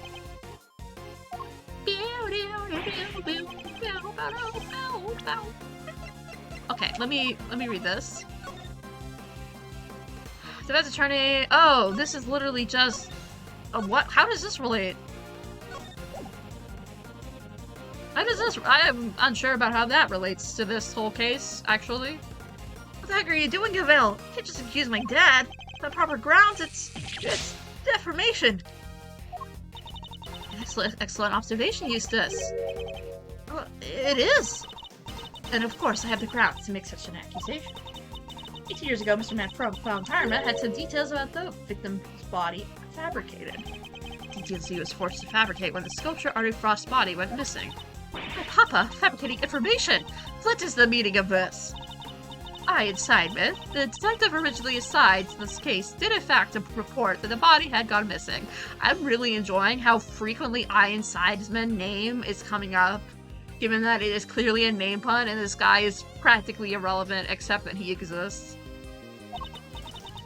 However, it seems that a certain someone wasn't very pleased with the wrong karma, and deliberately withheld that information in order to bring him down a few pegs. What? What? This individual refused to allow anyone to go against their wishes or to challenge their power, and they're known to go to extreme lengths in order to bring those who defy them to heel. 18 years ago, they were no different. In fact, they were even ordered Dr. Hertz to create a fake autopsy report for the AAI2 incident.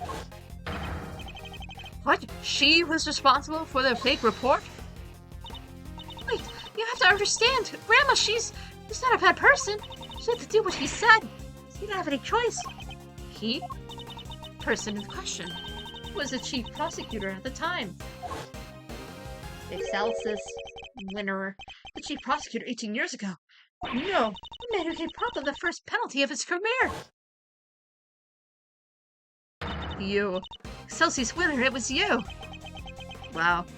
I didn't realize that he was the one that gave the first penalty and basically caused Deal 6. Objection! Technically. Well, technically it was caused by Von Karma, but this guy was the one that gave the, thing, the penalty itself, and the penalty is what caused Deal 6 to happen, so that's pretty interesting. What are you talking about? My dad would never do something like that. Overruled. I'm sorry, Eustace, but your opinion on the matter is not needed here. Well, Chairman Winner, do you have anything to say for yourself? Oh, that nonsense with the body. That was Manfred's doing. Such a willful boy. Fake autopsy report? Hilda, how could you? I can't believe you naughty kids would do such dishonest things behind my back. Hold it! We could just ask her why she did it. She is standing right over there, after all. Wait, Grandma can't cheese. Ouch! Grandma Ike! I'm sorry! I knew, that's why I... Right, exactly. If I didn't, everyone would have found out what you did. They said he was going to charge you if I didn't help them with your plan. Said he would, that I had to do what the auctioneer said. Oh, he bad. So you're coerced to it, weren't you, Nurse Needler? And to be clear, the auctioneer was Chairman Winner. I'm sorry, but I honestly don't know. The person forcing me to help them was the auctioneer. But they definitely looked like to be the same build as the chairman, but I never saw their face. Well, there must be something. Any detail, no matter how small, will do. Oh, wait! They're masked to cover their whole face. The part that wasn't covered had a tattoo on it. I remember that for sure. Right.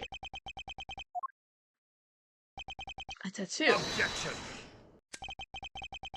This all sounds very dramatic, but I really don't know what you're talking about. There's no tattoo anywhere on my face. I think I know if there was one, wouldn't you? This means I can't be the ringleader, no matter how much you want me to be. I can only hope you figure out who this shameful manipulator might be. Oh. Your contempt for this courtroom is an insult to the goddess. Are you sure it's not you who's feeling insulted here? I am not the only one who has been trying to bring you to justice. Miss Ringer had been trying, too. I refuse to let her sacrifice me in vain. And Rosie was looking to take me down, you say? But why? I barely knew her. I've always had a certain magnetic charm, but I don't remember ever catching that particular eye. You barely knew the victim. Why, I do believe that's a new statement.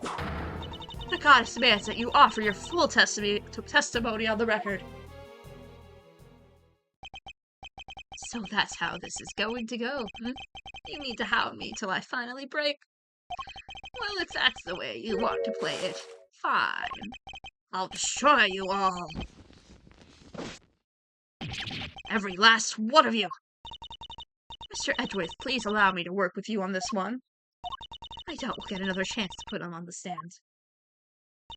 So let's make the most of this opportunity. Of course, Your Honor. I wouldn't have it any other way. Now, Chairman Winner, you will tell us this court, everything you knew about Miss Ringer. Young Rosie was a member of the committee, of course. But we never really had any personal interactions. At least none that I remember. I had no motive to murder that poor girl whatsoever. And I have absolutely no idea why she was after me. So you don't mean to accept your part in any of this? Of course he doesn't. He isn't guilty. How could he be? He's my dad, the winner of winners. That's very kind of you, Eustace, but you'll need more than mere words if you plan to cover for me. Right, you got it. I won't let them in on this, in you. Even you, Dad. You'll beat Edgeworth. I know you will. Yes, you really are such a sweet, simple child. He really loves his dad, huh? That's no excuse for him to ignore his father's crimes. No matter how much he respects him. Regardless of his station of life, all criminals will be made to atone for their sins in time. This won't be easy on Mr. Winner, but it has to be done. We can't let his father get away with this. Oh, Eustace, my poor boy. Okay, let's press everything. Hold it! As a member of the committee, you must at least have been familiar with her face. Sure, but that's just about all. I saw her every once in a while. Hold it! So you're saying you barely knew the victim at all? That's exactly what I'm saying, my boy. Yes, why, I never even knew about that burn mark on her hands. Didn't. I mean, what's the point? You get to know somebody, but before you know it, they're gone. It's become such a pain to remember things about others. They're here one day, gone the next. Yes, because they dare stand up to you and you make them disappear. If you could please add your remark about the victim's burn to your testimony, Chairman Winner.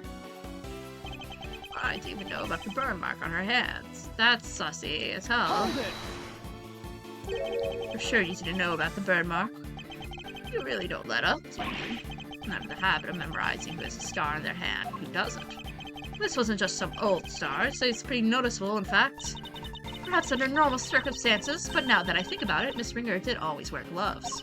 Truth be told, I wasn't aware of that burn mark until after the incident myself. The victim's hands were always covered by a pair of gloves.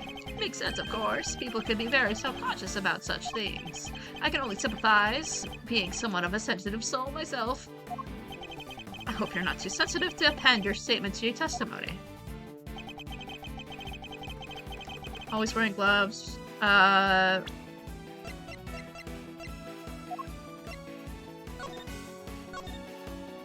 She wasn't wearing gloves in that. Objection! No!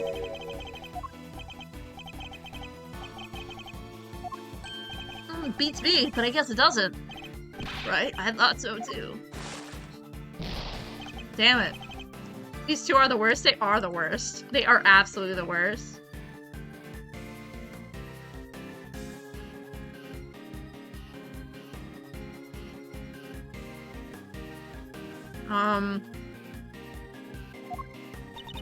Please, Mr. Edgeworth, it's okay. I'm not about to give up just yet, Kay. I'm going to prove that you're innocent, one way or another. I'm gonna press the rest of the statements and then come back to that, because I think it's that statement. I just want to get more info. Mr. Edgeworth.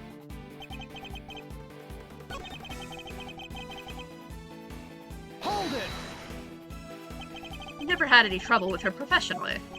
Oh, don't be silly, my boy. I'm far too important these days for such trivialities. By all accounts, her work was unimpeachable. Besides, our differences of standing meant we hardly ever interacted.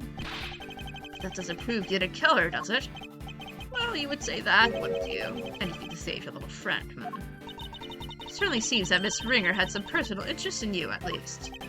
Indeed. But I can't for the life of me imagine why. Too bad, so sad. Without a motive, you can't logic your way into pinning this on me. Hold it! You have no idea as why she was after you. Let's see now. It's because Dad's a real catch. Suppose you could say that, yes? The admirers, they come, and then they go again. Haha, you could even dream of being like my dad. Very true. I doubt many ordinary people could quite match his achievements. It's remarkable, really, to have so many people come into your life, and then for so many to leave it. Oof. I certainly won't complain if you choose to leave Verity, my dear. I think it's far more likely that you'll be the one leaving today, in handcuffs. Yes, very droll, but if you think I'm finished, you'll be sorely disappointed. Let me think. So, that one statement was about, her hands. But she was wearing gloves.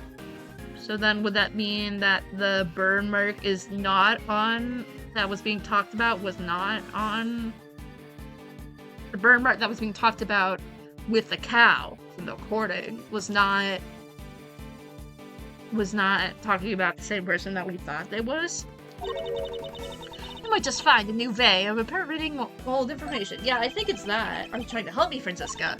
I'm trying to help Kay Faraday. I could care less about you. It's nice to see she's really worried about Kay in her own Franziska sort of way. That's really cute.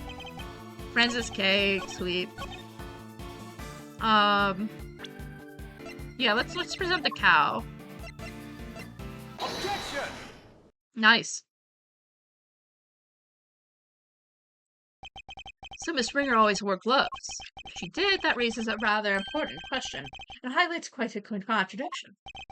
A contradiction, you say? Really? If we listen again to the conversation that was captured by the stuffed cow, you'll soon see what I mean.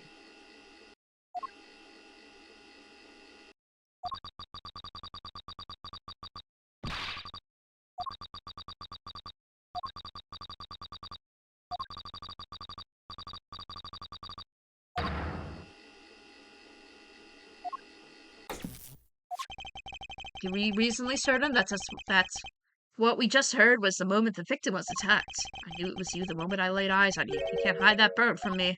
You assume that was the words of the killer. Where's the problem with that? Seems like a perfectly sensible assumption to me. I'm afraid not, Chairman Winner. For you see, if the victim was always wearing gloves, as you testified, the burn mark on her hand should not have been visible to her killer. Objection! Just because the gloves cannot be easily removed. She could have taken that off during the auction. That's... But she had it! She was still wearing them when I changed places with her. So they must have been on her hands when she was being murdered, too. What are you saying, my dear? You know how much trouble you're in, don't you? I'm not scared of you anymore. I have Grandma on my side now. Now it's time for you to pay the piper winner, you dang devil. I see. So you're both looking to disappear, too. That could be arranged. Not this time, Excelsis winner. The only person disappearing will be you. Objection! Hey, you can't talk to my dad like that. Who cares if the burn was covered up? Why does that even matter? Objection! Oh, it matters. As it turns out, our understanding of this burn mark on its head. What do you mean? Could the fact that the victim's burn mark was covered up possibly tell us? The murderer had a burn mark, too. Think about it like this, Mr. Winner. The victim was wearing gloves. Therefore, the burn mark on her hand would not have been visible. In this case, whose burn mark was it that was being referenced in the recording? Somebody who, wasn't the victim? Precisely, which could only mean the culprit had a prominent burn mark, too.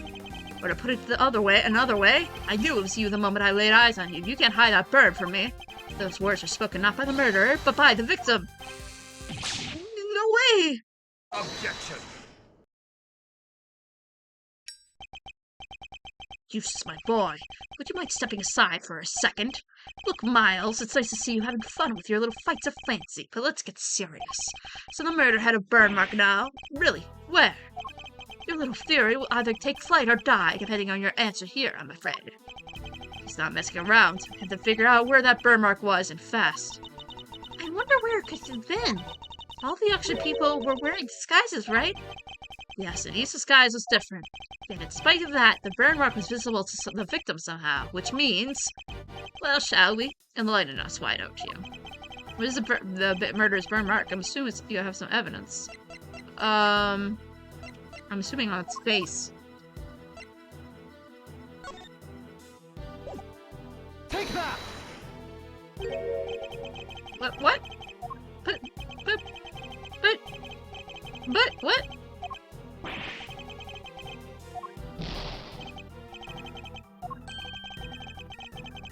Oh, you're looking for the mask? I guess. Alright. Let's find the mask then. The, green mask, right?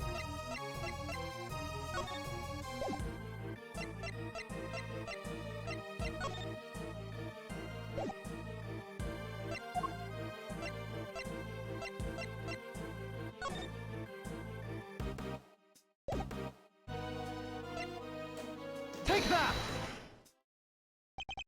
Here's my evidence. The outfit the ringleader was wearing throughout the auction.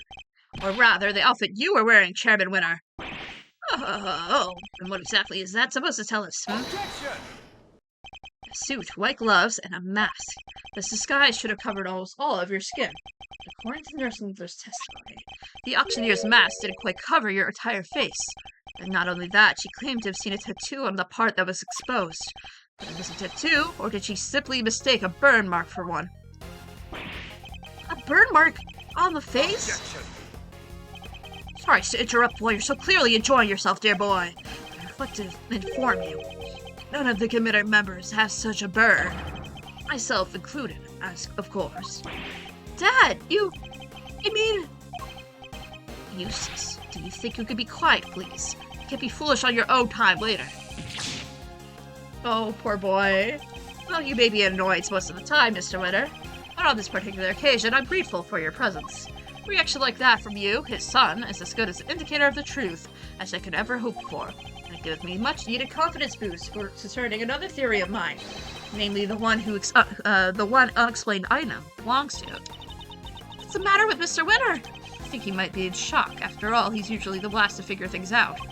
But in this case, he seems to have gotten there all too quickly. He knows that his father is indeed the real murderer. He's sad because he knows the truth?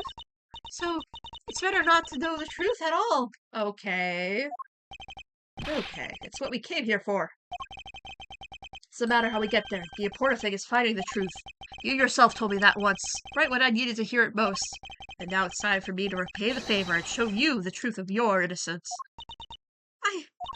I want to know, too, the truth of what really happens. So please, Mr. Edgeworth, won't you show me? I very much intend to. Oh, you don't know when to give up, do you? Where's this bird then? Perhaps you can point it out on me. You can't, can you? Because it's nowhere to be found, just like your evidence that I'm the killer. Yeah, have your contradictions all you like. You won't find any. Because he's my dad, a winner through and through. Objection! I understand, Mr. Witter. I completely understand, but you don't want to believe it's true. But if you ignore the truth now, you'll regret it for as long as you live. Dad, what do I do?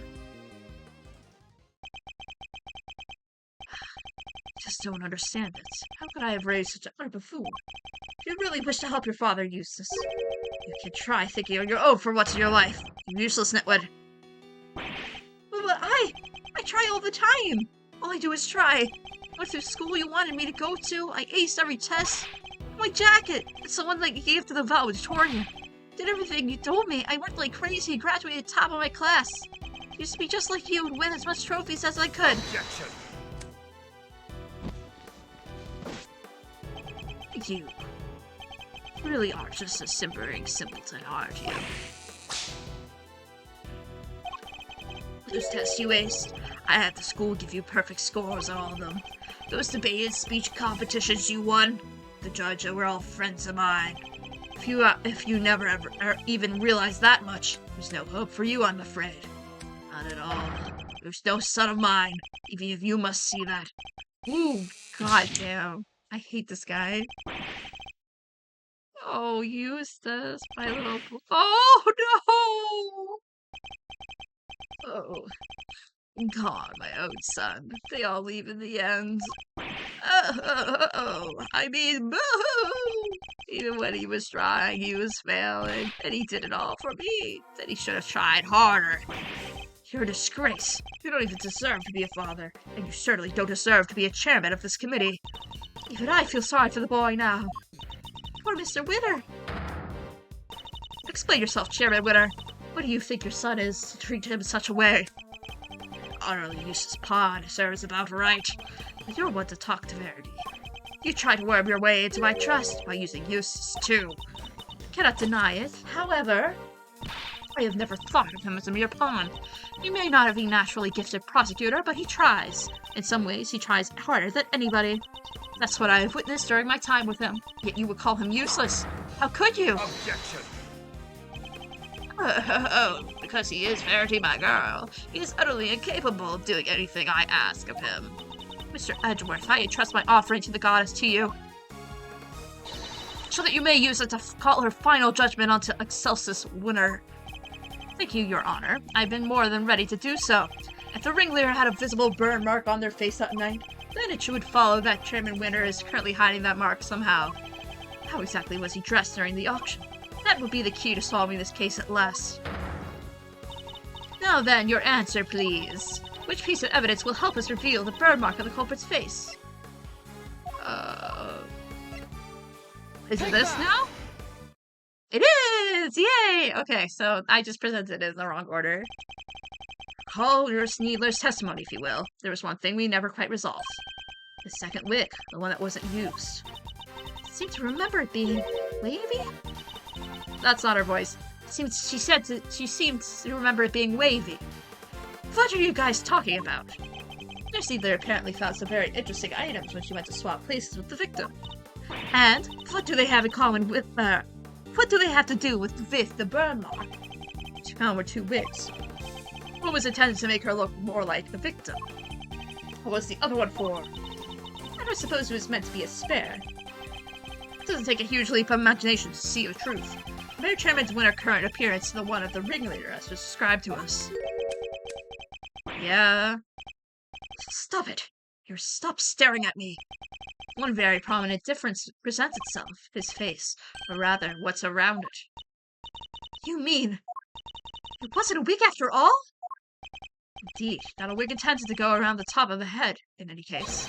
It's a fake beard all along, wasn't it, Excelsis Winter?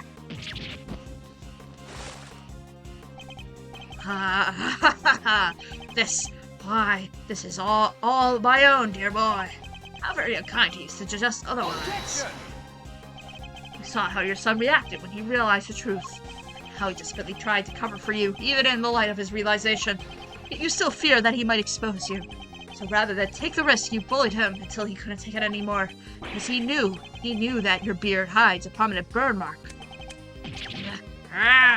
Chairman Winner! I insist that you remove your beard this instant. Oh, I'm so excited for this animation. Ooh! Oh god, he looks so bad. Oh god, his real design. There it is! The burn mark! Mr. Edgeworth. For bringing evil to justice before the eyes of the goddess, you have my thanks. No, thank you. I couldn't have done it without you. Excelsis Winner, in the name of the goddess, I hereby pronounce my verdicts.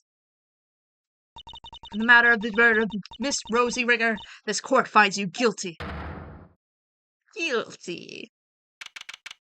Yay! Wait, what the hell is happening there? Wait, I'm zooming in. There's a layer problem there. Why is Justine on top of Kay? Yeah, that is a layer issue right there. It's very entertaining, though. I mean, it's fine. I just think it's funny. Mr. Edgeworth, I can't thank you enough. You never gave up on me, even when I gave up on myself. That was very kind of you. Yay! There's no need to thank me, as a prosecutor. No, as a friend. It was the least I could do. Oh! Sir Edgeworth, rejoice! I've learned that Chairman Winner has been safely delivered to the detention center. The search for the missing auction hammer continues. However, we are talking about the Chairman Winner here, so it's highly likely it has already been destroyed. In addition, there's one other matter I must inform you of. The chairman made a rather strange statement. According to him, the letters were not part of his plan. What? How could that be? He claims that he and Miss Needler found this letter on Miss Ringer's person. And that they found the second letters on Kay's unconscious body. For their contents, the letters seem to be ones of correspondence. Interesting. So they left to the conclusion that they may have been working with each other. That's quite the conclusion to jump to. And he read the letters, and that's when he came up with his idea to frame Miss Faraday for Miss Ringer's murder. So he decided to place the victim in a very conspicuous place. Victims in a very conspicuous place. Namely in her left chest pocket. Sounds like he's just trying to make excuses for himself. Yes, I certainly thought the same. Perhaps it was some sort of last-ditch ploy on his part. But that matters not. He will answer the goddess now. And under her scrutiny. Such strategies cannot hope to succeed. He will not escape justice. And with that, one of the duties with which I have been entrusted with is completed at last.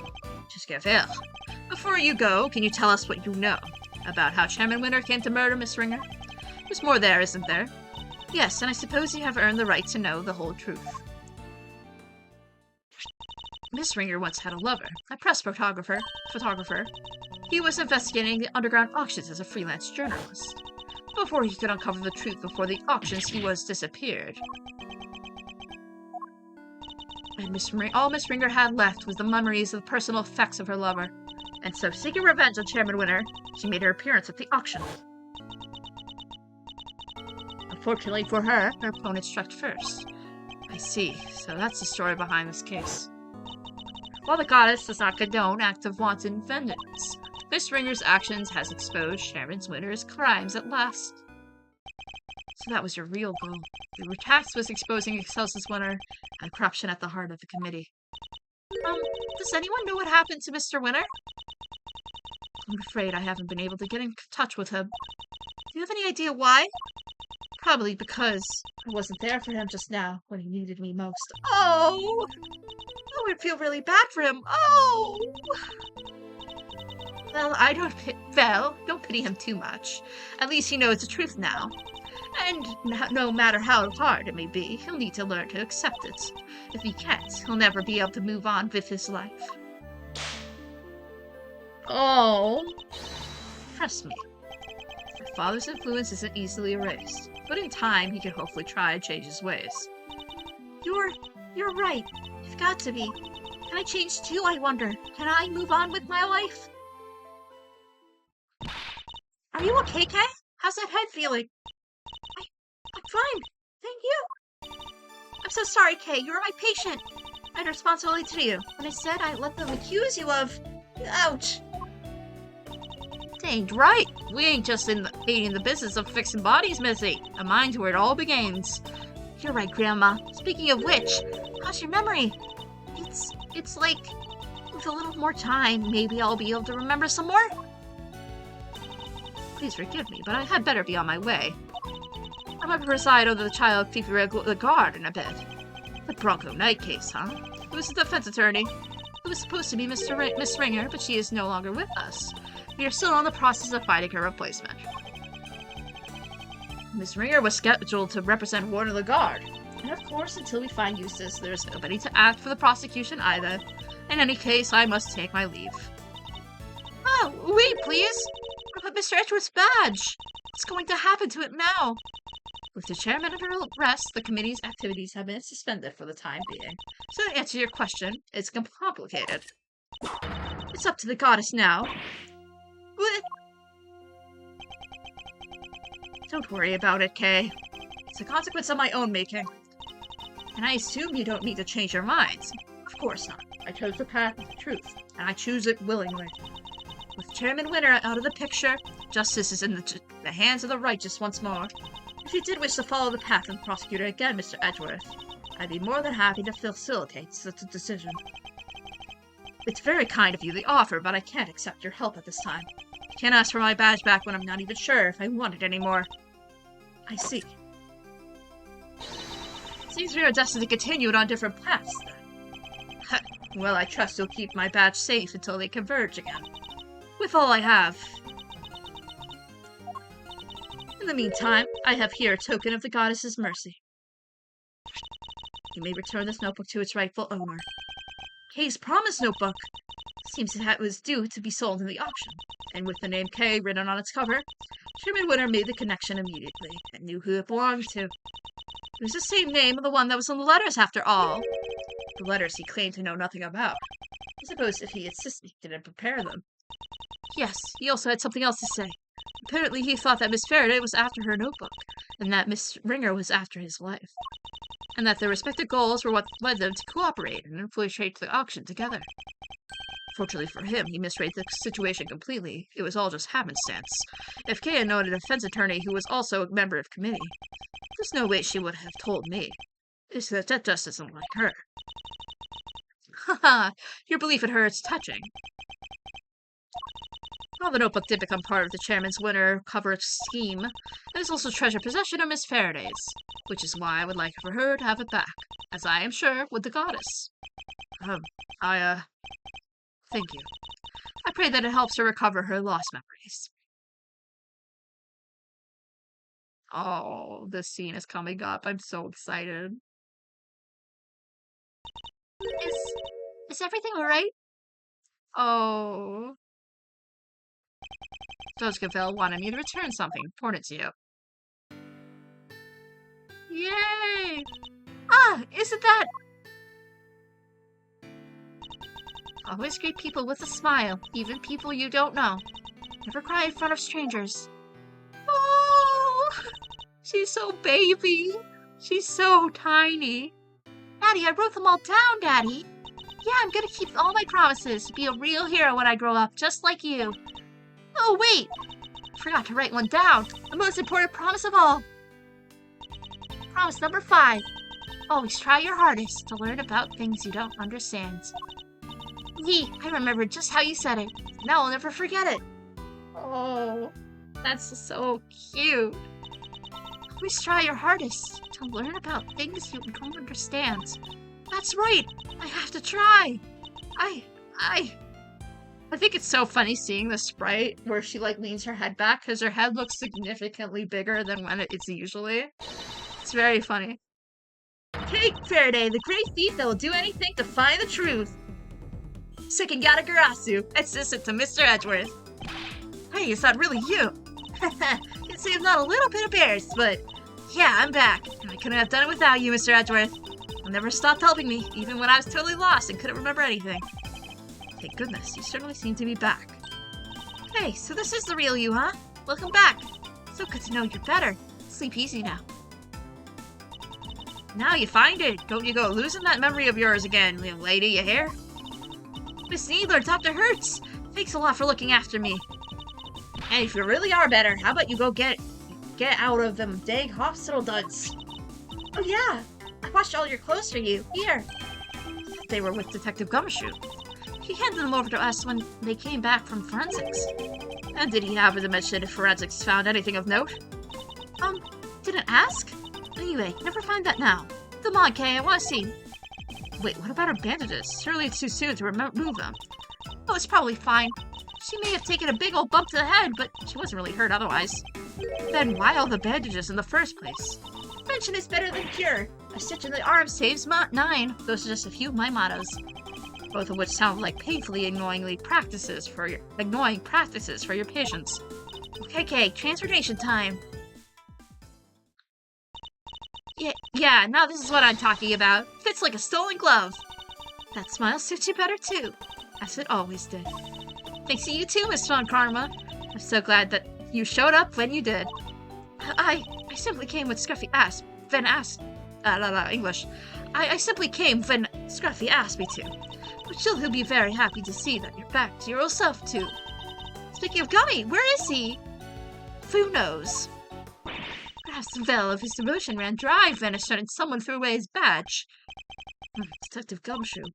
Anyway, I have to be going, and I'll be taking these two with me. Wait, what's gonna happen to them? He's an accomplice in a murder and forging an autopsy report 18 years ago. Their crimes can't be allowed to go unpunished. The fact that Celsius winner coerced them to cooperating will, of course, be taken into account. Don't you worry about us, Kay. As long as Grandma and me are together, we'll be all right. Take care, Kay Verde, until we meet again. I love how Lada's just there. So, Kay, I know you only just got your memory back, but I need to ask you some questions. Sure, ask away. What happened the day you lost your memory? What were you doing? Let's see, somebody asked me to meet them at Gourd Lake. But I didn't know who it was. So there I was, just looking up at the moon, when somebody in red raincoat started walking towards me. He must have drugged me somehow, because that's when I fell unconscious. What? I'm not sure I followed. He was at Gourd Lake looking up at the moon. Anyway, when I came to, I was on the roof of this building.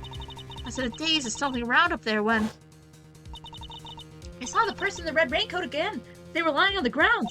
I was so surprised I stumbled backwards and then fell down. And then I was falling and everything went dark. When I came to the second time, I couldn't remember anything. The person in that red raincoat. Who in the world were they? I'm sure they were walking in midair. Thinking about it is making my head hurt. Just breathe, Kay. You only just got your memory back. We're still confused. Imagine the root cause of your confusion is...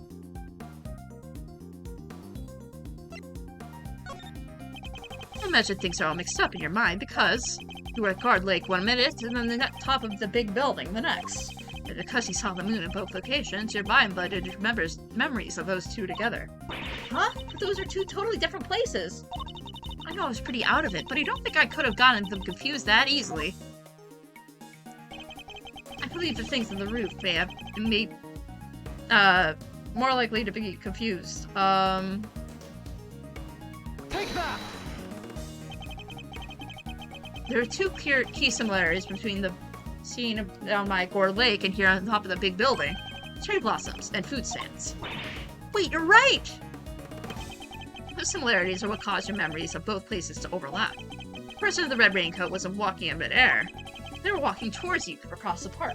But in your blurry memories, that same sight played out over the viewing platform instead. No way! Who steals a great thief's memory, huh? That's just cheating! Even still, this doesn't answer the question of who attacked Kay in the park. So the person in the red raincoat she saw? Yay, I'm excited for this part. Do you hear that? It sounds like it's coming from up in the storeroom. Come on, let's go take a look. Well, Halloween, I smell another scoop in the oven. You're still here?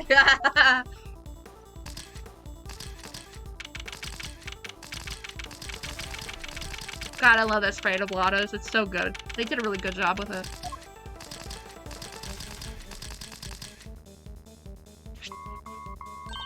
It's coming from this little gadget here, Mr. Edgeworth.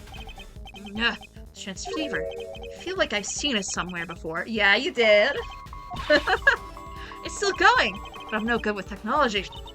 Come on, you have to pick up. Fine, I'll do it. Hey, this is Edgeworth. Okay, if you could refrain from answering strange calls for me. Mr. Edgeworth, I presume. I know that voice. Utility killer! Congratulations on another case solved. Yet I can't truly say it's been fully resolved, can you? I'm sure you've noticed by now that there was a mastermind at work orchestrating the entire incident. How do you even know about this case? That's not what's important right now. Let's focus on this certain individual for the time being, shall we? I have indeed been wondering myself if somebody else could have been involved. If not, how are we to explain this piece of evidence that's proved so damning to Kay's case? No way! An evil mastermind! But who? Who indeed? Perhaps you could share your thoughts. What is the evidence in question that points to somebody else's involvement?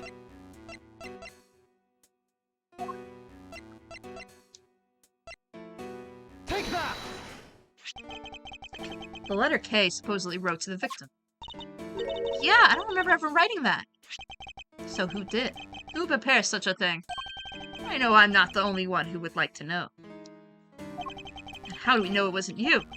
Now why would I do such a thing like that, I believe the truth can only come to light in the court of law. But since you've had your badge revoked, that is no longer an option.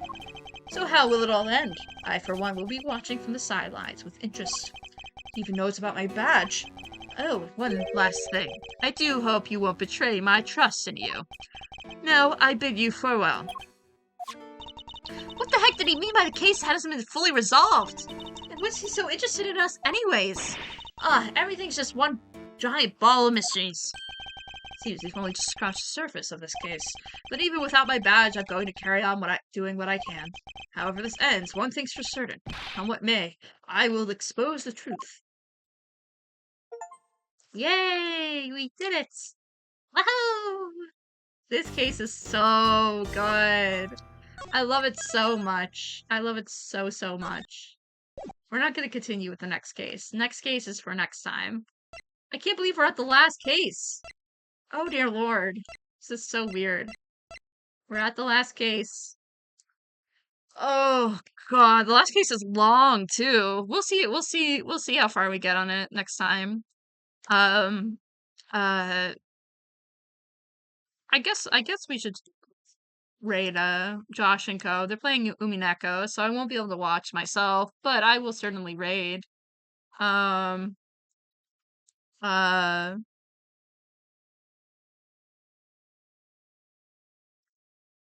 but yeah, we're gonna go raid Finely Aged Lemons, and then we're going to be streaming next week on Saturday. We're probably going to be finishing Sea of Stars, which is crazy because I don't feel like we're done the game, but we are.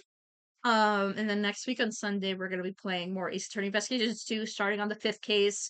I don't know if we're going to get too far on the 5th case, but, you know, who knows? Maybe we will. Maybe we will. Maybe we won't, but maybe we will. I don't know. But yes, I will see you guys soon. I hope you guys all have a wonderful night, day, evening, whatever time zone it is for you, and I will see you soon. Bye!